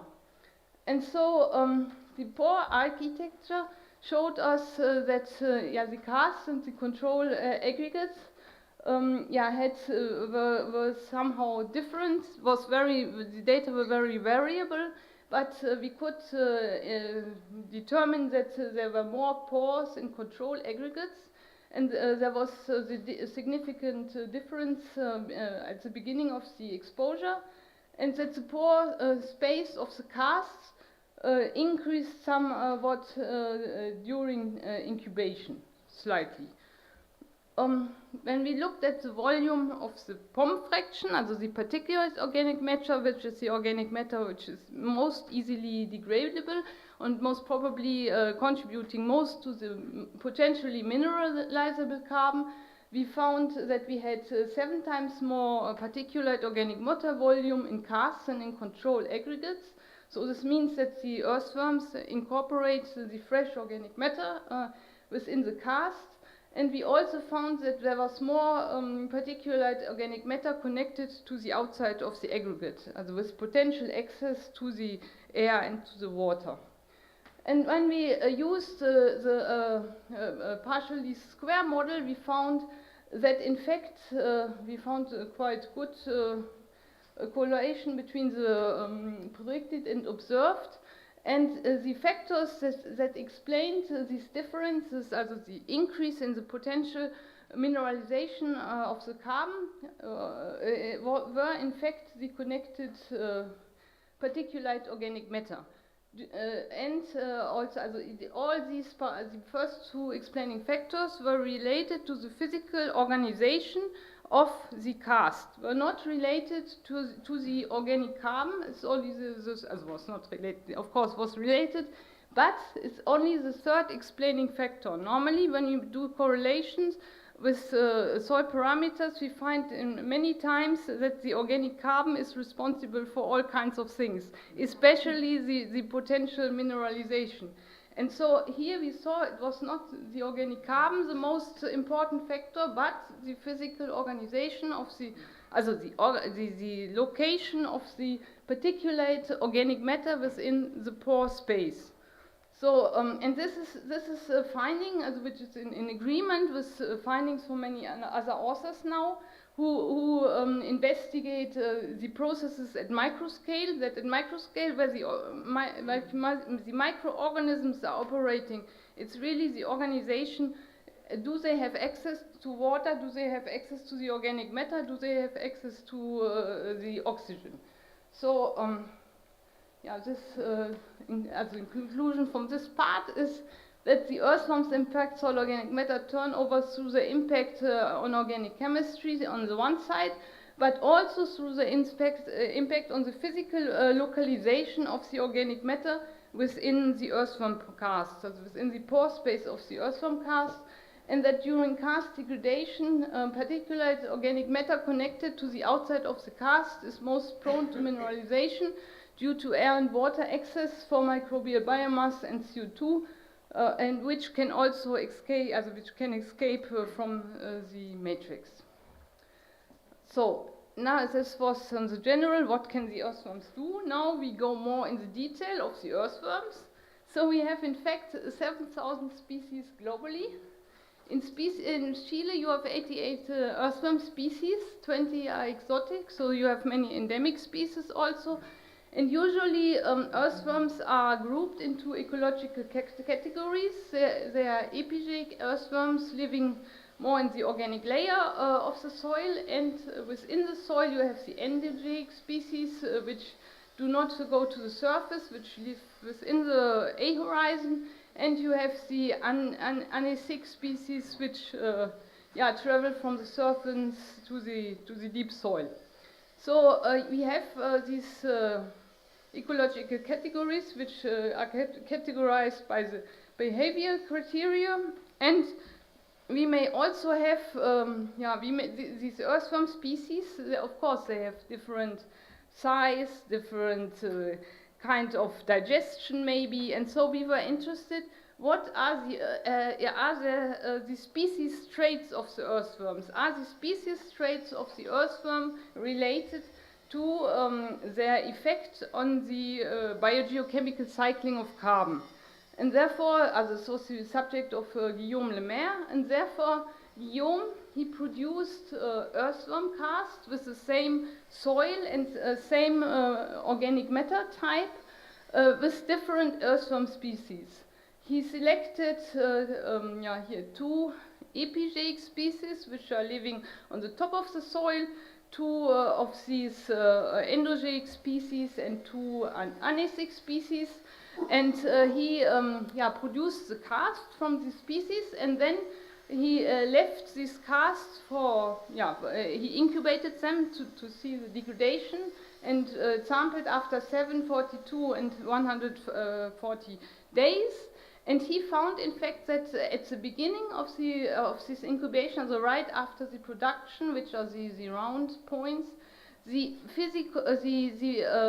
physicochemical characteristics, this is all his data in a PCA, the physicochemical characteristics were quite similar at the beginning, but here is also the round points. But then, with the time, when the casts disintegrated during the lifetime of the casts, in fact, all of these species had quite different. Also not all, but there were differences in the fate of the cast. And therefore, the behavior of the organic matter within the cast is species specific and varies with the different species. And this is the OM mineralization, organic matter mineralization during this cast aging. And here you see once again at day 7 the species, the categories were mineralizing quite differently, but with increasing time, the mineralization was species specific. So the stability of the cast organic matter is species specific because it's changing with time, and was in his case also mostly related to the physical cast organization. Also the POM connected, particulate organic matter connected to the outside of the aggregates. And so this leads me to our new project, U2 Worm project. We aim to understand and to use the ecosystem services provided by the earthworms. So we want to, in fact, relate the earthworm traits to the function and the performance. We want to identify the traits of different species so that we can, we want to see if these species-specific traits affect organic matter turnover, and then this will be used for understanding the effects of the different species, and also we would like to use the effects of the different species for ecotechnological applications, for example, vermicomposting with minerals in order to increase stability of organic material. So and this is my take-home message. So earthworms have important impact on soil functions and biogeochemical cycling. They are enriched and protected. They are enriched in protected organic matter pools. During cast degradation, organic carbon is lost from all pools and organic matter composition changes towards humified compounds. The carbon dioxide mineralization from the cast is controlled by the physical organization, in particular the amount of particulate organic matter that is connected to the outside of the aggregates. Understanding of these processes and the earthworm effects on the functioning of specific microbial communities, for example, will allow to develop ecotechnological approaches to increase the fertility of agricultural soils. So thank you the organizers for giving me the chance to present my funding under the MEC project, and my collaborators and funding. Thank you.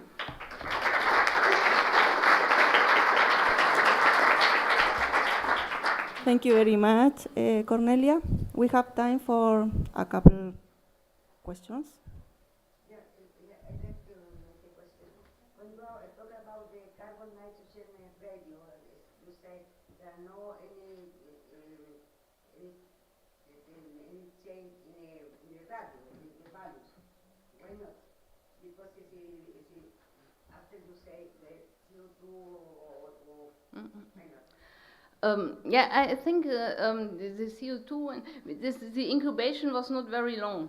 So if you have only 1 month of incubation, you do not expect that this. But you are right. In the field, we had also this.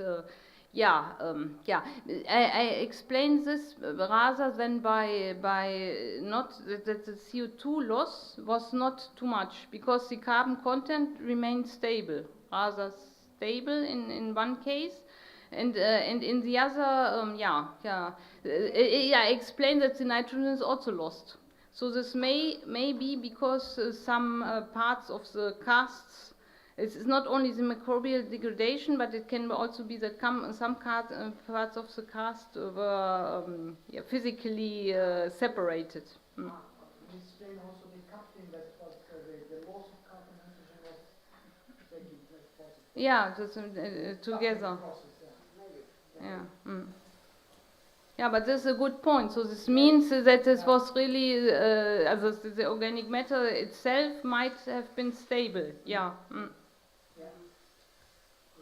Okay. Andres? Thank you very much for the presentation, Cornelia. May I ask, what is the impact of earthworms or cast on the microbiodiversity? This we will investigate in our new project. Also, we will investigate the microbial consortium within the cast and investigate how this changes with different earthworm species, because the earthworms might inject some microbes via the passage in their gut. And in general, I think that earthworms, yeah, they are really important for the soil health. So this means that they also stimulate microbial activity because they commute the organic material, they make it smaller for better microbial access. I think they stimulate the microbial communities and also create some diversity within them by all their effects. And they have also the mucus, they lose mucus when they travel through the soil. They have some mucus material which is on their outside and which also is used by the microbial biomass of the soil. Yeah, this is in New Zealand. The people say that the soil is fertile. They take the soil, appear a lot of earthworms. This is the relationship between fertility and earthworms. You agree? Yeah, the farmers also like very much when we have a soil that is rich in earthworms and it's healthy and it's fertile. But on the other hand, there's also some drawbacks. As in North America, for example, they have this invasive earthworm species, which also change completely the environment. But this is a negative effect because in some environments where there are no earthworms, there may also be some adverse effects in terms of biodiversity, for example, because in these systems they lose some of plant species and so. So this depends. But in general, I would think for agricultural soil that it's more fertile and more healthy when you have the earthworms. Also because they, for example, they are sensitive to pesticides, for example, and heavy metals, and so you would not have these things. Okay, the last question. So thank you. I would have a question. Do you find any mycelial fungi in the aged cast? Because they are good transporters of microbes. Yes, there is some mycelia, but we have not yet analyzed what communities, fungal communities may establish. But yes, we have some fungi, especially those when we sample outside in the field. Okay, you yeah, okay. Very short question. What's the depth in which we can find the worms and how do they contribute to this transport to the soil? Of course, in the first 20 centimeters in the A horizon, in the dark horizon, we found most species, also the endogeic species and the epigeic species. But these anasic species, they can travel really deep. They go to several meters, and they bring the organic matter from the top down to the bottom. Thank you, Cornelia.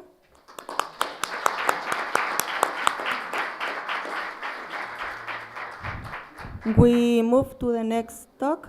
I introduce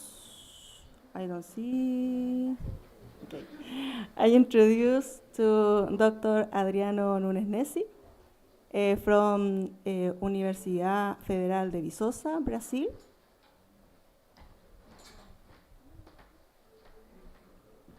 Okay, you can start. Thank you, Dr. Nunes. Thank you, Marjorie. So, good afternoon. So it's a great pleasure to be here again. So it's very nice. And just in case I don't have time, I want to say thanks to Dr. Paula Cartes for inviting me and also the organizers. And also I should thank the funded seat for the money for Dr. Paula research and also to bring me here. So thank you very much. And also for Marjorie, Dr. Andres for collaboration that we are having for a long time already. So thank you very much. So I guess this is not something new for you. So it's just showing the problem that we have in the world, that several areas of the countries, they are with acid pH, so it's below 5.5, and below this pH the plants will have problems to get phosphorus, and also they will face with the aluminium that if it's as a cation +3, it is quite toxic for plants. And but plants have several ways to deal with that. So this is also not something that the audience knows and don't know, but it's several mechanisms of dealing with the aluminium. I think the one that is most known is the one where organic acids are exudated from the roots, and then they chelate the aluminium and stay and let it stay outside of the root tissues. Another way is taking the aluminium inside the cell and storing it in the vacuole, for example, where it doesn't make any problem, or then in another place of the cell, like in the cell wall, where the cell can still survive and the root can grow, and the plant can get the nutrients that it needs. Also, we know how the aluminium is taken up. We know about the transporters that exchange organic acids and so on. We know that there are differences between aluminium resistance and aluminium tolerance and aluminium exclusion, but sometimes people mix it up. Resistant here in this talk, I consider that is the capacity of any plant to sustain growth and yield in acidic soils, usually characterized by toxic aluminiums. And in this way, we have two main mechanisms. One is the tolerance, where the aluminium enters the plants and then is detoxified or is stored somewhere where it doesn't cause any problem. The other one is exclusion, so it stays outside. The focus here is on preventing aluminium from entering the root apex. So both are in the apoplasm and in the symplasm, where you can see here in the picture. So we know that there are several plants that are aluminium tolerant, like this one here is quite known, rice. This hydrangea is also tolerant, so it changes the color of the flower when it's in one soil pH or in another one. And also species that usually use aluminium exclusion has a way of surviving in aluminium conditions, which is the maize and wheat. So recently, there is another mechanism that is involving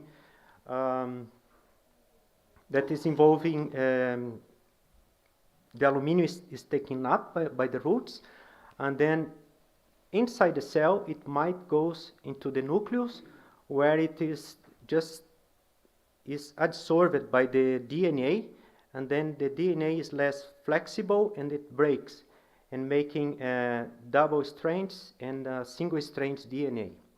And this starts a cascade of signaling that leads to the phosphorylation of this protein here, SOG1, which then lead to DNA repair and also stop the cell cycle progression. So in this way, the aluminium may stop the cell division, and then the root just can't grow. There is also other ways of involving this DNA checking mechanism, which is involving organic acids and using the mitochondria, which is still under studies. You see that there are a lot of questions in this. So I will focus part of my presentation on this mechanism here. And interesting is that this mechanism of genotoxicity tolerance is a common thing in non-plant systems and in plant systems. But in plants, it usually works only for aluminum toxicity. It's not working for other kind of things. So then, just to remind, so aluminum is known to induce DNA double-strand breaks and single-strand breaks, like here. And also aluminum, because of that, is also known as a rhizotoxic for most of the plants. But we also find in the nature plants that really likes aluminum and also acid pHs, like this one, the Camellia sinensis. So this species here, it needs aluminum. So it needs aluminum for root growth, as you can see here in acid pH. So if you increase pH of soil solution, it just don't produce nice roots. And also it needs aluminum in the soil solution. And here the aluminum is quite nice for DNA integrity in meristematic cells. So which is quite interesting for further investigation. Right? So is there anything else about aluminum response? So if you look at this picture here, so we have here in the middle the equator lane, and then if we go up, so we increase the distance from the equator. So and increasing the distance from the equator, what we know is that the day is then increasing. The light period is increasing if you go far from the equator lane. And what we know, if you look at the center of origin of the species that are cultivated at the moment, you will see that there is a kind of correlation where you increase the distance from the equator line, you increase the number of aluminum tolerant species. I mean, the other way around. So if you go far from the equator lane, you will see reduced number of aluminum tolerant species. Of course, there are exceptions, but in general, we can see that. Here, just one example of a crop species. We have as highly sensitive species that are quite important one. They are all from long days. And if you look at the high tolerant species, they are all from short days. And then the neutral days, they are like moderate sensitive or the moderate tolerant. So it's quite nice correlation that we can see this with aluminum tolerance and the FOT period. So, but then is the question: can FOT period modulate plant response to toxic aluminum? This is the question that we try to answer in our experiments. And the first thing we did was to use Arabidopsis plants, because it's not a crop plant, but it's a model plant that we can usually measure root growth in plates. And here we just grow Arabidopsis in short, neutral day and long day, in the presence and in the absence of aluminum. And what we can see here is that under short day and neutral day, you basically don't see too much change in the ratio of root growth calculated in this way. But you do see change if you grow these plants in the presence of aluminum and in long day. So it says that under optimal conditions, long days impact root elongation. So we also check it, the same thing for plants that are known to be short day species and long day species. And here you can see the relative growth rate in a plate with aluminium, where you can see that on the short day, the roots just grow better than the plants on the long day in general. There are some exception here. And then when you compare plants from short day growing in a long day or in short day, and plants from long day growing in the short and long day, you will see that the plants from growing in the that are coming from short day regions, you don't see too many difference between the growth with and without aluminium, but you do see in plants from long day.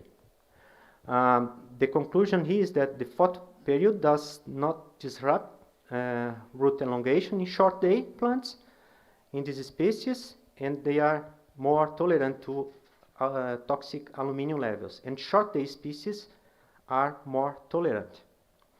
And then we also checked the aluminium level in roots, and here you can see that plants from long day, we do see differences, and when you grow them in long day, but plants from the short day, they even accumulate more aluminium, and they are more tolerant to that.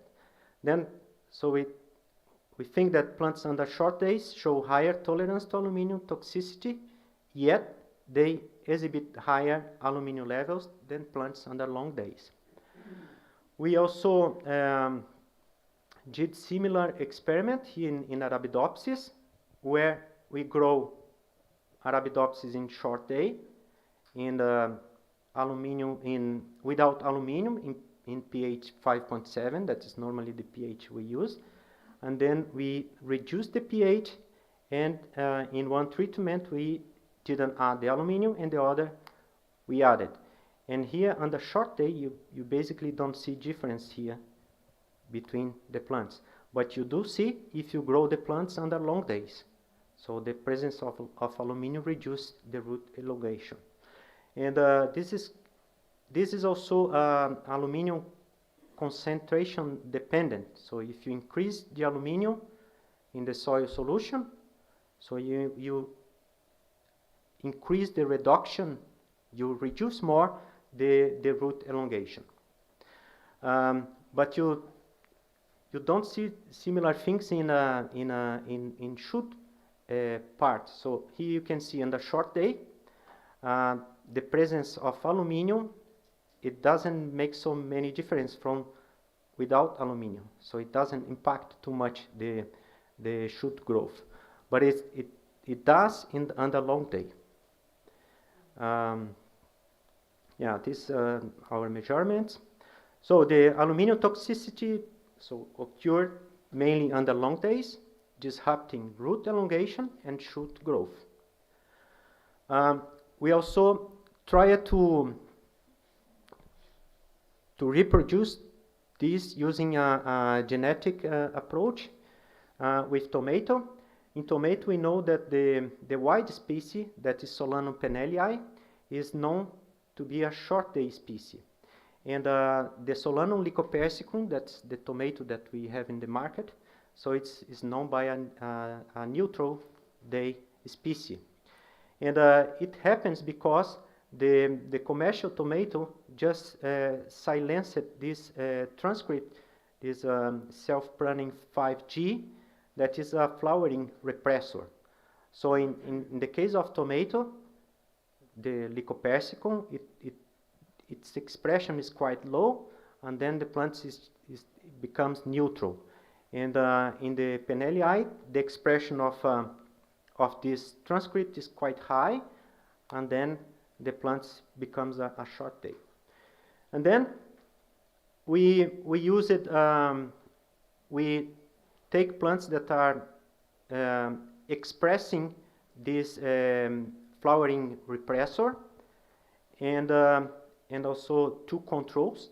And here we see that the plants that becomes a short day, so this is a tomato that flowers only under short day conditions, it has a higher root growth in comparison with the others that are reduced.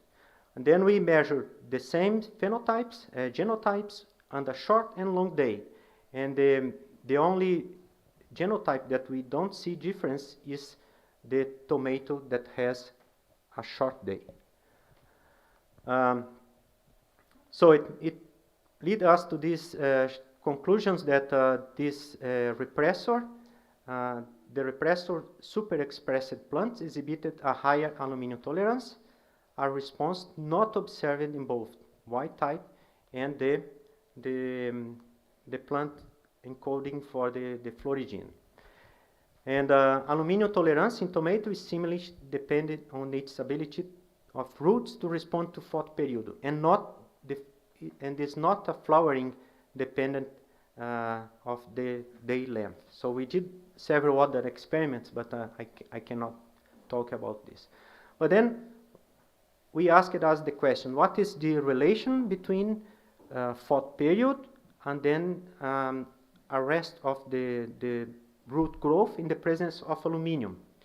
So we have a few papers that says that that the circadian clock system, especially the casein kinase 2 that is involved in here, might be related to aluminum response. Based on this information and from other papers, we start to look at the endoreplication, because endoreplication is known to be a marker for aluminum sensitive plants. So if you want to know if a plant is sensitive or not to aluminum, you just need to look at the endoreplication in the root tips. Why? Because sensitive plants, when the aluminum get inside the quiescent cells, it might impart cell division and start to duplicate DNA. And then the cell just grow, and there is no division, and you see this kind of phenotype here. So we measure this in Arabidopsis. Here are the plants with under short day without and plus aluminum, and under long day without and plus aluminum, and we measure the DNA ploidy distribution. And as you can see here, the distribution of ploidy is quite high under long day, but not the same under short day. And if you look at the index, you will see that under short day, plants with aluminum and short day, it doesn't have too much endoreplication. So it means that the cells are still growing in the roots, right? I mean, the roots are still growing. But you don't see the same under long day. So it means that the proliferative capacity is enhanced in response to aluminum under short day, but is not the same under long day. And aluminum tolerance under short day is likely associated with downregulation of endoreplication. And we also checked the genotoxicity of aluminum, and we compared this with other chemicals that stop root growth. And here you can see under short day that these chemicals here that normally stop root growth, the root growth is reduced, but it's not the same as the control. In the control you have root growth, and in this condition here, short day, you still have a root growth, right? It's not the same of the chemicals. But then if you grow the same plants with the same treatments under long day, and then here you see that the aluminum is making a big effect on root growth. So here is just summarizing this, and then with this we can conclude that photo period acts specifically in endoreplication resulting from aluminum toxicity. Yeah, so, and then we start to look what are the checkpoints for this, no? How it happens. So we know that there are two kinases that receive the signals that some double strands or single strands breaks are done by the aluminum or other stress. And these proteins, these kinase, they phosphorylate SOG1, and then the SOG1 in this case will lead to DNA repair, key essential differentiation, or arrest of a cell cycle. In some conditions, it stops cell cycle, and then endoreplication start to become higher, cells start to grow, and then the root just don't grow anymore. So we checked the expression of these three guys here along the day in different time points, and also on the short and long day condition. And here, as you can see, on the short day, the profile of expression of SOG1 and its kinases is very similar in the presence and in the absence of aluminum, but is not the same if you do the same on the long day. On the long day, the profiles are quite different. So these experiments then suggest that the expression of DNA checkpoints regulators, they increase in a light-dependent manner, and more coordinated expression on the short day than long day. We also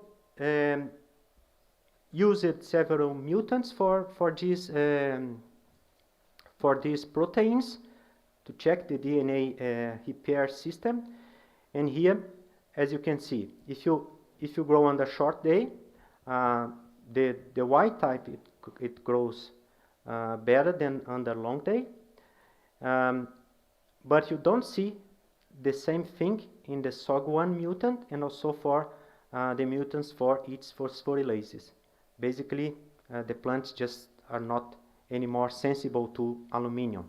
It happens because with these mutants here, the S phase of the cell cycle continues, then the plant has cell division and the roots continues growing.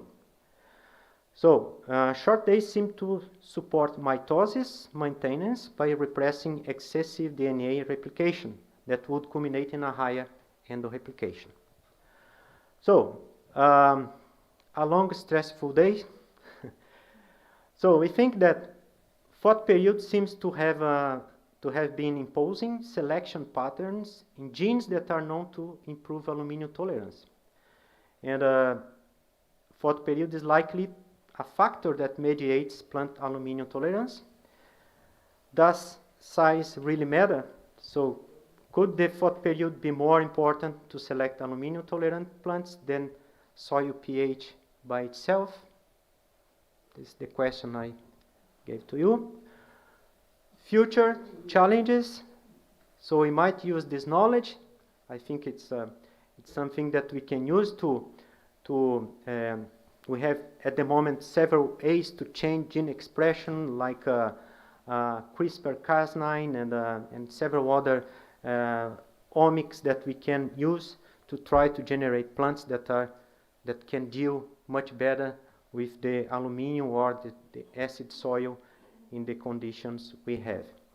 So I should say thanks especially to this guy here. So João Antônio. So he was the PhD student that did this work under supervision of my colleague Wagner Araújo. So I should thank them. Other people were involved. So this is Dora. She is a postdoc in our lab, and the others are PhD students, and this is agronomy student. And then our colleagues from the department, Ellie Fernie at the Max Planck, and also Professor Lieven from Weider, that helped us, and he works with this this topic, and also Professor Lázaro Pérez that provided us with the tomato genotypes and the funding agencies. So again, the picture of the group, and thank you for your attention.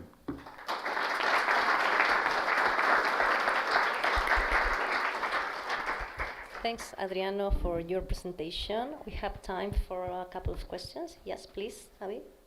Yeah, thank you very much, Adriano, for a very nice talk and very inspiring. I heard in your presentation, maybe I missed because I have to do other things. You talked, in your talk, you mentioned a lot of aluminum tolerance, but I didn't hear one word about aluminum as beneficial for plant, for example, plant growth. I mean, we know that the root that they are stimulated by this thing, but also aluminum, it is not an essential element for plant, but also is a regulating of nitrogen and carbon. So, what it was missed, or you? Yeah, no. Because we talk all the time about tolerance, yeah. But we forgot all the time also that this is beneficial element for plant too. Yes, you are right. But at the moment we haven't touched on this topic. Of course, it's very interesting, but we focus on this part. But you are right; it's an important thing. So why some plants just enjoy to be with aluminium and others not? Yeah, but because in your sorry, you said that the root cross, and probably it could be an indirect effect of the aluminium. That it's also, of course, it's a gene expression also, but it could be a direct effect of the aluminium stimulating the root growth. No? Yeah, in the species that I showed before, yes, but not in the others. In crop plants, basically, is not good to have aluminium for them. Because we didn't investigate so much. Might be. But it's a long time that people are working with aluminium, so it's, we need to change the paradigm. yeah, probably. Yeah, no, I agree. Yeah. It is close to me. I will ask.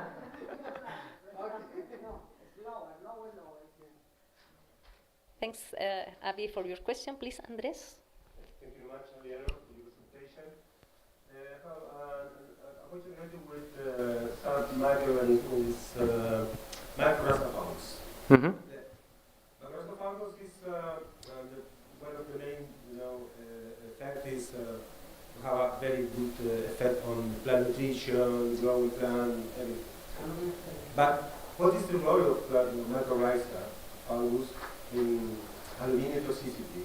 Is alleviate the toxicity by aluminum, or what is the effect? Actually, I think we will alleviate, but there are people here that much expert on this, and than me, so I am not confident enough to. I think it makes good.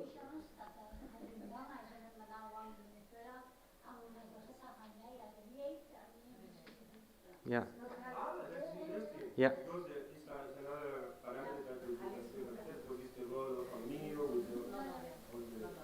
Yeah. Multiple problems.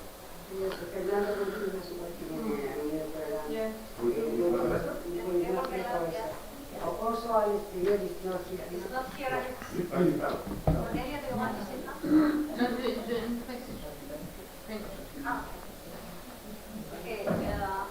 Just a comment for Abby's comment. Also, we are studied for a lot of time aluminum toxicity for most of crop of southern Chile with Marilu, with Marjorie, and all our working groups. And of course, there is some plants that obtain some benefits from aluminum, of course. But in general, crops plant in traditional agricultural system, they are negatively affected by aluminum by different forms or mechanisms or ways to be toxic in the primary or secondary metabolism way, or both. Sometimes also we can look in some short experiments, some improvement for root growth, for example. Okay, we can see that, but most of that effect for most of cropped plants are like an hormetic response. I mean, most of machinery of plants are oriented to avoid the aluminum toxicity in that plants. Of course, in Marsner's book for plant nutrition, aluminum is mentioned as essential element for some plants, but mostly it's toxic. Thanks. Yeah, just complement the comment of Paula. In Brazil, we have plants from the Cerrado biome, and several of them, they just don't germinate without aluminium. So you have to add aluminium that they can, so it's a...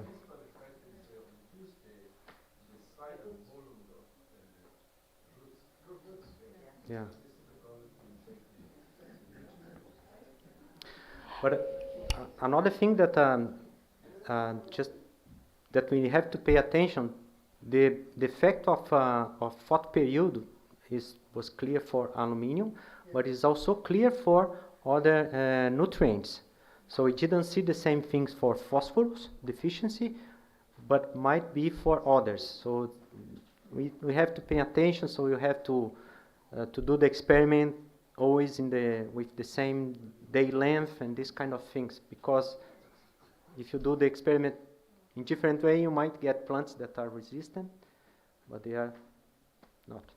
Okay, we have time just for one last question. Cornelia, please. Yeah, I was wondering with regards to this photo period, is this the length, the time, or also the intensity?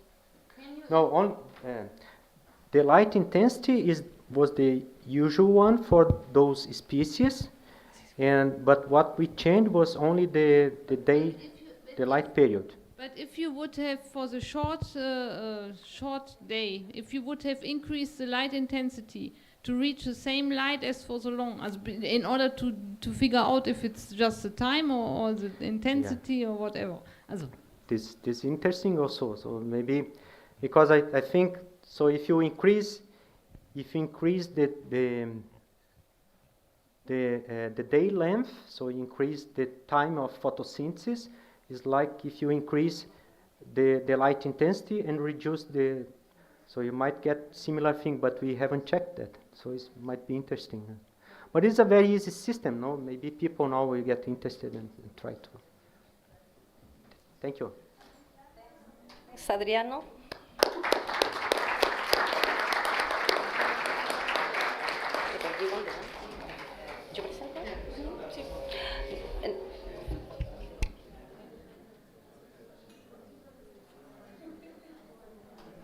We will start with our last presentation of this first block at the afternoon. I would like to introduce Professor Jerry Cohen from the University of Minnesota in USA. Thanks, Jerry, for coming, and you can start with your presentation. Sure. Figure this out. Okay. Water. Well, thank you all for being here in the afternoon. This is a time I like to take a nap. You too? Yes. Okay, so I'm from the University of Minnesota.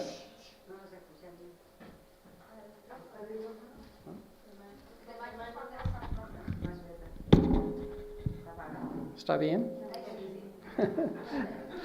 Okay, so I'm from the University of Minnesota, and I'd like to acknowledge that the University of Minnesota is built on the lands of the Dakota people, our indigenous population. And the name of the Minnesota also comes from the Dakota, and it means the tent of the water, the tent of the sky. And it's argued over whether that is in the middle of the day, which would apply to our 10,000 lakes, or if it's the end of the day where the sunset would apply to the muddy rivers of the Mississippi, but we don't know. However, what I'm going to talk about today is a little bit different than the talks you've heard, because you're not going to get a lot of data. You might get a little chemistry. You're not going to get a conclusion, but what you're going to get is a philosophy of science, of how to do science and how to think through a problem. I talk a lot about roadblocks in research And I want to just let you know that the roadblocks are only homage to the fact that it's roadwork season in Chile and that there's lots of roadblocks on the way on the highway, and that you should look at roadblocks as just a stopping point on the way to get to your destination. Okay? So, with that, what's it do?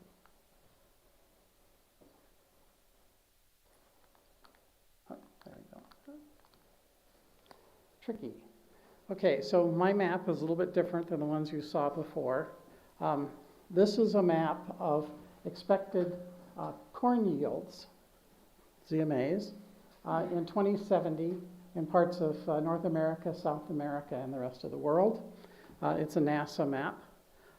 It's a little higher resolution than maybe some of the others you've seen. I have a long history of working with NASA, so I like their materials.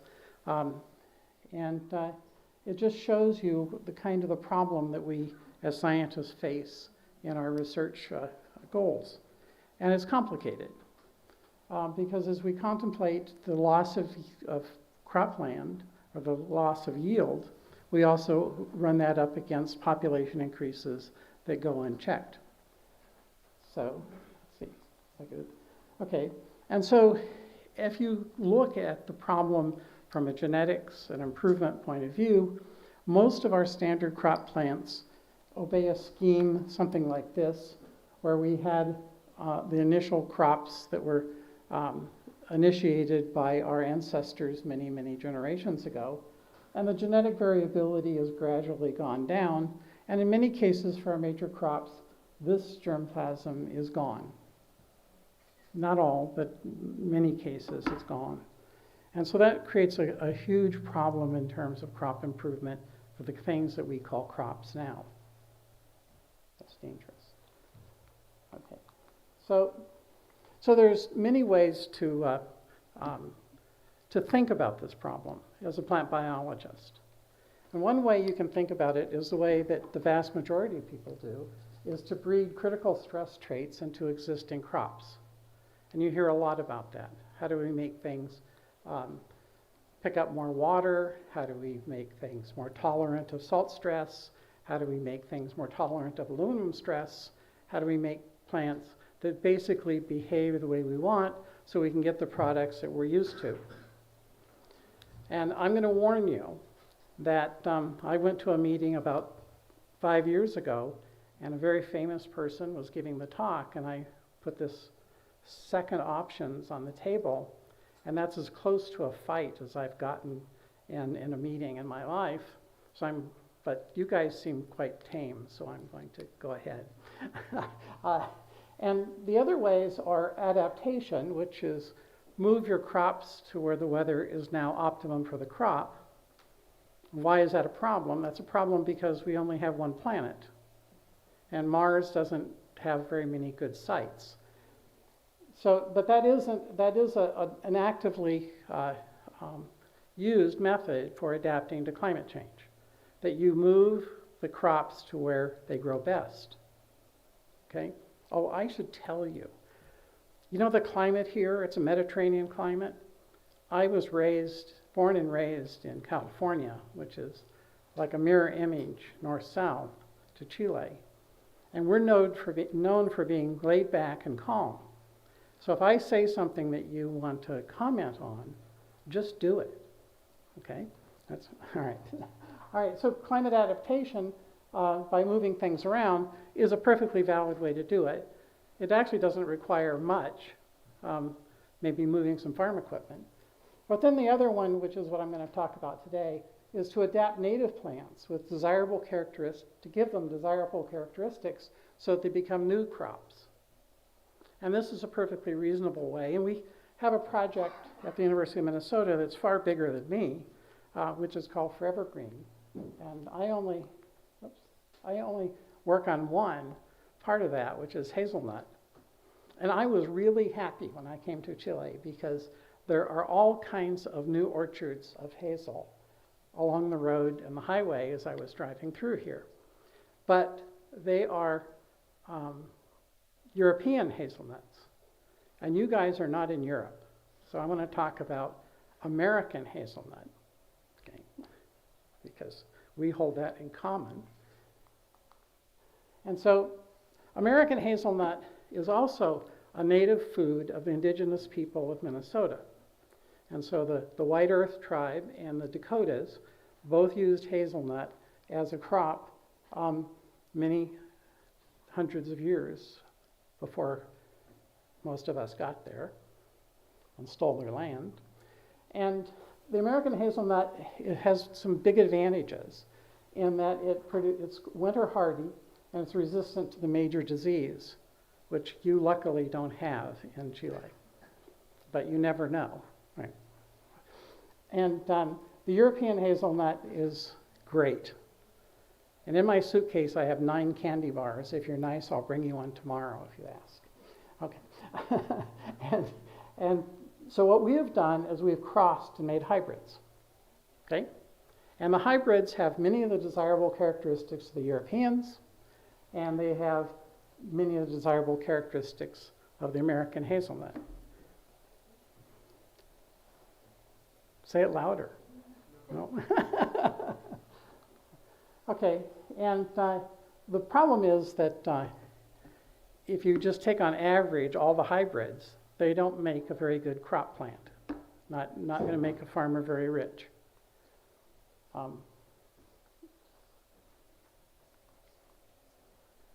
And they also, it's very difficult to propagate them. And so you can propagate them in the way they do European hazelnut by doing mound layering. But in the case of the hybrids, they don't work very well. It just is very painful. And that's not me in the picture, you see, because I don't do that. But it is possible to get rootable cuttings that way, but it's painful. That's the way I get them from them. Okay, so we were approached about 15 years ago to develop methods for doing micropropagation in hazelnut. And I first said no, because that's what I do. I said no, mainly because it was impossible to get sterile plant material. So the phytosanitary aspects were really tough. And so, let's see. Doesn't like, okay. And so that was the first part. And then we started doing, and then we figured out how to solve that problem, which I'll talk about in a minute. And then we have to figure out how to make roots, because you can't have a plant without a root. You just heard that from several other talks. Plants like to have roots. And then we came up with ideas of how you might get roots, and that's basically what I'm going to talk about the rest of the time. Okay? All right. So the first one, how do you get sterile plant material? I'm going to summarize what 2 wonderful a graduate student and a postdoc, both from Brazil, of course, did. And they came up with a method, and it looks complicated. You don't have to read it. I'm going to tell you. Basically, you have to throw everything at them, especially this kind of plant preservative mixture stuff, which is, you know, if you want me to draw the structures of that, forget it. Anyway, it turns out that you have to use this rigorous method for sterilization. I deal a lot with a group which is a bi-state, maybe tri-state, Wisconsin, Iowa, and Minnesota, where one of the tissue culture labs is run by a retired horticulture professor who doesn't think I know much. And so he never follows me. And so he gave me his plant material that he hadn't used good phytosanitary methods on. And after 6 months, he developed these really nice colonies of this Mephiobacterium, which I really like because they're pink and they're cute and nice things. But so if you do that, you don't get, if you don't use our sterilization protocol or something like it, you get these nice pink things, and they're kind of cool. And I have a colleague who works on this group of bacteria. She thought it was pretty neat that I found it. Anyway, okay, so I work on auxin. I've worked on auxin for longer than most people. And the history of auxin for root initiation dates back to the about the 1934, 1935 range, when indobutyric acid was found to induce rooting. An early man developing agriculture was nomadic as long as he was an agronomist, or she was an agronomist. And only when they developed methods for rooting cuttings of trees did people settle down and form cities.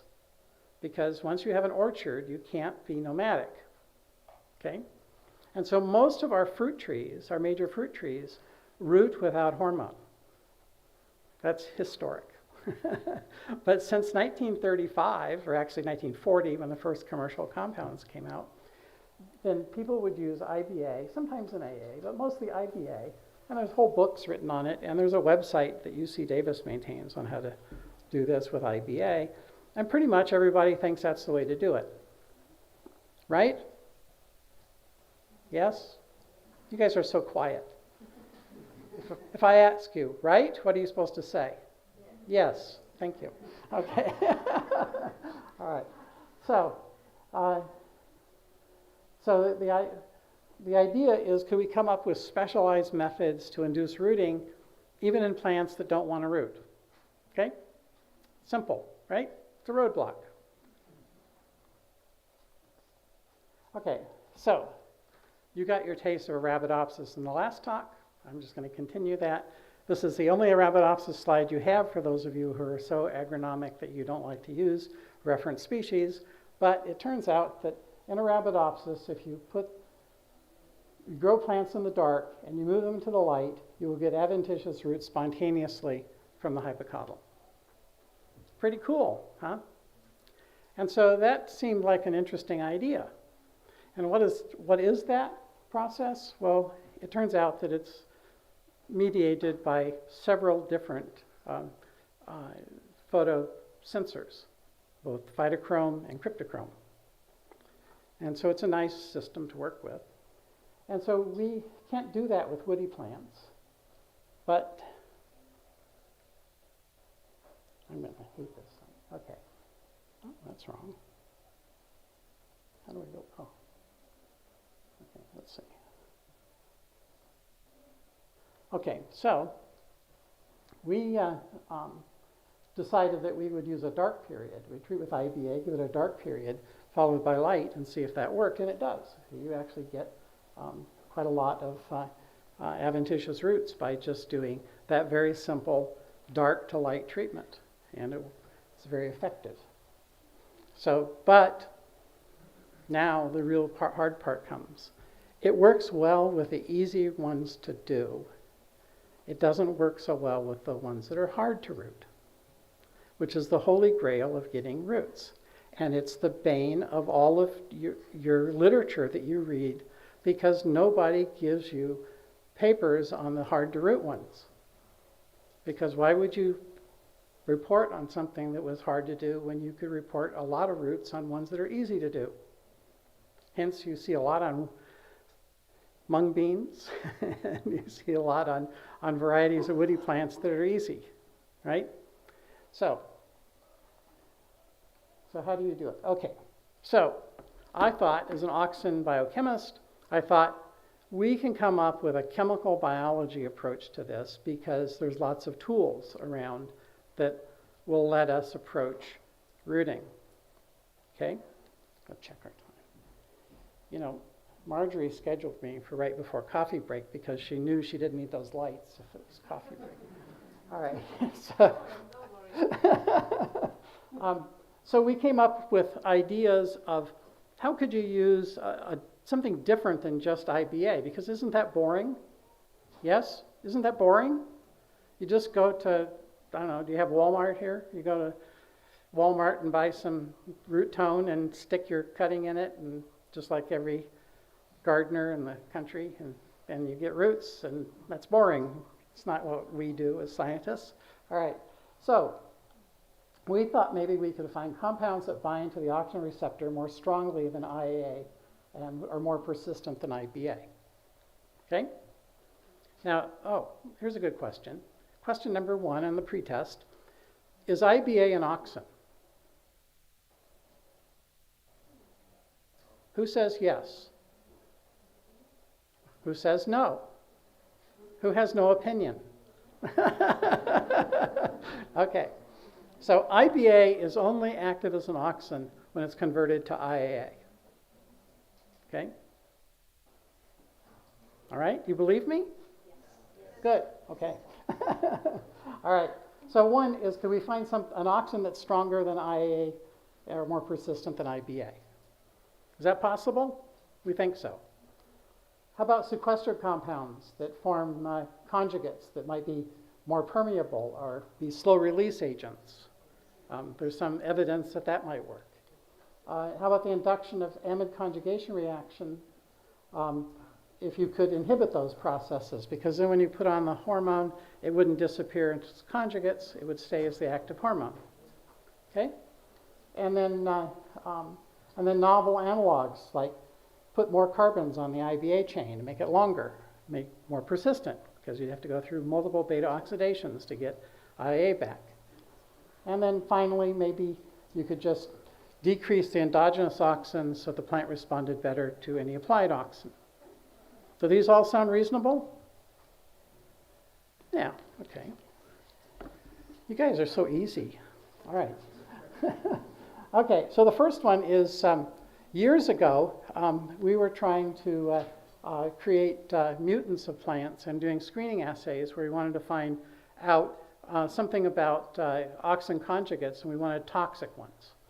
And we generated lots of halogenated derivatives of indole acetic acid, and it turned out that some weren't toxic, they were superly strong auxins, and that would be the 5,6-dichloro. 4-chloro-IA is found in your garden pea. It's the native auxin. Yes, you know that? So you have a pea pod. It didn't grow in response to IAA, it grew in response to 4-chloro-IA. And it's already there. So you're eating these halogenated pesticides, which are produced by the plant. And then people have tested these for rooting, and they do give rooting in beans, which is useless for us, but they actually do give roots in hazelnut, so you can get them. Pretty cool, huh? Okay, and then the 5,6, get these, like that. Like that? Yes? Yes? Okay. No data, just roots. Okay. All right. So if things are too good, then you go out and try something really weird. And so we made these. This is instead of 4-chloro-IA, this is 4-chloro-IBA, and this is 5,6-IA, and this is 5,6-IBA. Okay? Is that too much chemistry? Doing okay? You're hanging in with me? Okay. Okay, so the conversion of IBA to IAA requires beta oxidation. This is basically a 6-step. It could be an 8-step, depending on, because some of the steps are 2 steps in one enzyme. And it seemed highly improbable that these things would actually go through this pathway. But lo and behold, you get roots. Oops. Like I said, you get roots, and you get more roots, and you can get really quite a lot of roots with the IBA derivatives. Okay, so it's better. But most of these are in Humboldt 15, which is relatively, it's not easy to root, but it's relatively easier to root than some of the hard ones. And so we're not done, that's what I'm going to tell you. We have these things that kind of work. And then Bruce Hossig, who worked for the Forest Service for years, came up with these aryl esters, and we made those. I had an undergraduate student make them in the lab one summer. That was two summers ago, I guess. It was the first summer, 2 summers ago. It's the first summer after COVID that we could have students again. And so he made these, and they kind of work, but we're still working on that. The long chain ones I made several years ago. These are fun, and you can keep doing this. You can make butyric and valeric and caproic, and you can go up to C10. No one's made one bigger than C10. And we've tried these, and they work like IBA, but I wouldn't say they work a lot better. So what we're doing now is we're doing mixtures of them, because maybe having a slow one, you know, a two-step conversion and a one-step mixed together might give you a better result. Okay, and then we discovered this quite by accident. My name's not on the paper, so the we is only my two students that worked with Paul Overford at McAllister College. And they did a real chemical biology screen, and they came up with nexillin. And I don't know why this structure does anything, but that's the problem with chemical biology. You just find things that work. And this particular compound accelerates the conversion of IBA to IAA. And this uses the assay that we developed where we made C13 IBA and it goes to C13 IAA and measure that reaction quite readily by mass spectrometry. Anyway, it's so we have begun the experiments to try that, but I don't know what they look like yet. I'll have to wait until January when the postdoc gets back from Brazil. Okay, so the next one, I have 5 minutes. And I'm yellow colorblind, not sure. The induction of amide conjugation reactions may reduce oxidant-induced rooting responses, and this is kind of a thing that's put out most recently about how IA is degraded, where you make IA aspartate and IA glutamate, and you can get IA back from these, but you do an irreversible oxidation of the ring, and then that goes off and forms the product. And so one of the questions was if you can inhibit that. And there was actually work done with this structural analog that actually showed that it inhibiting conjugation enhanced carnation stem cutting rooting, and so that looked appealing to us. It just turns out that getting this compound made and making it ourselves is a little tricky. You know, so not everything goes easy. But then within the last year or so, this compound came out, and then just very recently this compound came out, and we bought a whole bunch of it, and we're in the process of trying it, because I think if you inhibit conjugation, you may get something similar to that carnation effect. And then we have a lot of tools for decreasing auxin biosynthesis. And if you're curious on that, we have 2 papers this year, one in phytochemistry and the other in methods in enzymology, where we talk about using these things. And but there's a whole slew of these. The one thing I want to point out here, see these compounds that inhibit auxin pathways? I have every one of them in my lab. It's like my hobby. I collect books and I collect compounds. And the safety guys hate it. Can you get that? Anyway, the next step is to try a few other things. I'm not going to dwell on these, but we're looking at somatic embryogenesis as another alternative, and we're looking at more on changing environmental conditions. That's about it. Whoops. There we go. And so I just want to acknowledge the 2 postdocs, Nada and Tien, who work on this. And my funding source, you know, I used to work at NSF, so I require that everybody tell who funds them. USDA NIFA funds us through their specialty crops program, and Forever Green is an initiative of the Minnesota State Legislature that funds all 16 of those perennial crops. And I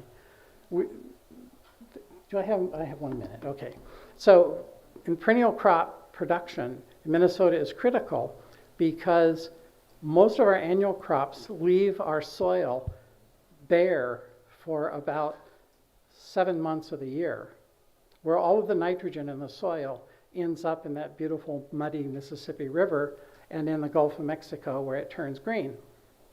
And so we think that if we can have more perennial crops, we'll have less green. All right, enough? We can have coffee now, or do we have questions?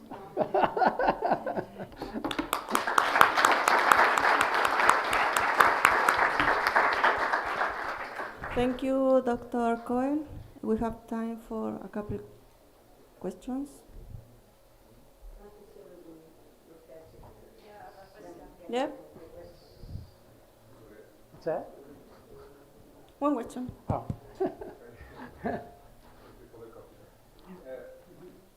We've heard many times that it would be nice to develop new crops. Sorry. And I was wondering, you mentioned that it's not really economically viable with this hybrid, but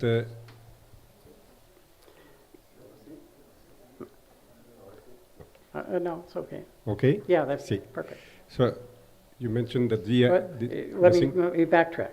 It's not economically viable with the hybrids unless you select the elite germplasm out of them. So if you just make random hybrids and then you plant them all, which you can do easily, then you don't get a viable crop because you have good ones and bad ones. Yeah. If you find good ones, they're every bit as good as the European hazelnut.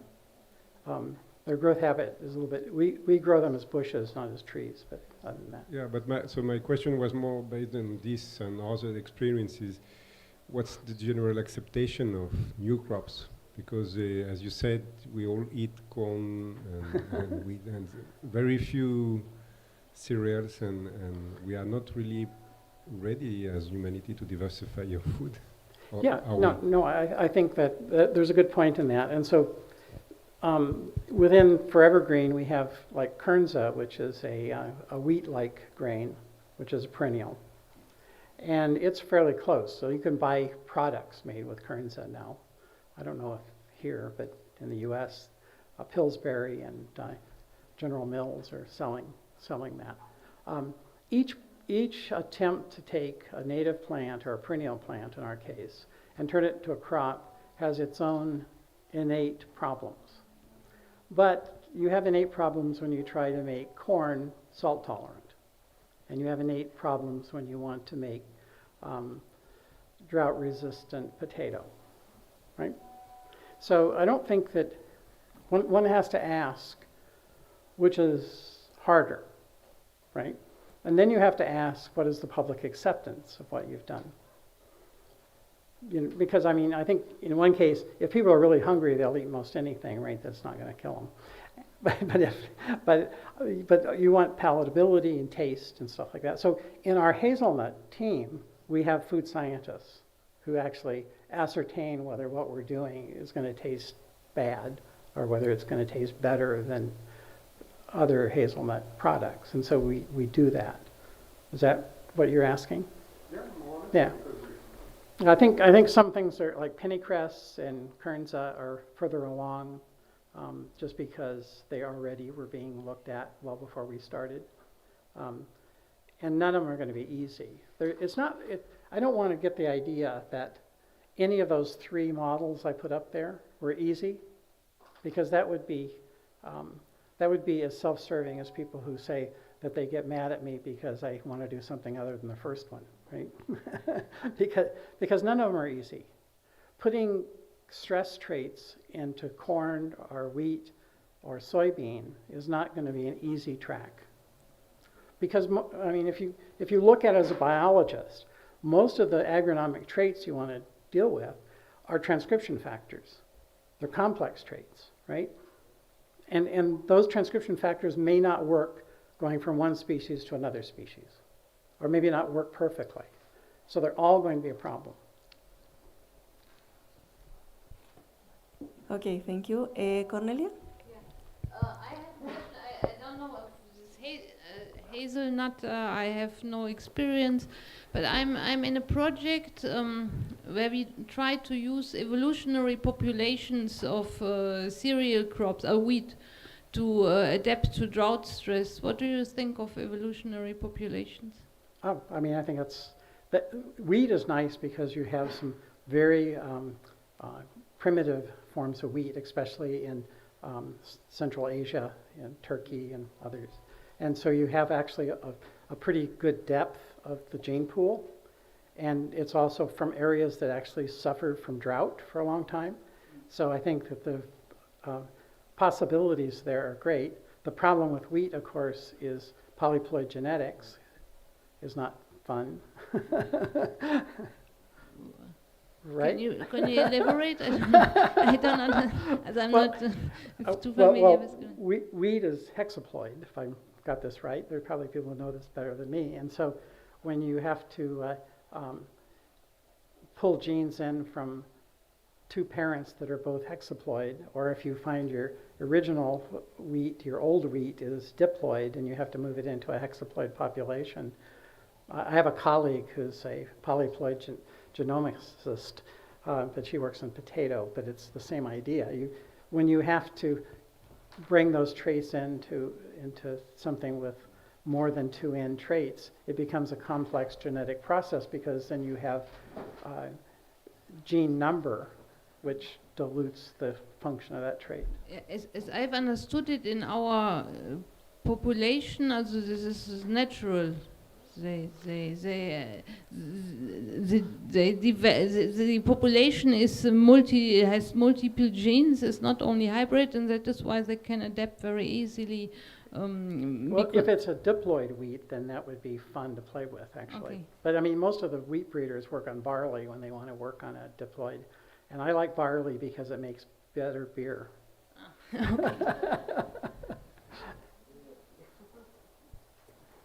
Any others? Okay. Thank you very much, Dr. Cohen.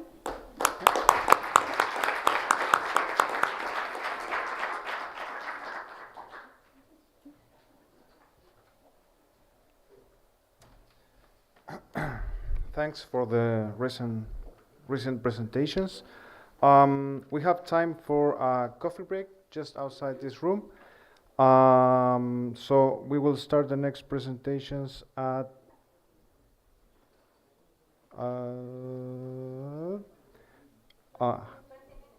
in 20 minutes. Okay, yes.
Now I'd like to introduce to Doctora María Rao from the Universidad de Naples, Federico II de Naples. We maintain with María Rao and also Liliana Janfreda a long time, very nice collaboration. And thank you, Maria, for staying here. Thank you for giving me giving us the lecture. Please, you can start. Thank you, Marilu. Good afternoon to everyone. Before starting, I would like to thank the organizing committee, and in particular Professor Quiros and Professor Marilu Mora, for inviting me to present my talk. It's not my first time here, I think several times, and it's always a great pleasure for me, and I always enjoy here with you. So my talk deals with the delicate balance between sustainable agricultural practices and food security. So if we put on the balance food security, world population growth, and the other side, the soil production and sustainable practices, maybe we can consider sustainable practices and food security as contrasting issues. But now, at this moment, at this peculiar moment, we have a goal.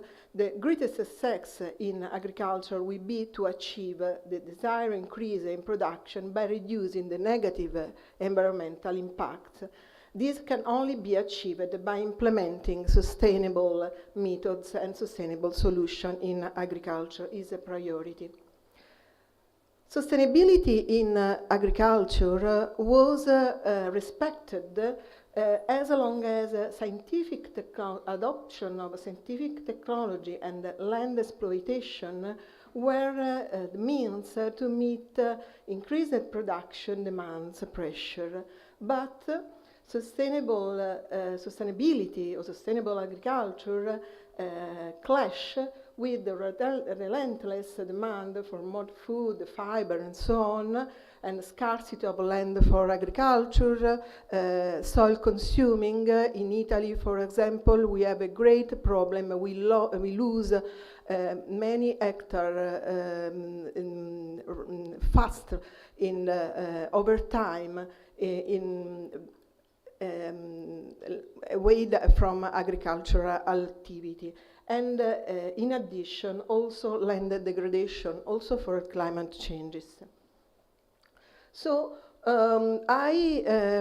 I liked to source from one of the last papers of Ratan Lal. I was touched by this article. I'm sorry for superposition of, but I think you can see anyway. These papers, Sustaining Soil for Advancing Peace, World is One Family, is particular. It has touched me because it finds a cross-linking between sustainable practices in agriculture, sustainable management of soil, and peace. Okay, sorry. It's peculiar because at this moment, it's a very interesting to find this link between two issues. In the present era of degrading soil and warming climate, it's important to consider how peace can be resilient to climate change, soil degradation, drought, and water scarcity, loss of biodiversity. So, peace can be achieved through sustainable management of soil and other natural resources, while also restoring the environment and mitigating climate changes. So, soil and environmental degradation can lead to social conflict and war. Ratanlal sourced from a book of Diamond, Collapse, in which Diamond documented that regions prone to soil degradation are also those that are susceptible to political unrest and civil strife, conflict, and war. Restoration and sustainable management of soil health is an essential prerequisite to living in harmony with nature and to achieve global peace. Soil degradation and anthropogenic global warming, climate changes, are stressors to peace because they are their self-stressor, mutually stressor. Soil degradation due to accelerated erosion, salinization, loss of soil organic matter, soil organic carbon, loss of diversity, leads to a decline in agronomic productivity and increase in risk the risk of hunger and malnutrition as a cause of war, civil strike, and so on. So we have a great challenge to avoid all these negative scenarios, especially for not for industrial countries, but developing country or countries having a serious problem about especially peace. So the great challenges in agriculture, as FAO explained us in voluntary guidelines for sustainable soil management. In this fast-changing world, it's important understanding attaining sustainable soil management has never been more important. So among sustainable development goals of 2030 agenda, most of them identify the need to restore degraded soil and improve soil health if we want to guarantee peace and prosperity for people and the planet now and in the future. So its priority follow the last point. Soil sustainable management could directly or indirectly contribute to achieve several of agreed goals of this agenda. So we have to work to reach a sustainable soil management as valuable tools for climate changes adaptation and a pathway for safeguarding key ecosystem services and the biodiversity. So there are some initiatives in the world, and one of these is Fit for 55. The European Union proposed a set of proposals to revise and update European legislation and to put in place a new initiative in order to ensure that European policy are in line with the climate goals agreed in the European Parliament. What is this initiative? The goal is to reduce greenhouse gas emission by at least 55% by 2030. How we can do it? As a part of the Green Deals, European Green Deals with the European climate law, we have a goal to achieve a neutrality by 2050. What does it mean, neutrality?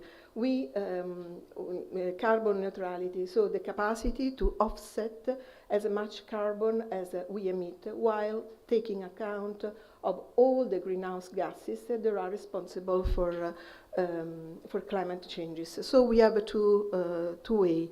On the one side, we can reduce greenhouse gas emission, and on the other side, we can increase the number of carbon sink. So we can improve carbon sequestration and counteract the unavoidable emission. Another interesting initiative comes from France. In 2015, the Minister of Agriculture, the French Minister of Agriculture, proposed this initiative for 4 per mille, 4 per thousand. The commitment is start from considering that soil is a carbon storage, is a carbon sink, sure better than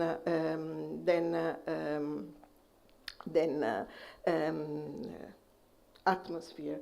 So we have a storage,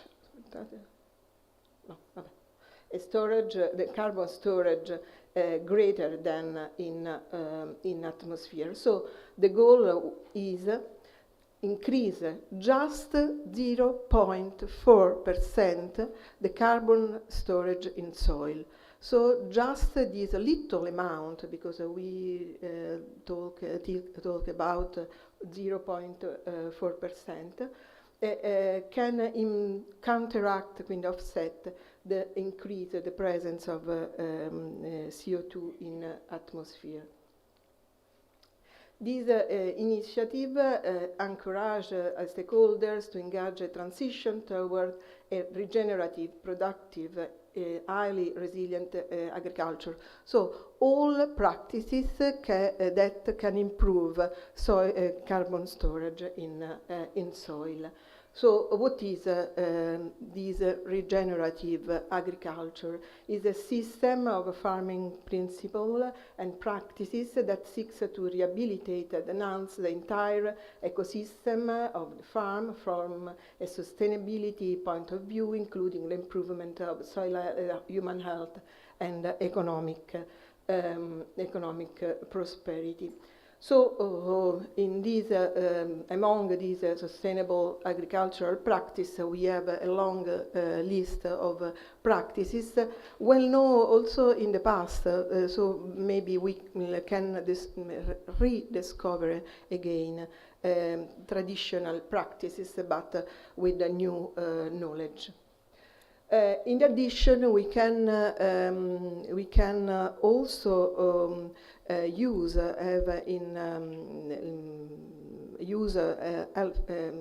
fruitfully also industry 4.0 technology.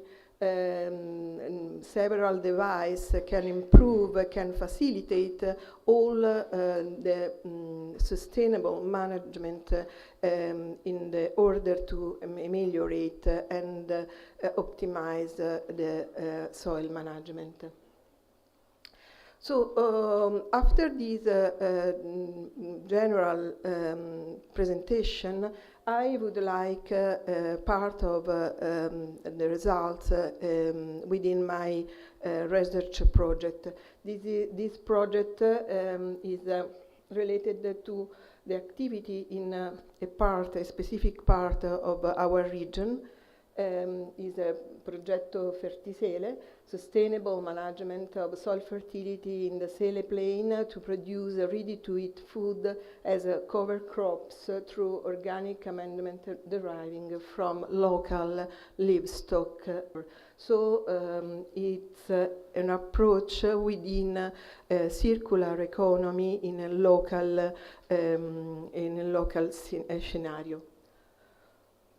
the expected result will positively affect in the short and the local and the long period the local and the regional economical development, environmental health, and the local society. So three pillars are involved: economic, environmental, and social. So the objective of this project is the recovery of soil organic matter in this soil. After that, I explain the situation in this area, in this agricultural area. Improvement of crop yields and the reduction of farm cost, and the set of a network between agricultural farm in a peculiar area in our region where agricultural production, so crop production, and livestock farm are present all together. So Piana del Sele is sited in the south of Italy, in the south of Naples. Probably it's more easy to imagine where is this area. This area is devoted to intensive agriculture. There are several farms. The majority of soils are covered under greenhouse. And in this area we have a label of EGP, is identificazione geographical protect identification of rockets.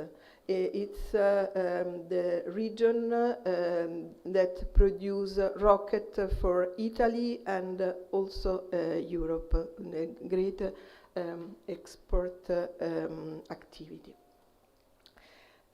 So we have an intensive agriculture that until a few years ago was managed just with synthetic fertilizer, but then with a serious problem of soil fertility, they changed management, and farmers moved to organic amendment with different kind of organic biomass, compost, manure, or other biomass. So they have to solve loss of soil organic matter.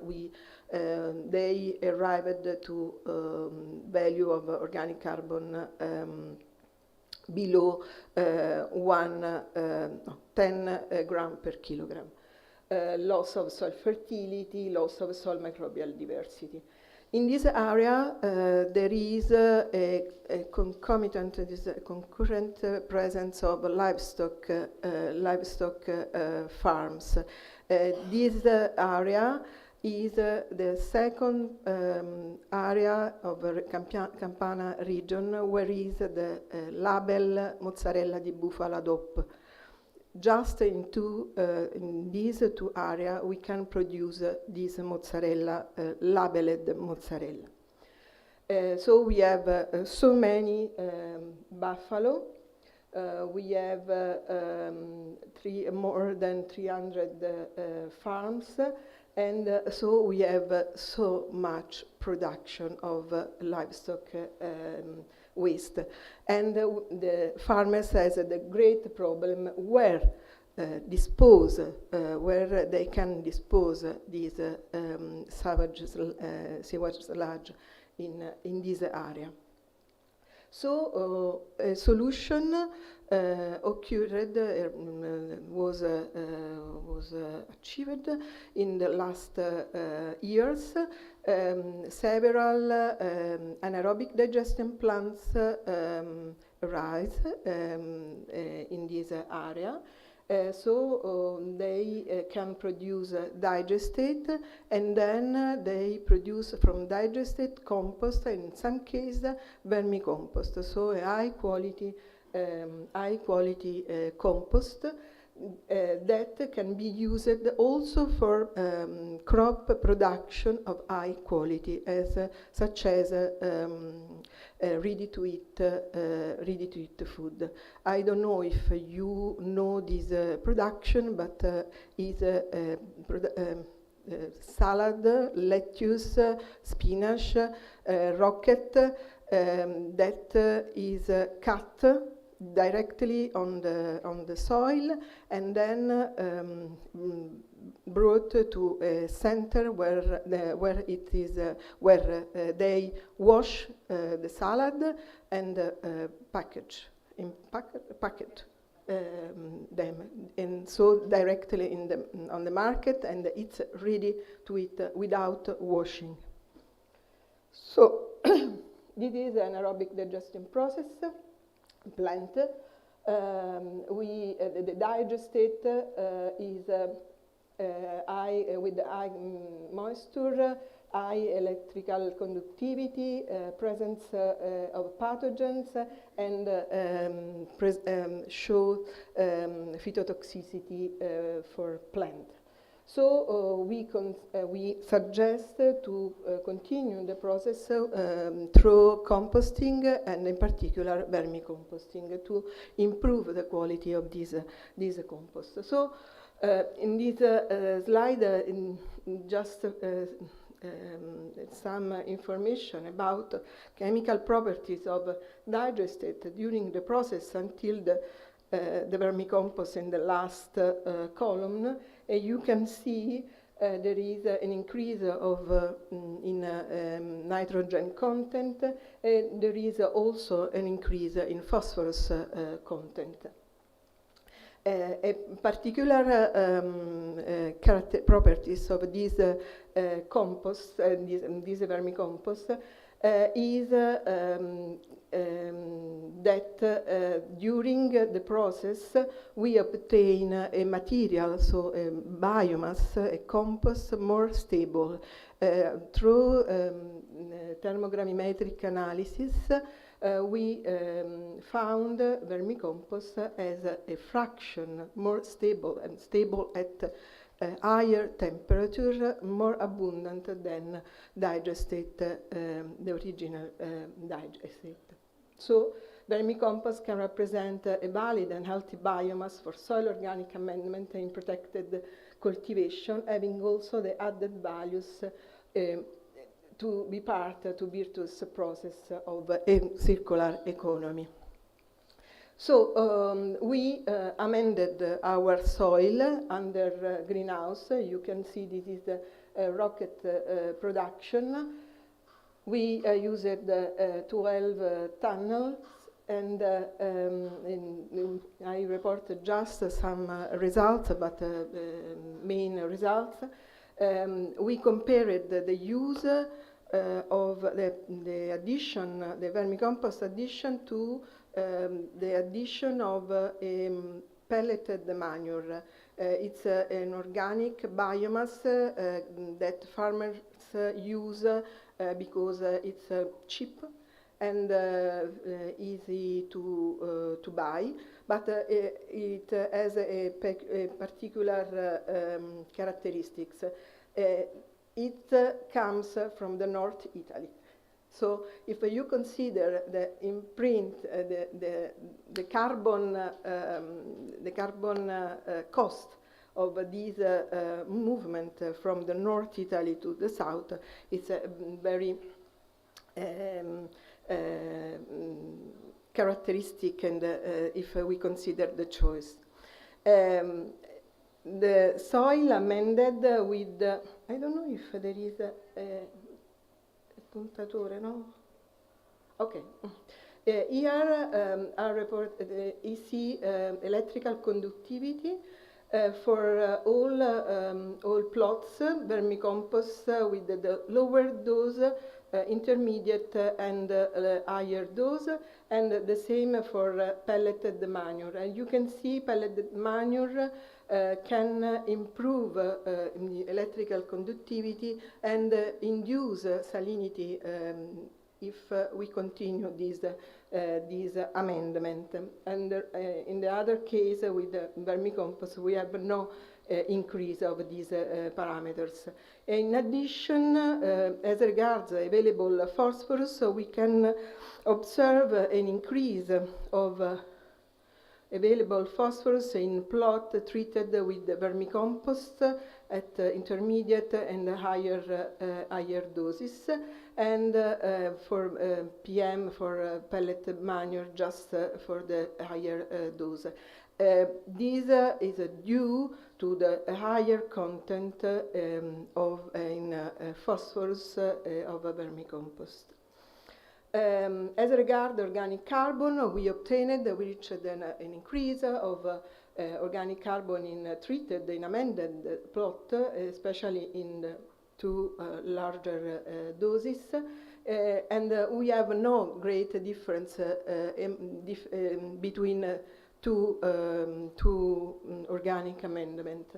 And the same as regard total nitrogen. We obtain a great increase. For we arrive at 72% plus, or 80, more than 80% for PM3. As regards the soil biochemical properties, we observed a particular trend, because while in vermicompost amended plot we didn't observe. We observe in any increase in soil respiration. We observed only in pelleted manure amended soil, because these materials, as I explained, I explained for vermicompost, is more stable.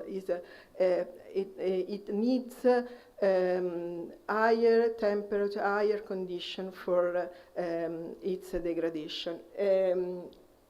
On the contrary, pelleted manure is easier degradable, and so it's easy for microorganisms degrade this organic material.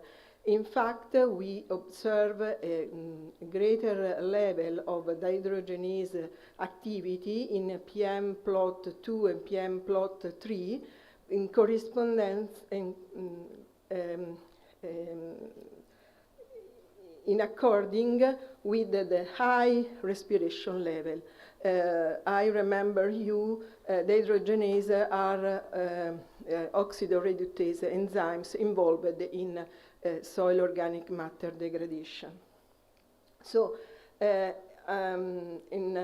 a summary, I hope I am in time. In summary, for results, I present you about my research project.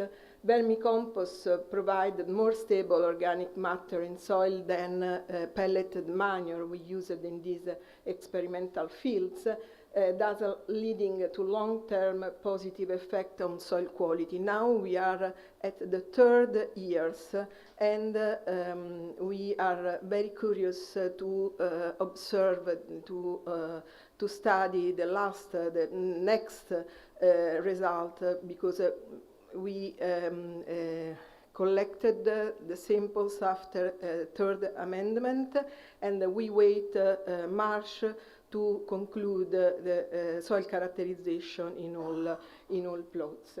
Vermicompost-based amendment did not enhance soil respiration, so coefficient of endogenous mineralization is very low, equal to the control plot.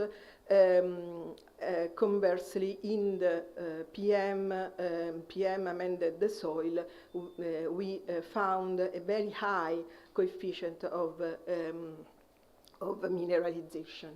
BC vermicompost, enhanced microbial biomass. I didn't show you, but we have all microbiological characterization for all sampling, soil sampling, and I hope at the end of the complete experimental field we can have a deep analysis of the evolution of microbial biomass evolution under this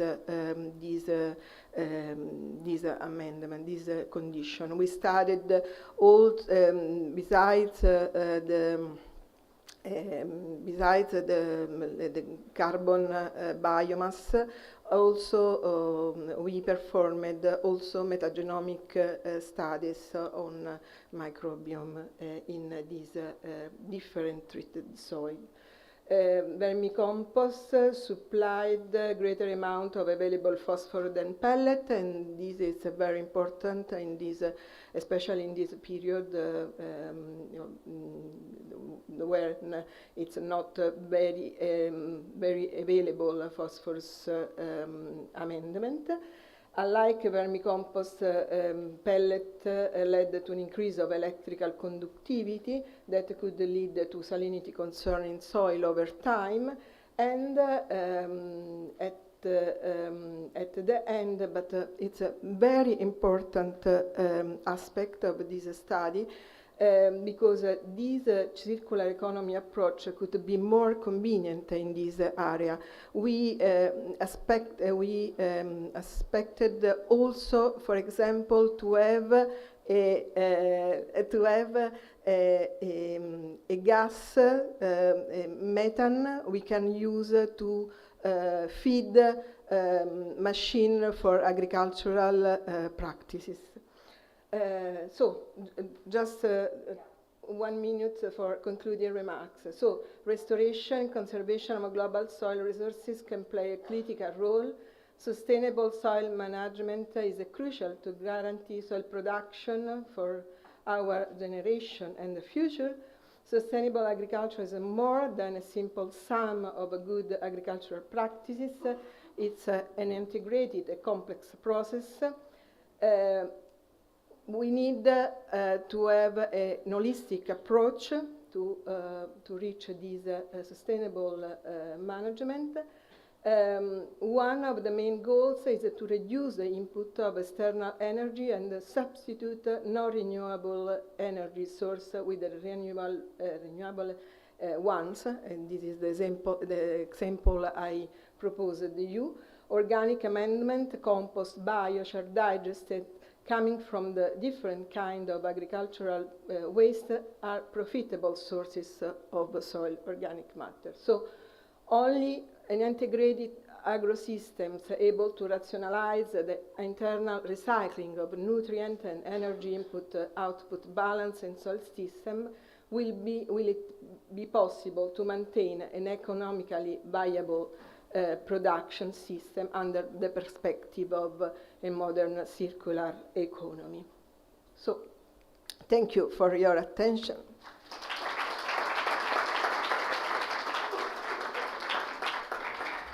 Thank you, Maria. Really very nice talk. Thank you. Really smart fertilizer, you know, because it's the process, all the processes all together is very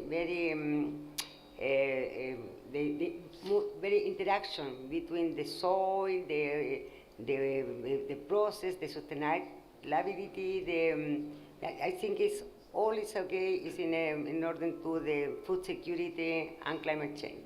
Thank you. I give you some questions. Do you have the time for questions? Cornelia, first and then to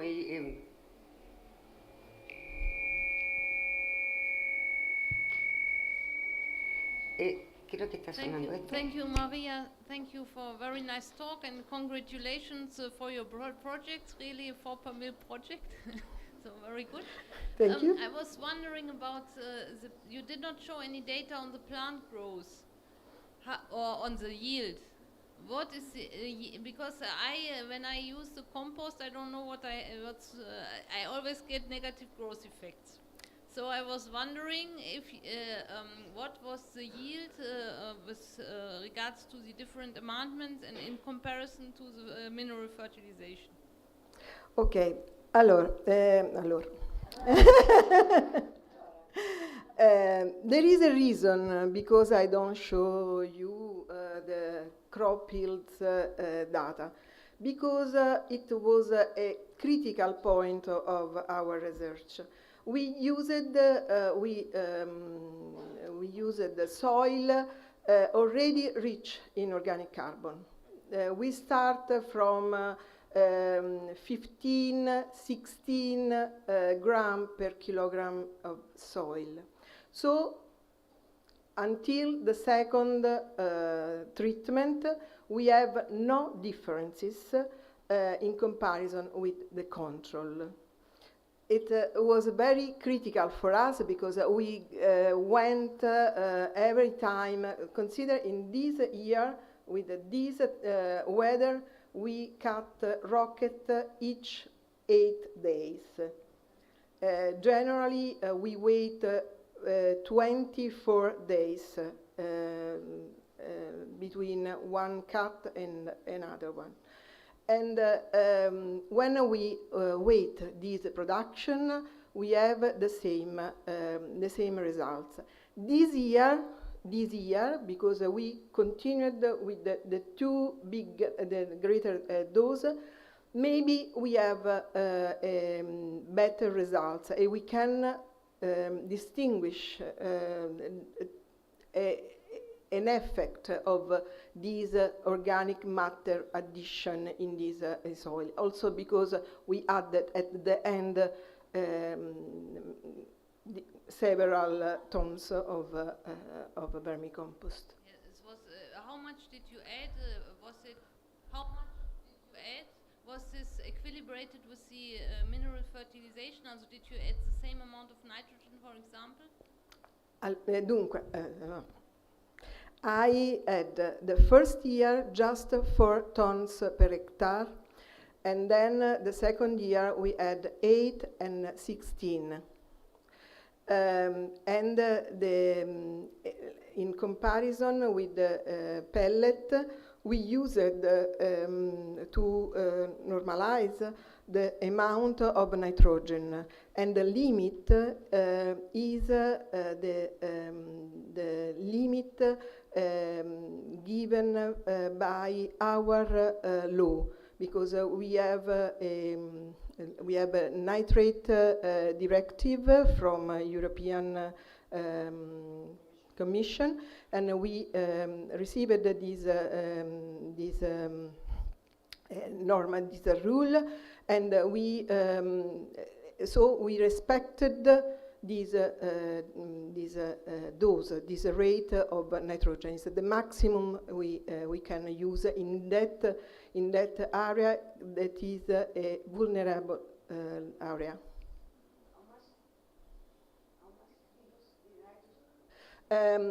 If I remember well, 150 kilogram per hectare. Yes. There are any question? This, yes, please.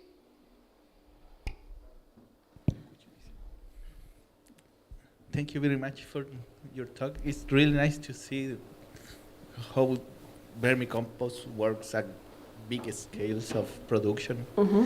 And most of my question was similar to Cornelia, but I want to ask how much time take the process to create this vermicompost, and how much you can put on soil, or if you have like a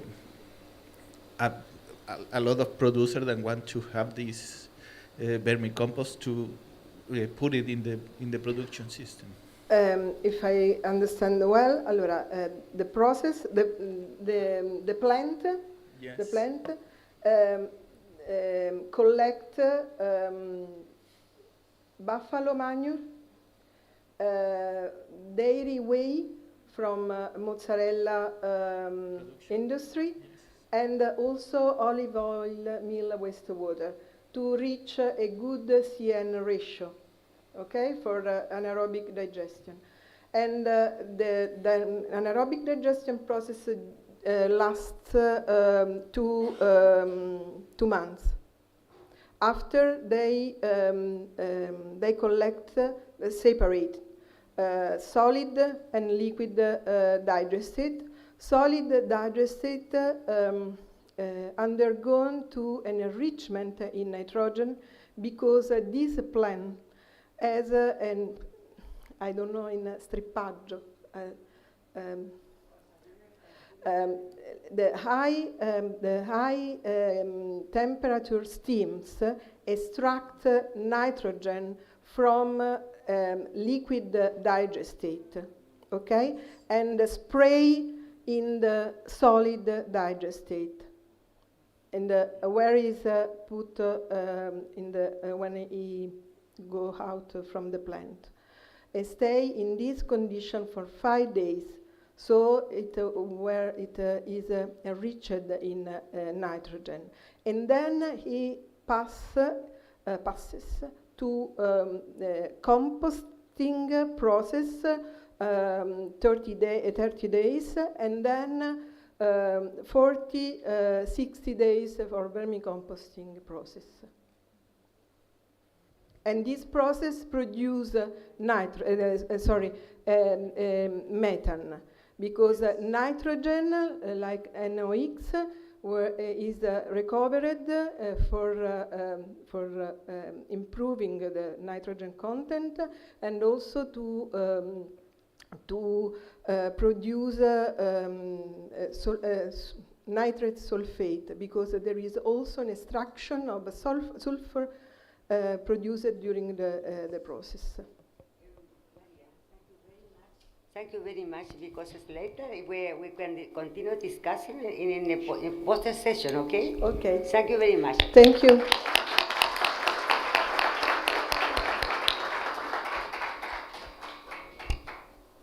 So the next talk is given by Dra. Jessica Sousa from the Universidad Federal do Amazonas. Thank you, Jessica. Thank you. Can you. start. Yes, okay. So, good afternoon to everyone. It's also a pleasure to be here in the Universidad de la Frontera. I'd like to thank you to organizing committee, and especially Dr. Cleide Santos to invite me to this event. For me, it's also a pleasure to be here because I recently finalized my PhD here in this doctoral program. So it's also a pleasure to return to Chile and to return to the PhD in the Universidad de la Frontera. So, in this afternoon, I will talk about the case of mycotoxigenic fungi in the Chilean American and the importance of cultural preservation of the knowledge heritage.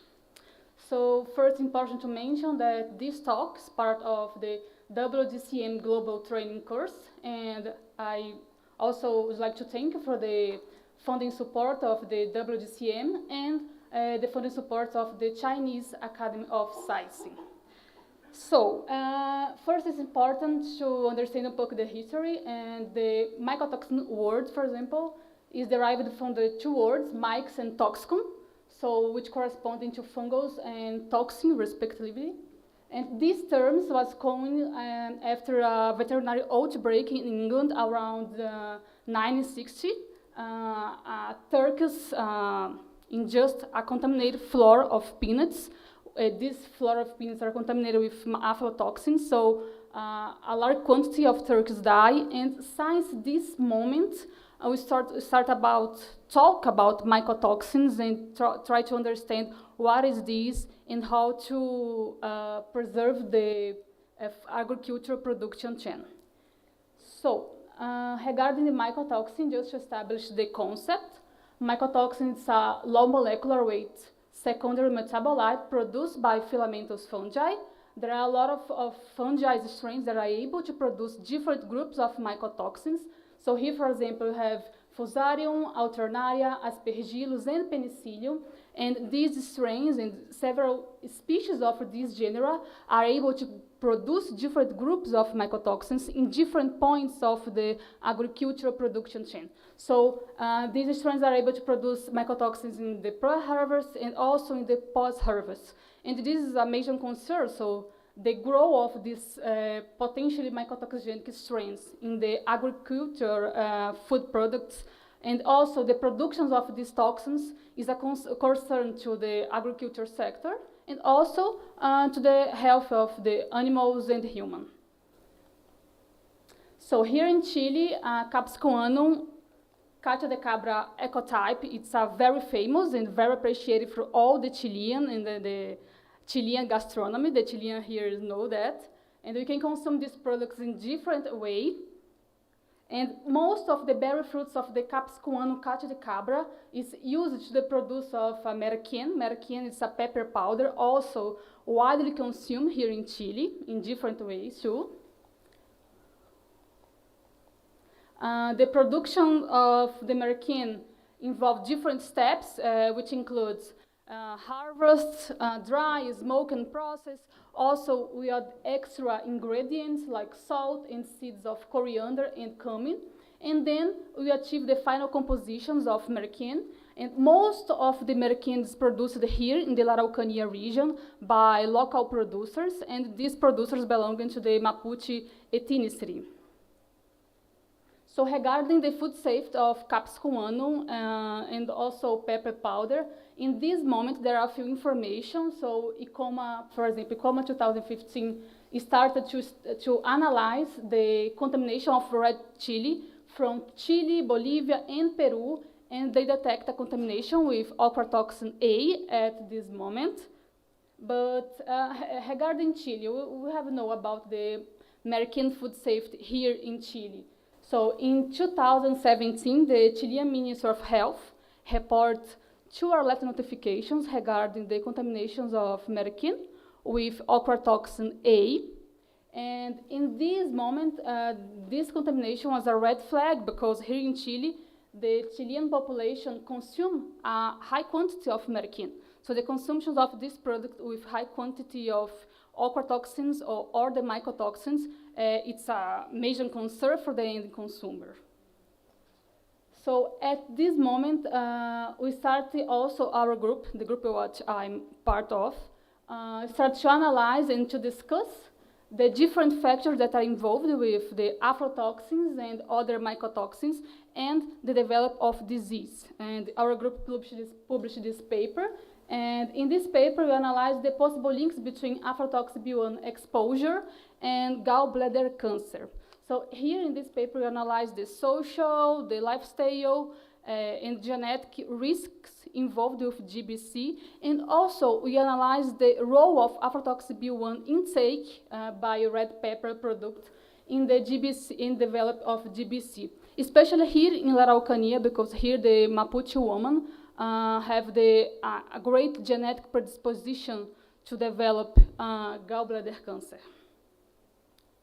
So at this time, in this moment, I don't have any information or many information about microbiota of merquén and cacho de cabra, and also don't have any information about critical control points of mycotoxins during the merquén production chain. So our group started to work with this topic in order to answer these questions.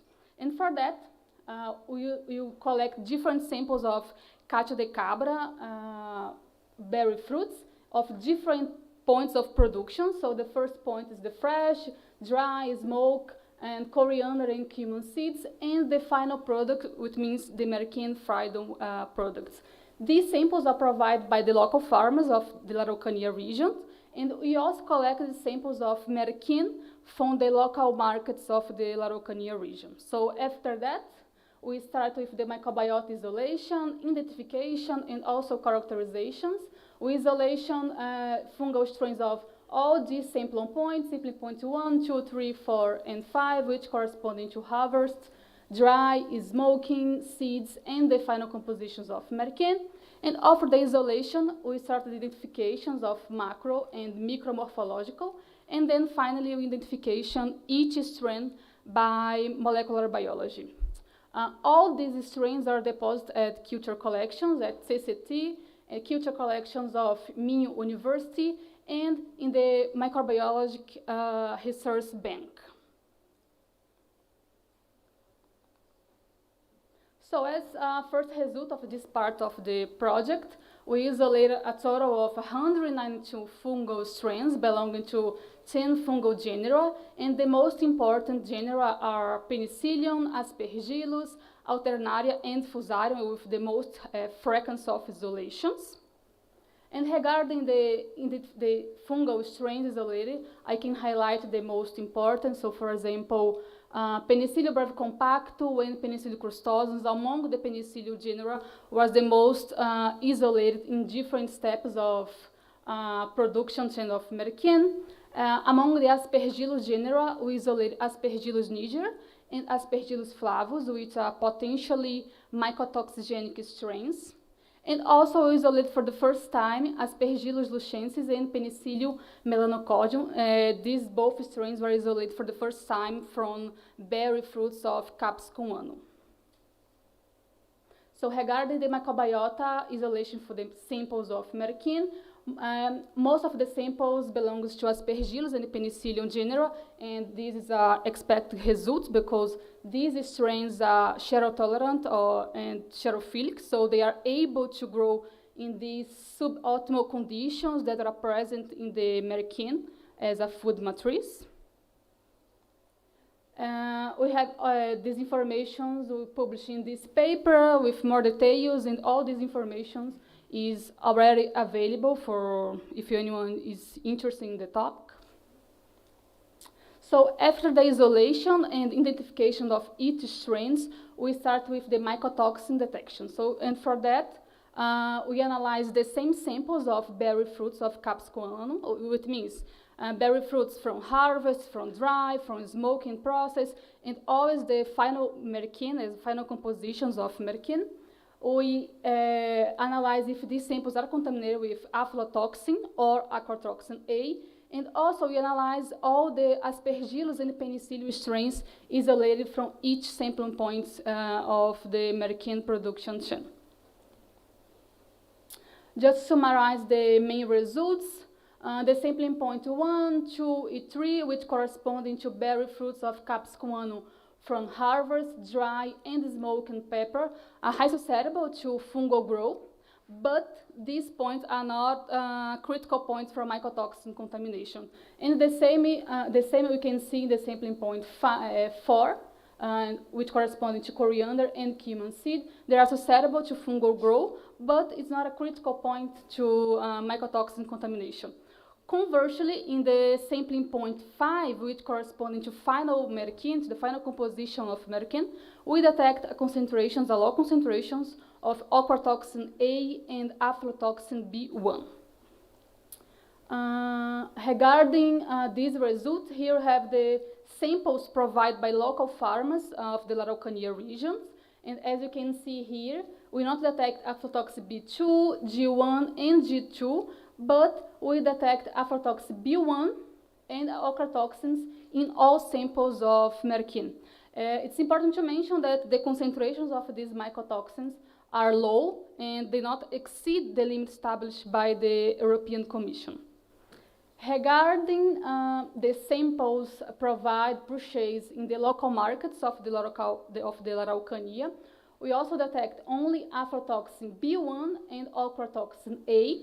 And again, 6 samples are contaminated with aflatoxin B1, and all samples are contaminated with ochratoxin A. And just 1 sample of merkin exceeds the limit for ochratoxin A. Another point that is important to highlight here is that, yes, of course, the concentrations of these both mycotoxins is low, so it's not a main concern, but when you consider the consumptions of these products in long term could be a problem because could be result in a cumulative effect. So it's important to put attention in this point. Also, these results of this part of the project is also published in this paper with all the information. It's available in the internet. And this point, as I already mentioned, all the samples, all the strains isolated in this project are deposited in these three culture collections: the culture collections of Minho University, the CCT culture collections from UFRO, and the Biological Research Bank from UFRO too. And all these samples are deposited in these three centers. And the preservation of these fungal strains in these centers is very important and provide different possibilities and different advantages for the job, for the scientific knowledge. First, because the preservations of these samples provide and improve the development and the share of the scientific knowledge.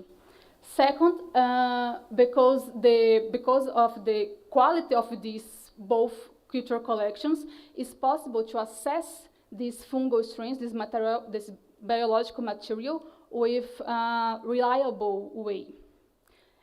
In the same line of thought, the deposit and preservations of these strains also provide that another students or another research assess this material and develop a subsequent research line or use these strains in different lines of research.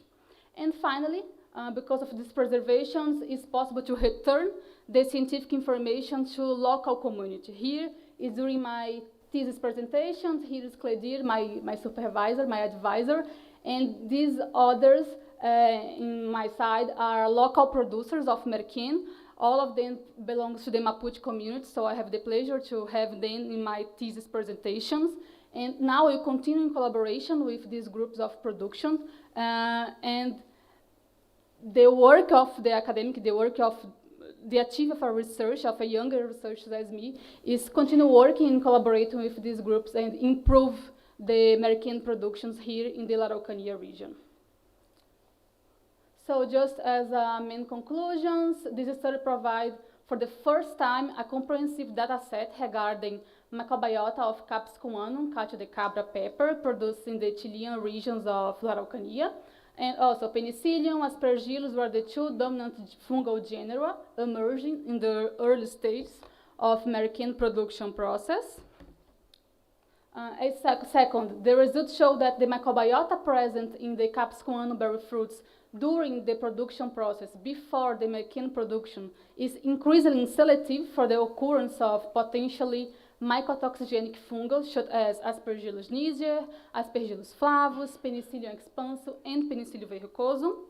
Also, in this work, pepper pods, cumin, and coriander seeds were shown to be suitable substrate for fungal growth. However, there are no detections of aflatoxins and ochratoxins A in none of these samples.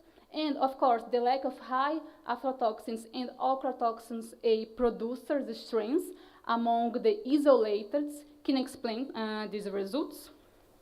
And finally, the high incidence of OTA, ochratoxin A, and aflatoxin B1 was detected only in merquén samples. Contamination of these samples can be associated with ecophysiological conditions in a retail environment, such as water activity and temperature. And beside that, the intrinsic compositions of merquén, which means NaCl-rich food and capsaicinoids, could prompt mycotoxin production in these substrates by indigenous strains or also by unknown producers of these mycotoxins.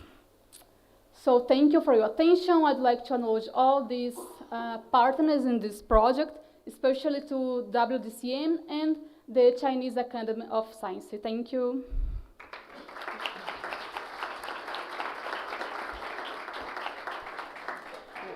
Thank you, Jessica. Give me a minute. I like say congratulations, Jessica, because it's a very nice work, and congratulations also Dr. Credit Santo, because it's the typical example of the open science. The Chile are needed now and it is fomented now through the ANID. Thank you very much for your presentation. Thank you. Yes, we have still some time to make a few questions, so please. Yes, here. Very nice presentation. Thank you. Yes. Yeah, a very nice presentation. Thank you. It was very clear. Thank you. So you found the mycotoxins in low levels, but they were found in the product. What would your recommendations be for the producers of Merken to enable them to lower that amount of toxins or eliminate them as a whole? It's a excellent question, because now our group are developed in collaborations with the local producer guideline to improve the quality of Merken production chain here in Chile. So in the next months probably we'll deliver this guideline to improve the standard quality of the productions. And just to mention a few questions, the productions of Merken here in La Araucanía, most of the productions is artisanal, so it's necessary to improve the space to minimize the dust contamination, to minimize to exposure of these berry fruits to the air, to the insects, in order to minimize the contamination with fungal strains and spores. And also it's very important to provide training courses for the local producers, because it's important to keep the artisanal production. Not our objective is not change the productions of Merken, because it's a very unique product. The pepper powder here in Chile is different from the Spain, different from the Brazil. It's important to keep this exotic production. But if you can elevate, improve some steps of productions, I think that it's the role of the university to keep this contact, to keep this network with the local productions, and we are working in this area now. Thank you.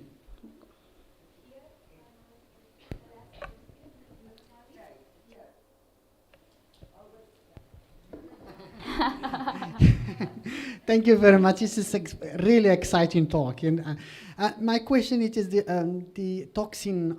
You said that is quite low level, but it can cause the damage. And it can cause the damage. My question is, if they are low concentration and then cause the damage, how long it will take that somebody gets sick, for example? It's a good question. You probably postulate to a postdoc in the next year, and maybe I'd like to answer all these questions. But yes, here in Chile, they eat Merken. It's not, I'm Brazilian, I eat a lot of pepper. But here in Chile, they eat Merken. Yeah, they eat Merken, the beer with the pollo, different foods.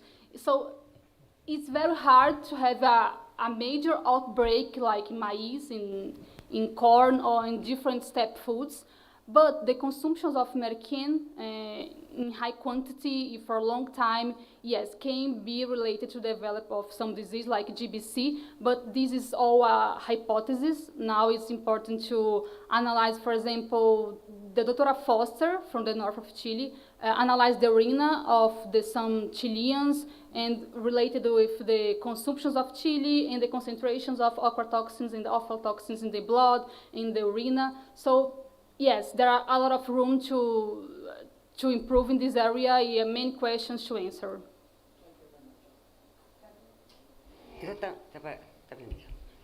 Thank you very much.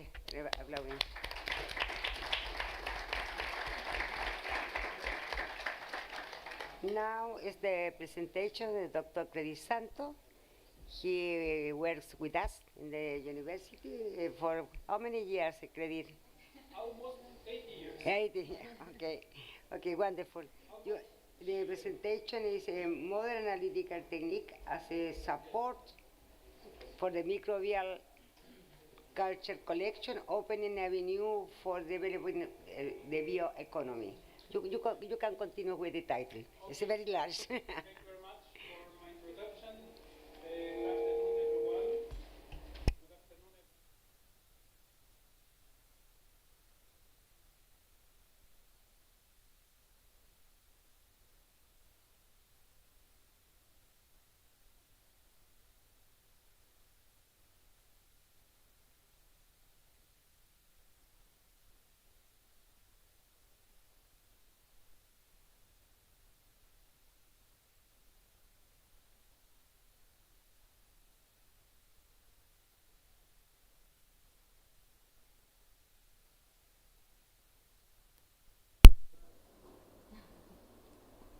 Okay. Yeah. Okay, thank you. That is happening here in Chile today, in Thailandia, and today also, and the next week, the coming week, it will be in Brazil, and in December in Portugal, and in China. So, what's microbial culture collections? The preservation of and distribution of microorganisms comes for the first time through the scientist Franciszek Kral in the end of the 19th century in Czech Republic, Prague. And here the concept of microbial culture collection was born. So then, also at the end of the century, of the century 19, Lister and Koch, for the first time, described the isolation techniques for pure cultures. So nowadays, we have the concept, the modern concept for microbial culture collections. Microbial culture collections are essential infrastructures to preserve, manage, and supply microbiological resources, and to guarantee the conservation of microbiodiversity to successfully deliver benefits for research, development, and innovation in different fields of science. So it is a picture of a modern culture collection, the culture collection Micoteca da Universidade do Minho in Portugal. I worked here as manager for ISO certification for 10 years. From here, we will pass for the concept of BRC, the concept of biological resource centers, that is presented by the biological resource centers. This book, published 21 years ago by the OECD, and the biological resource centers, the BRCs, are an essential part of the infrastructure underpinning life sciences and biotechnology. So it consists of service providers and repositories of living cells, genomes, of organisms, information, etc. So in the domain, in the microbial domain, we need to work based on with the BRCs. We need to work with a quality control system and a legal framework. So for the microbial domain, the legal framework are the CBD, the Convention of Biological Diversity, the Nagoya Protocol, that is, both of them are universal, and in Europe, the European regulation, that is, the number is here. Based on the information that is presented here, we have the concept of microbiological resource centers, the MBRCs, that I will use now this acronym for ahead. The MBRCs represent the most advanced and updated concept for culture collection, regarding the concept of culture collection that I just presented before.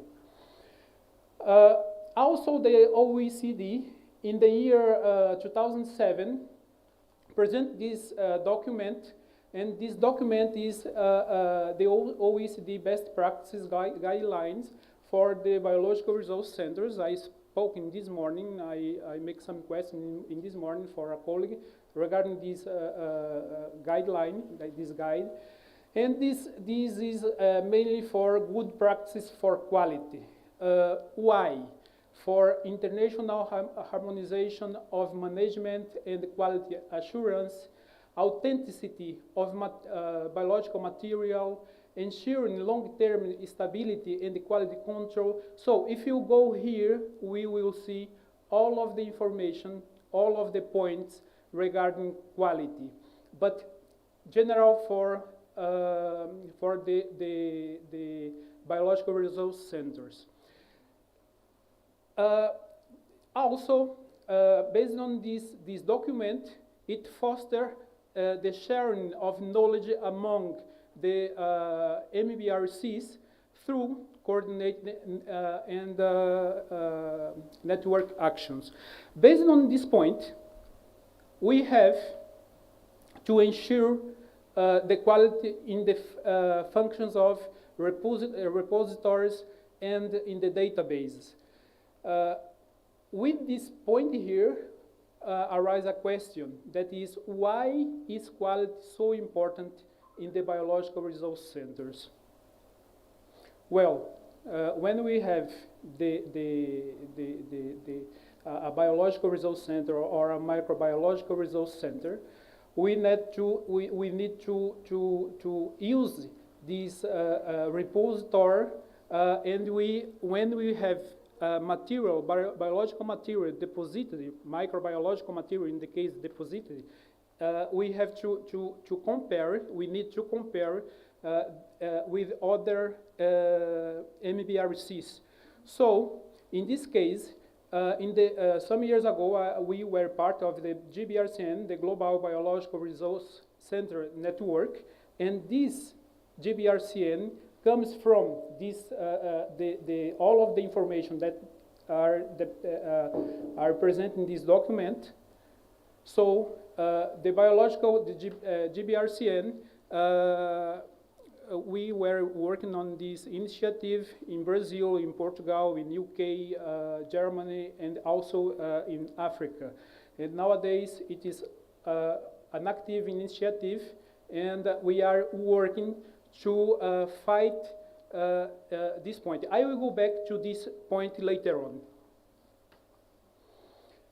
Well, I will introduce now another important point that is the economics of reproducibility. It is not from my field of work. It is from the preclinical research. And it is based on a publication. The colleagues from MURI, I will speak also later on about MURI. The colleagues of MURI, Eric, thank you. The colleagues of MURI, Eric, in Europe, they are working, they just signed a MOU, a Memorandum of Understanding, with the United States to work in this information here, but for the microbiome domain.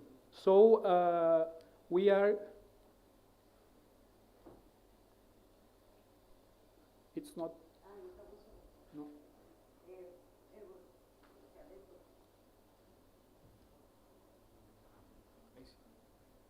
No, no pasa.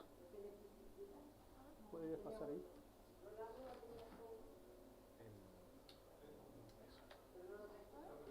A ver.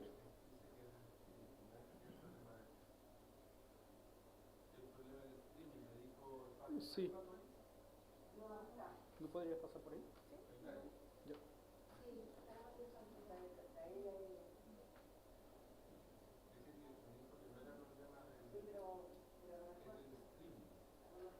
Okay. Let me see. Yes. Yes, it's now okay.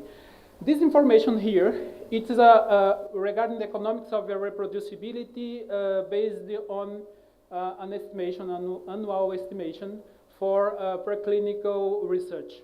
So, 50% of the data are reproducible, and 50% are not reproducible.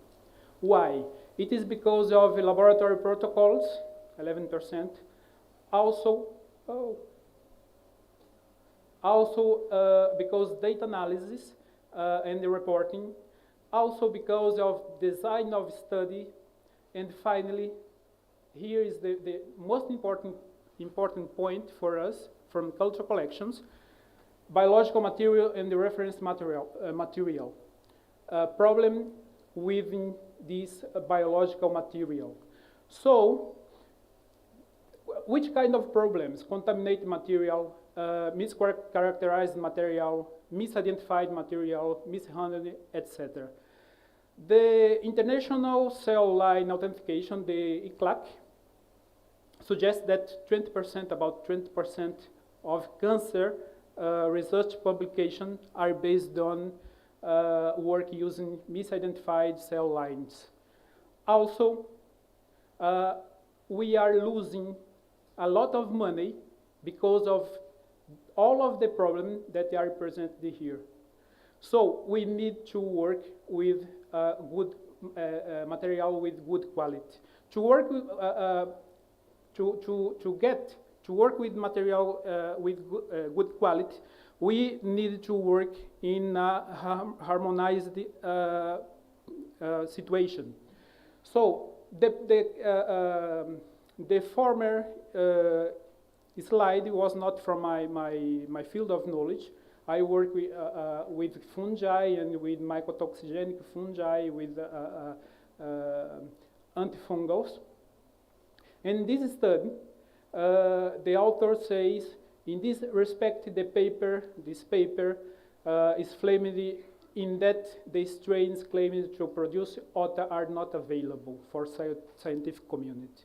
So if you are producing science based on microbial strains, and you or the scientists are not depositing the microbial strains in a culture collection, culture collection, a recognized culture collection, we cannot refutation the information, we cannot reproduce the information. And some of these, most of these strains are lost, are not preserved. So for this, we need to work in the direction of certification. We have here different direction. The first one, certification. The certification are procedure by which an authoritative body assesses organizations, goods or services in accordance with a quality management standard. Or here is the Chilean norm, ISO 9001 for quality management system, or accreditation. An accreditation procedure, it is a procedure by which an authoritative body gives formal recognition that an organization is competent to perform certain assays. In this case, it is assays. In the previous one, it is related with quality satisfaction. Here it is, there are accreditation of process. So, we have the Chilean norm, 17025, for the accreditation. Today, we have in the World Federation for Culture Collections, we have 82 full culture collections that are registered in the WFCC. 26 of them have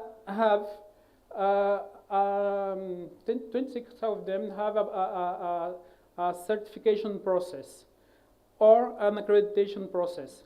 Most of them with this kind of process, I'm not included here in the IDA. Like INEA is an IDA and is based on the WIPO guidelines. It's a different. It's just collections around the world that have a certification process, and the majority of the collections have the certification, not accreditation. So in this sense, it was the year 2013. together with our colleague and friend Nelson Lima from Portugal, Professor Nelson Lima from Portugal. We were advisor of the thesis, PhD thesis of Marta, that is nowadays is a professor in China, and this thesis was quality parameters in a culture collection, the case of Micoteca da Universidade do Minho. Then we published some book chapters and guidelines for the establishment of an ISO standard in a public service fungal culture collections. So we were responsible for the implementation. It was the first culture collection in Portugal. Now some of the culture collections in Portugal are in process of accreditation because of MIRI, of the MIRI infrastructure. Also, we have supported in our international collaboration team the implementation of the certification norm in the Micoteca URM from Brazil, Federal University of Pernambuco, Brazil. Also, we support the culture collection agricultural microbiology in Brazil. We participate in as a international committee advised. I was a baby here. Yes.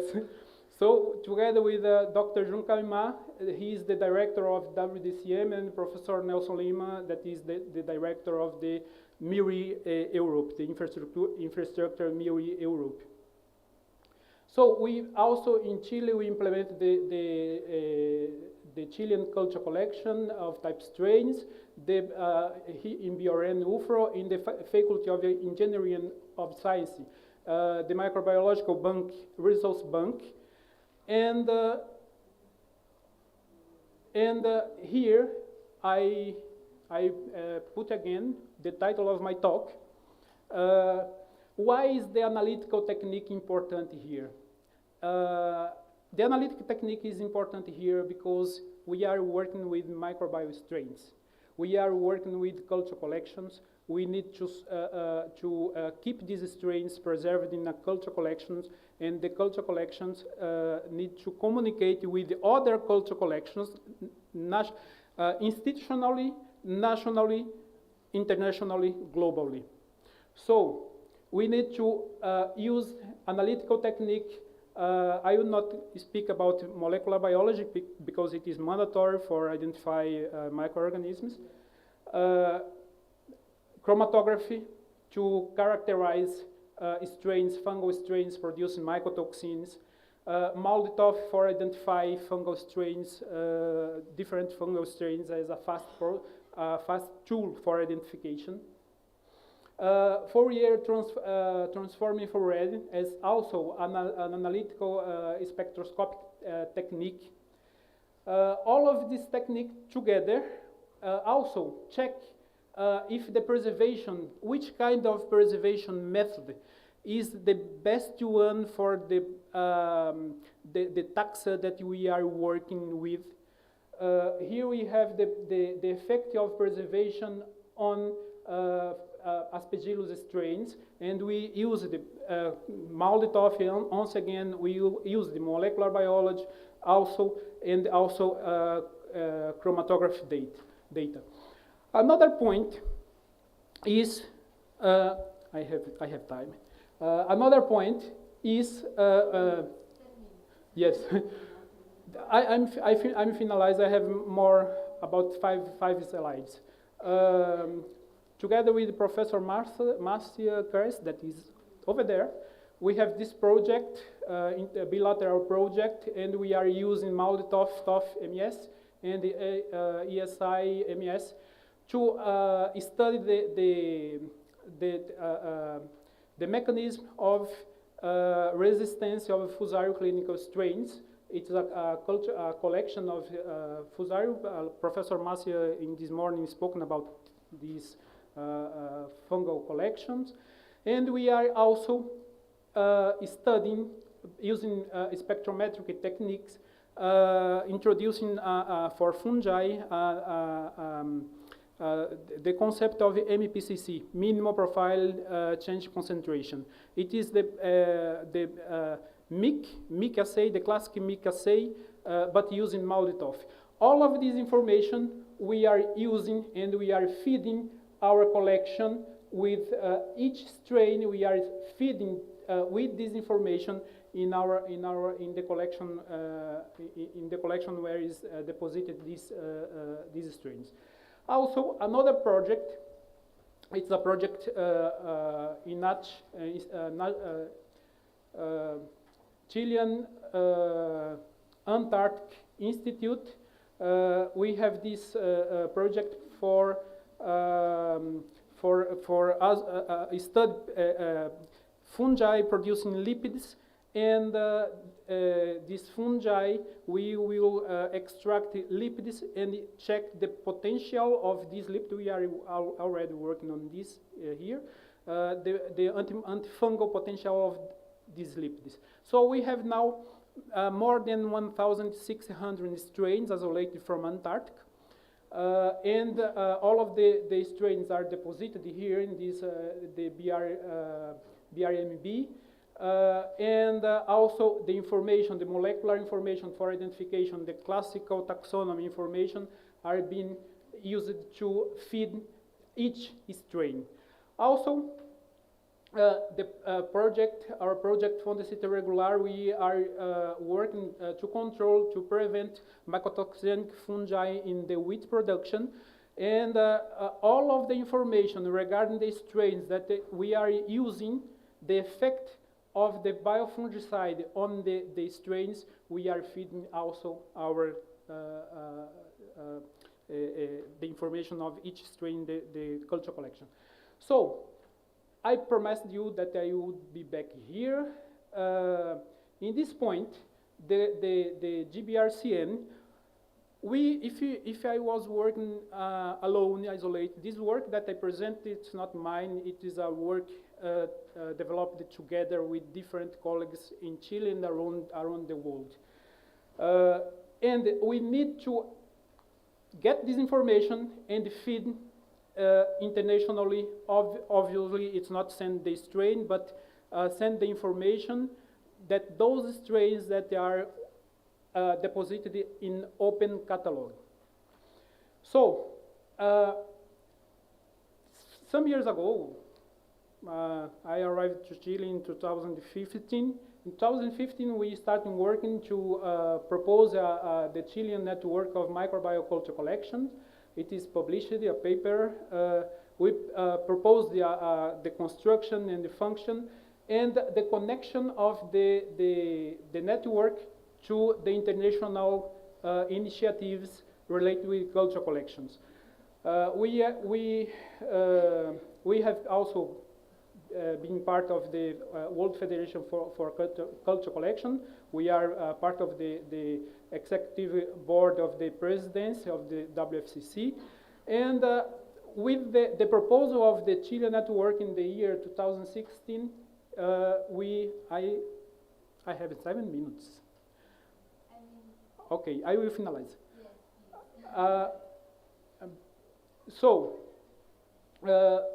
With this, I'm here with the same jacket and the Chilean flag. In this event in 2016, it was possible to sign a memorandum of understanding of the WDCM with the Universidad La Frontera. We are also participate in the executive committee of the presidency of the Latin American Federation of Culture Collection, and we have we are contact point in the Universidad La Frontera for the MURI. This work here up to here, if you were not follow with the support of INEA, with the support of SOFUFA, with the support of Pontificia Universidad Católica de Chile, we should stop here.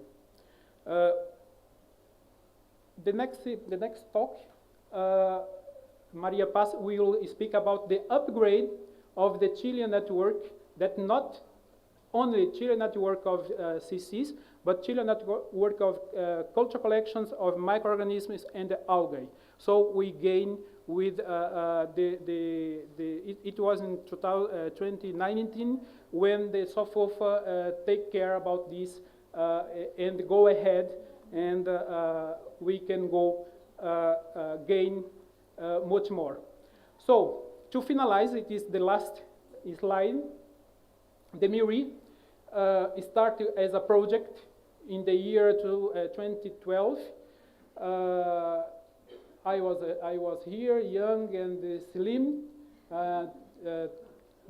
more than 10 years ago, almost 11 years ago.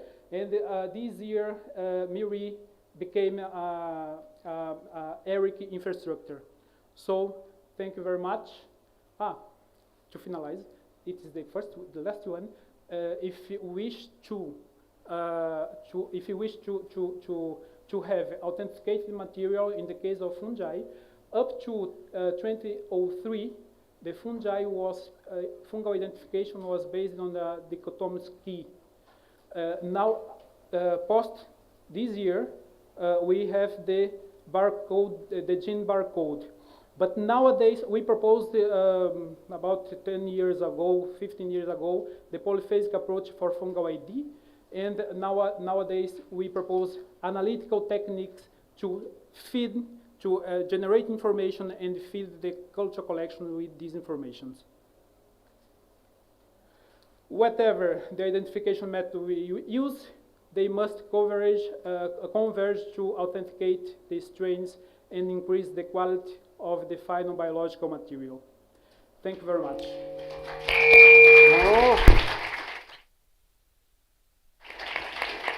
Thank you very much. No se puede. Thank you very much.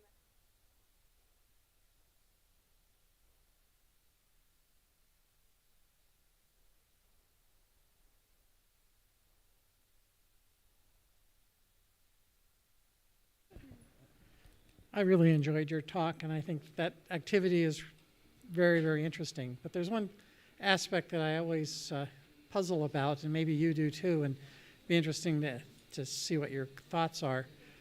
It's been estimated that 90% of all bacteria can't be cultured, and basically problems with quorum sensing and other kinds of activities, so that only 10% is the number that we're looking at. And since you're interested in biodiversity, 10% doesn't give you much biodiversity.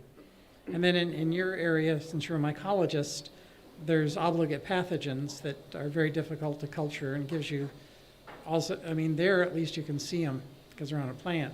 But in the case of quorum sensing, pretty much you're limited to genetic analysis of, some of them are present in only 1 cubic meter of seawater and things like that. And so how do you do that? How do you take care of that problem for biodiversity in a culture collection environment where you want to be able to reproducibly study these things?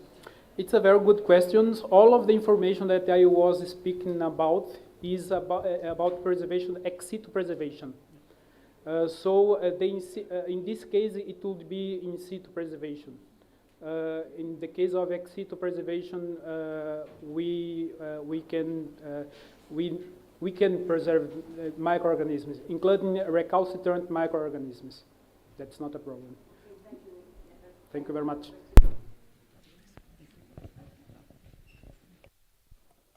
Okay, so now to finalize this afternoon section, we have the pleasure to have here Maria Paz Merino from SOFOFA, Chile.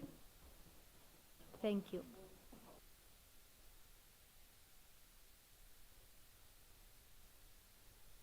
I see. Hello.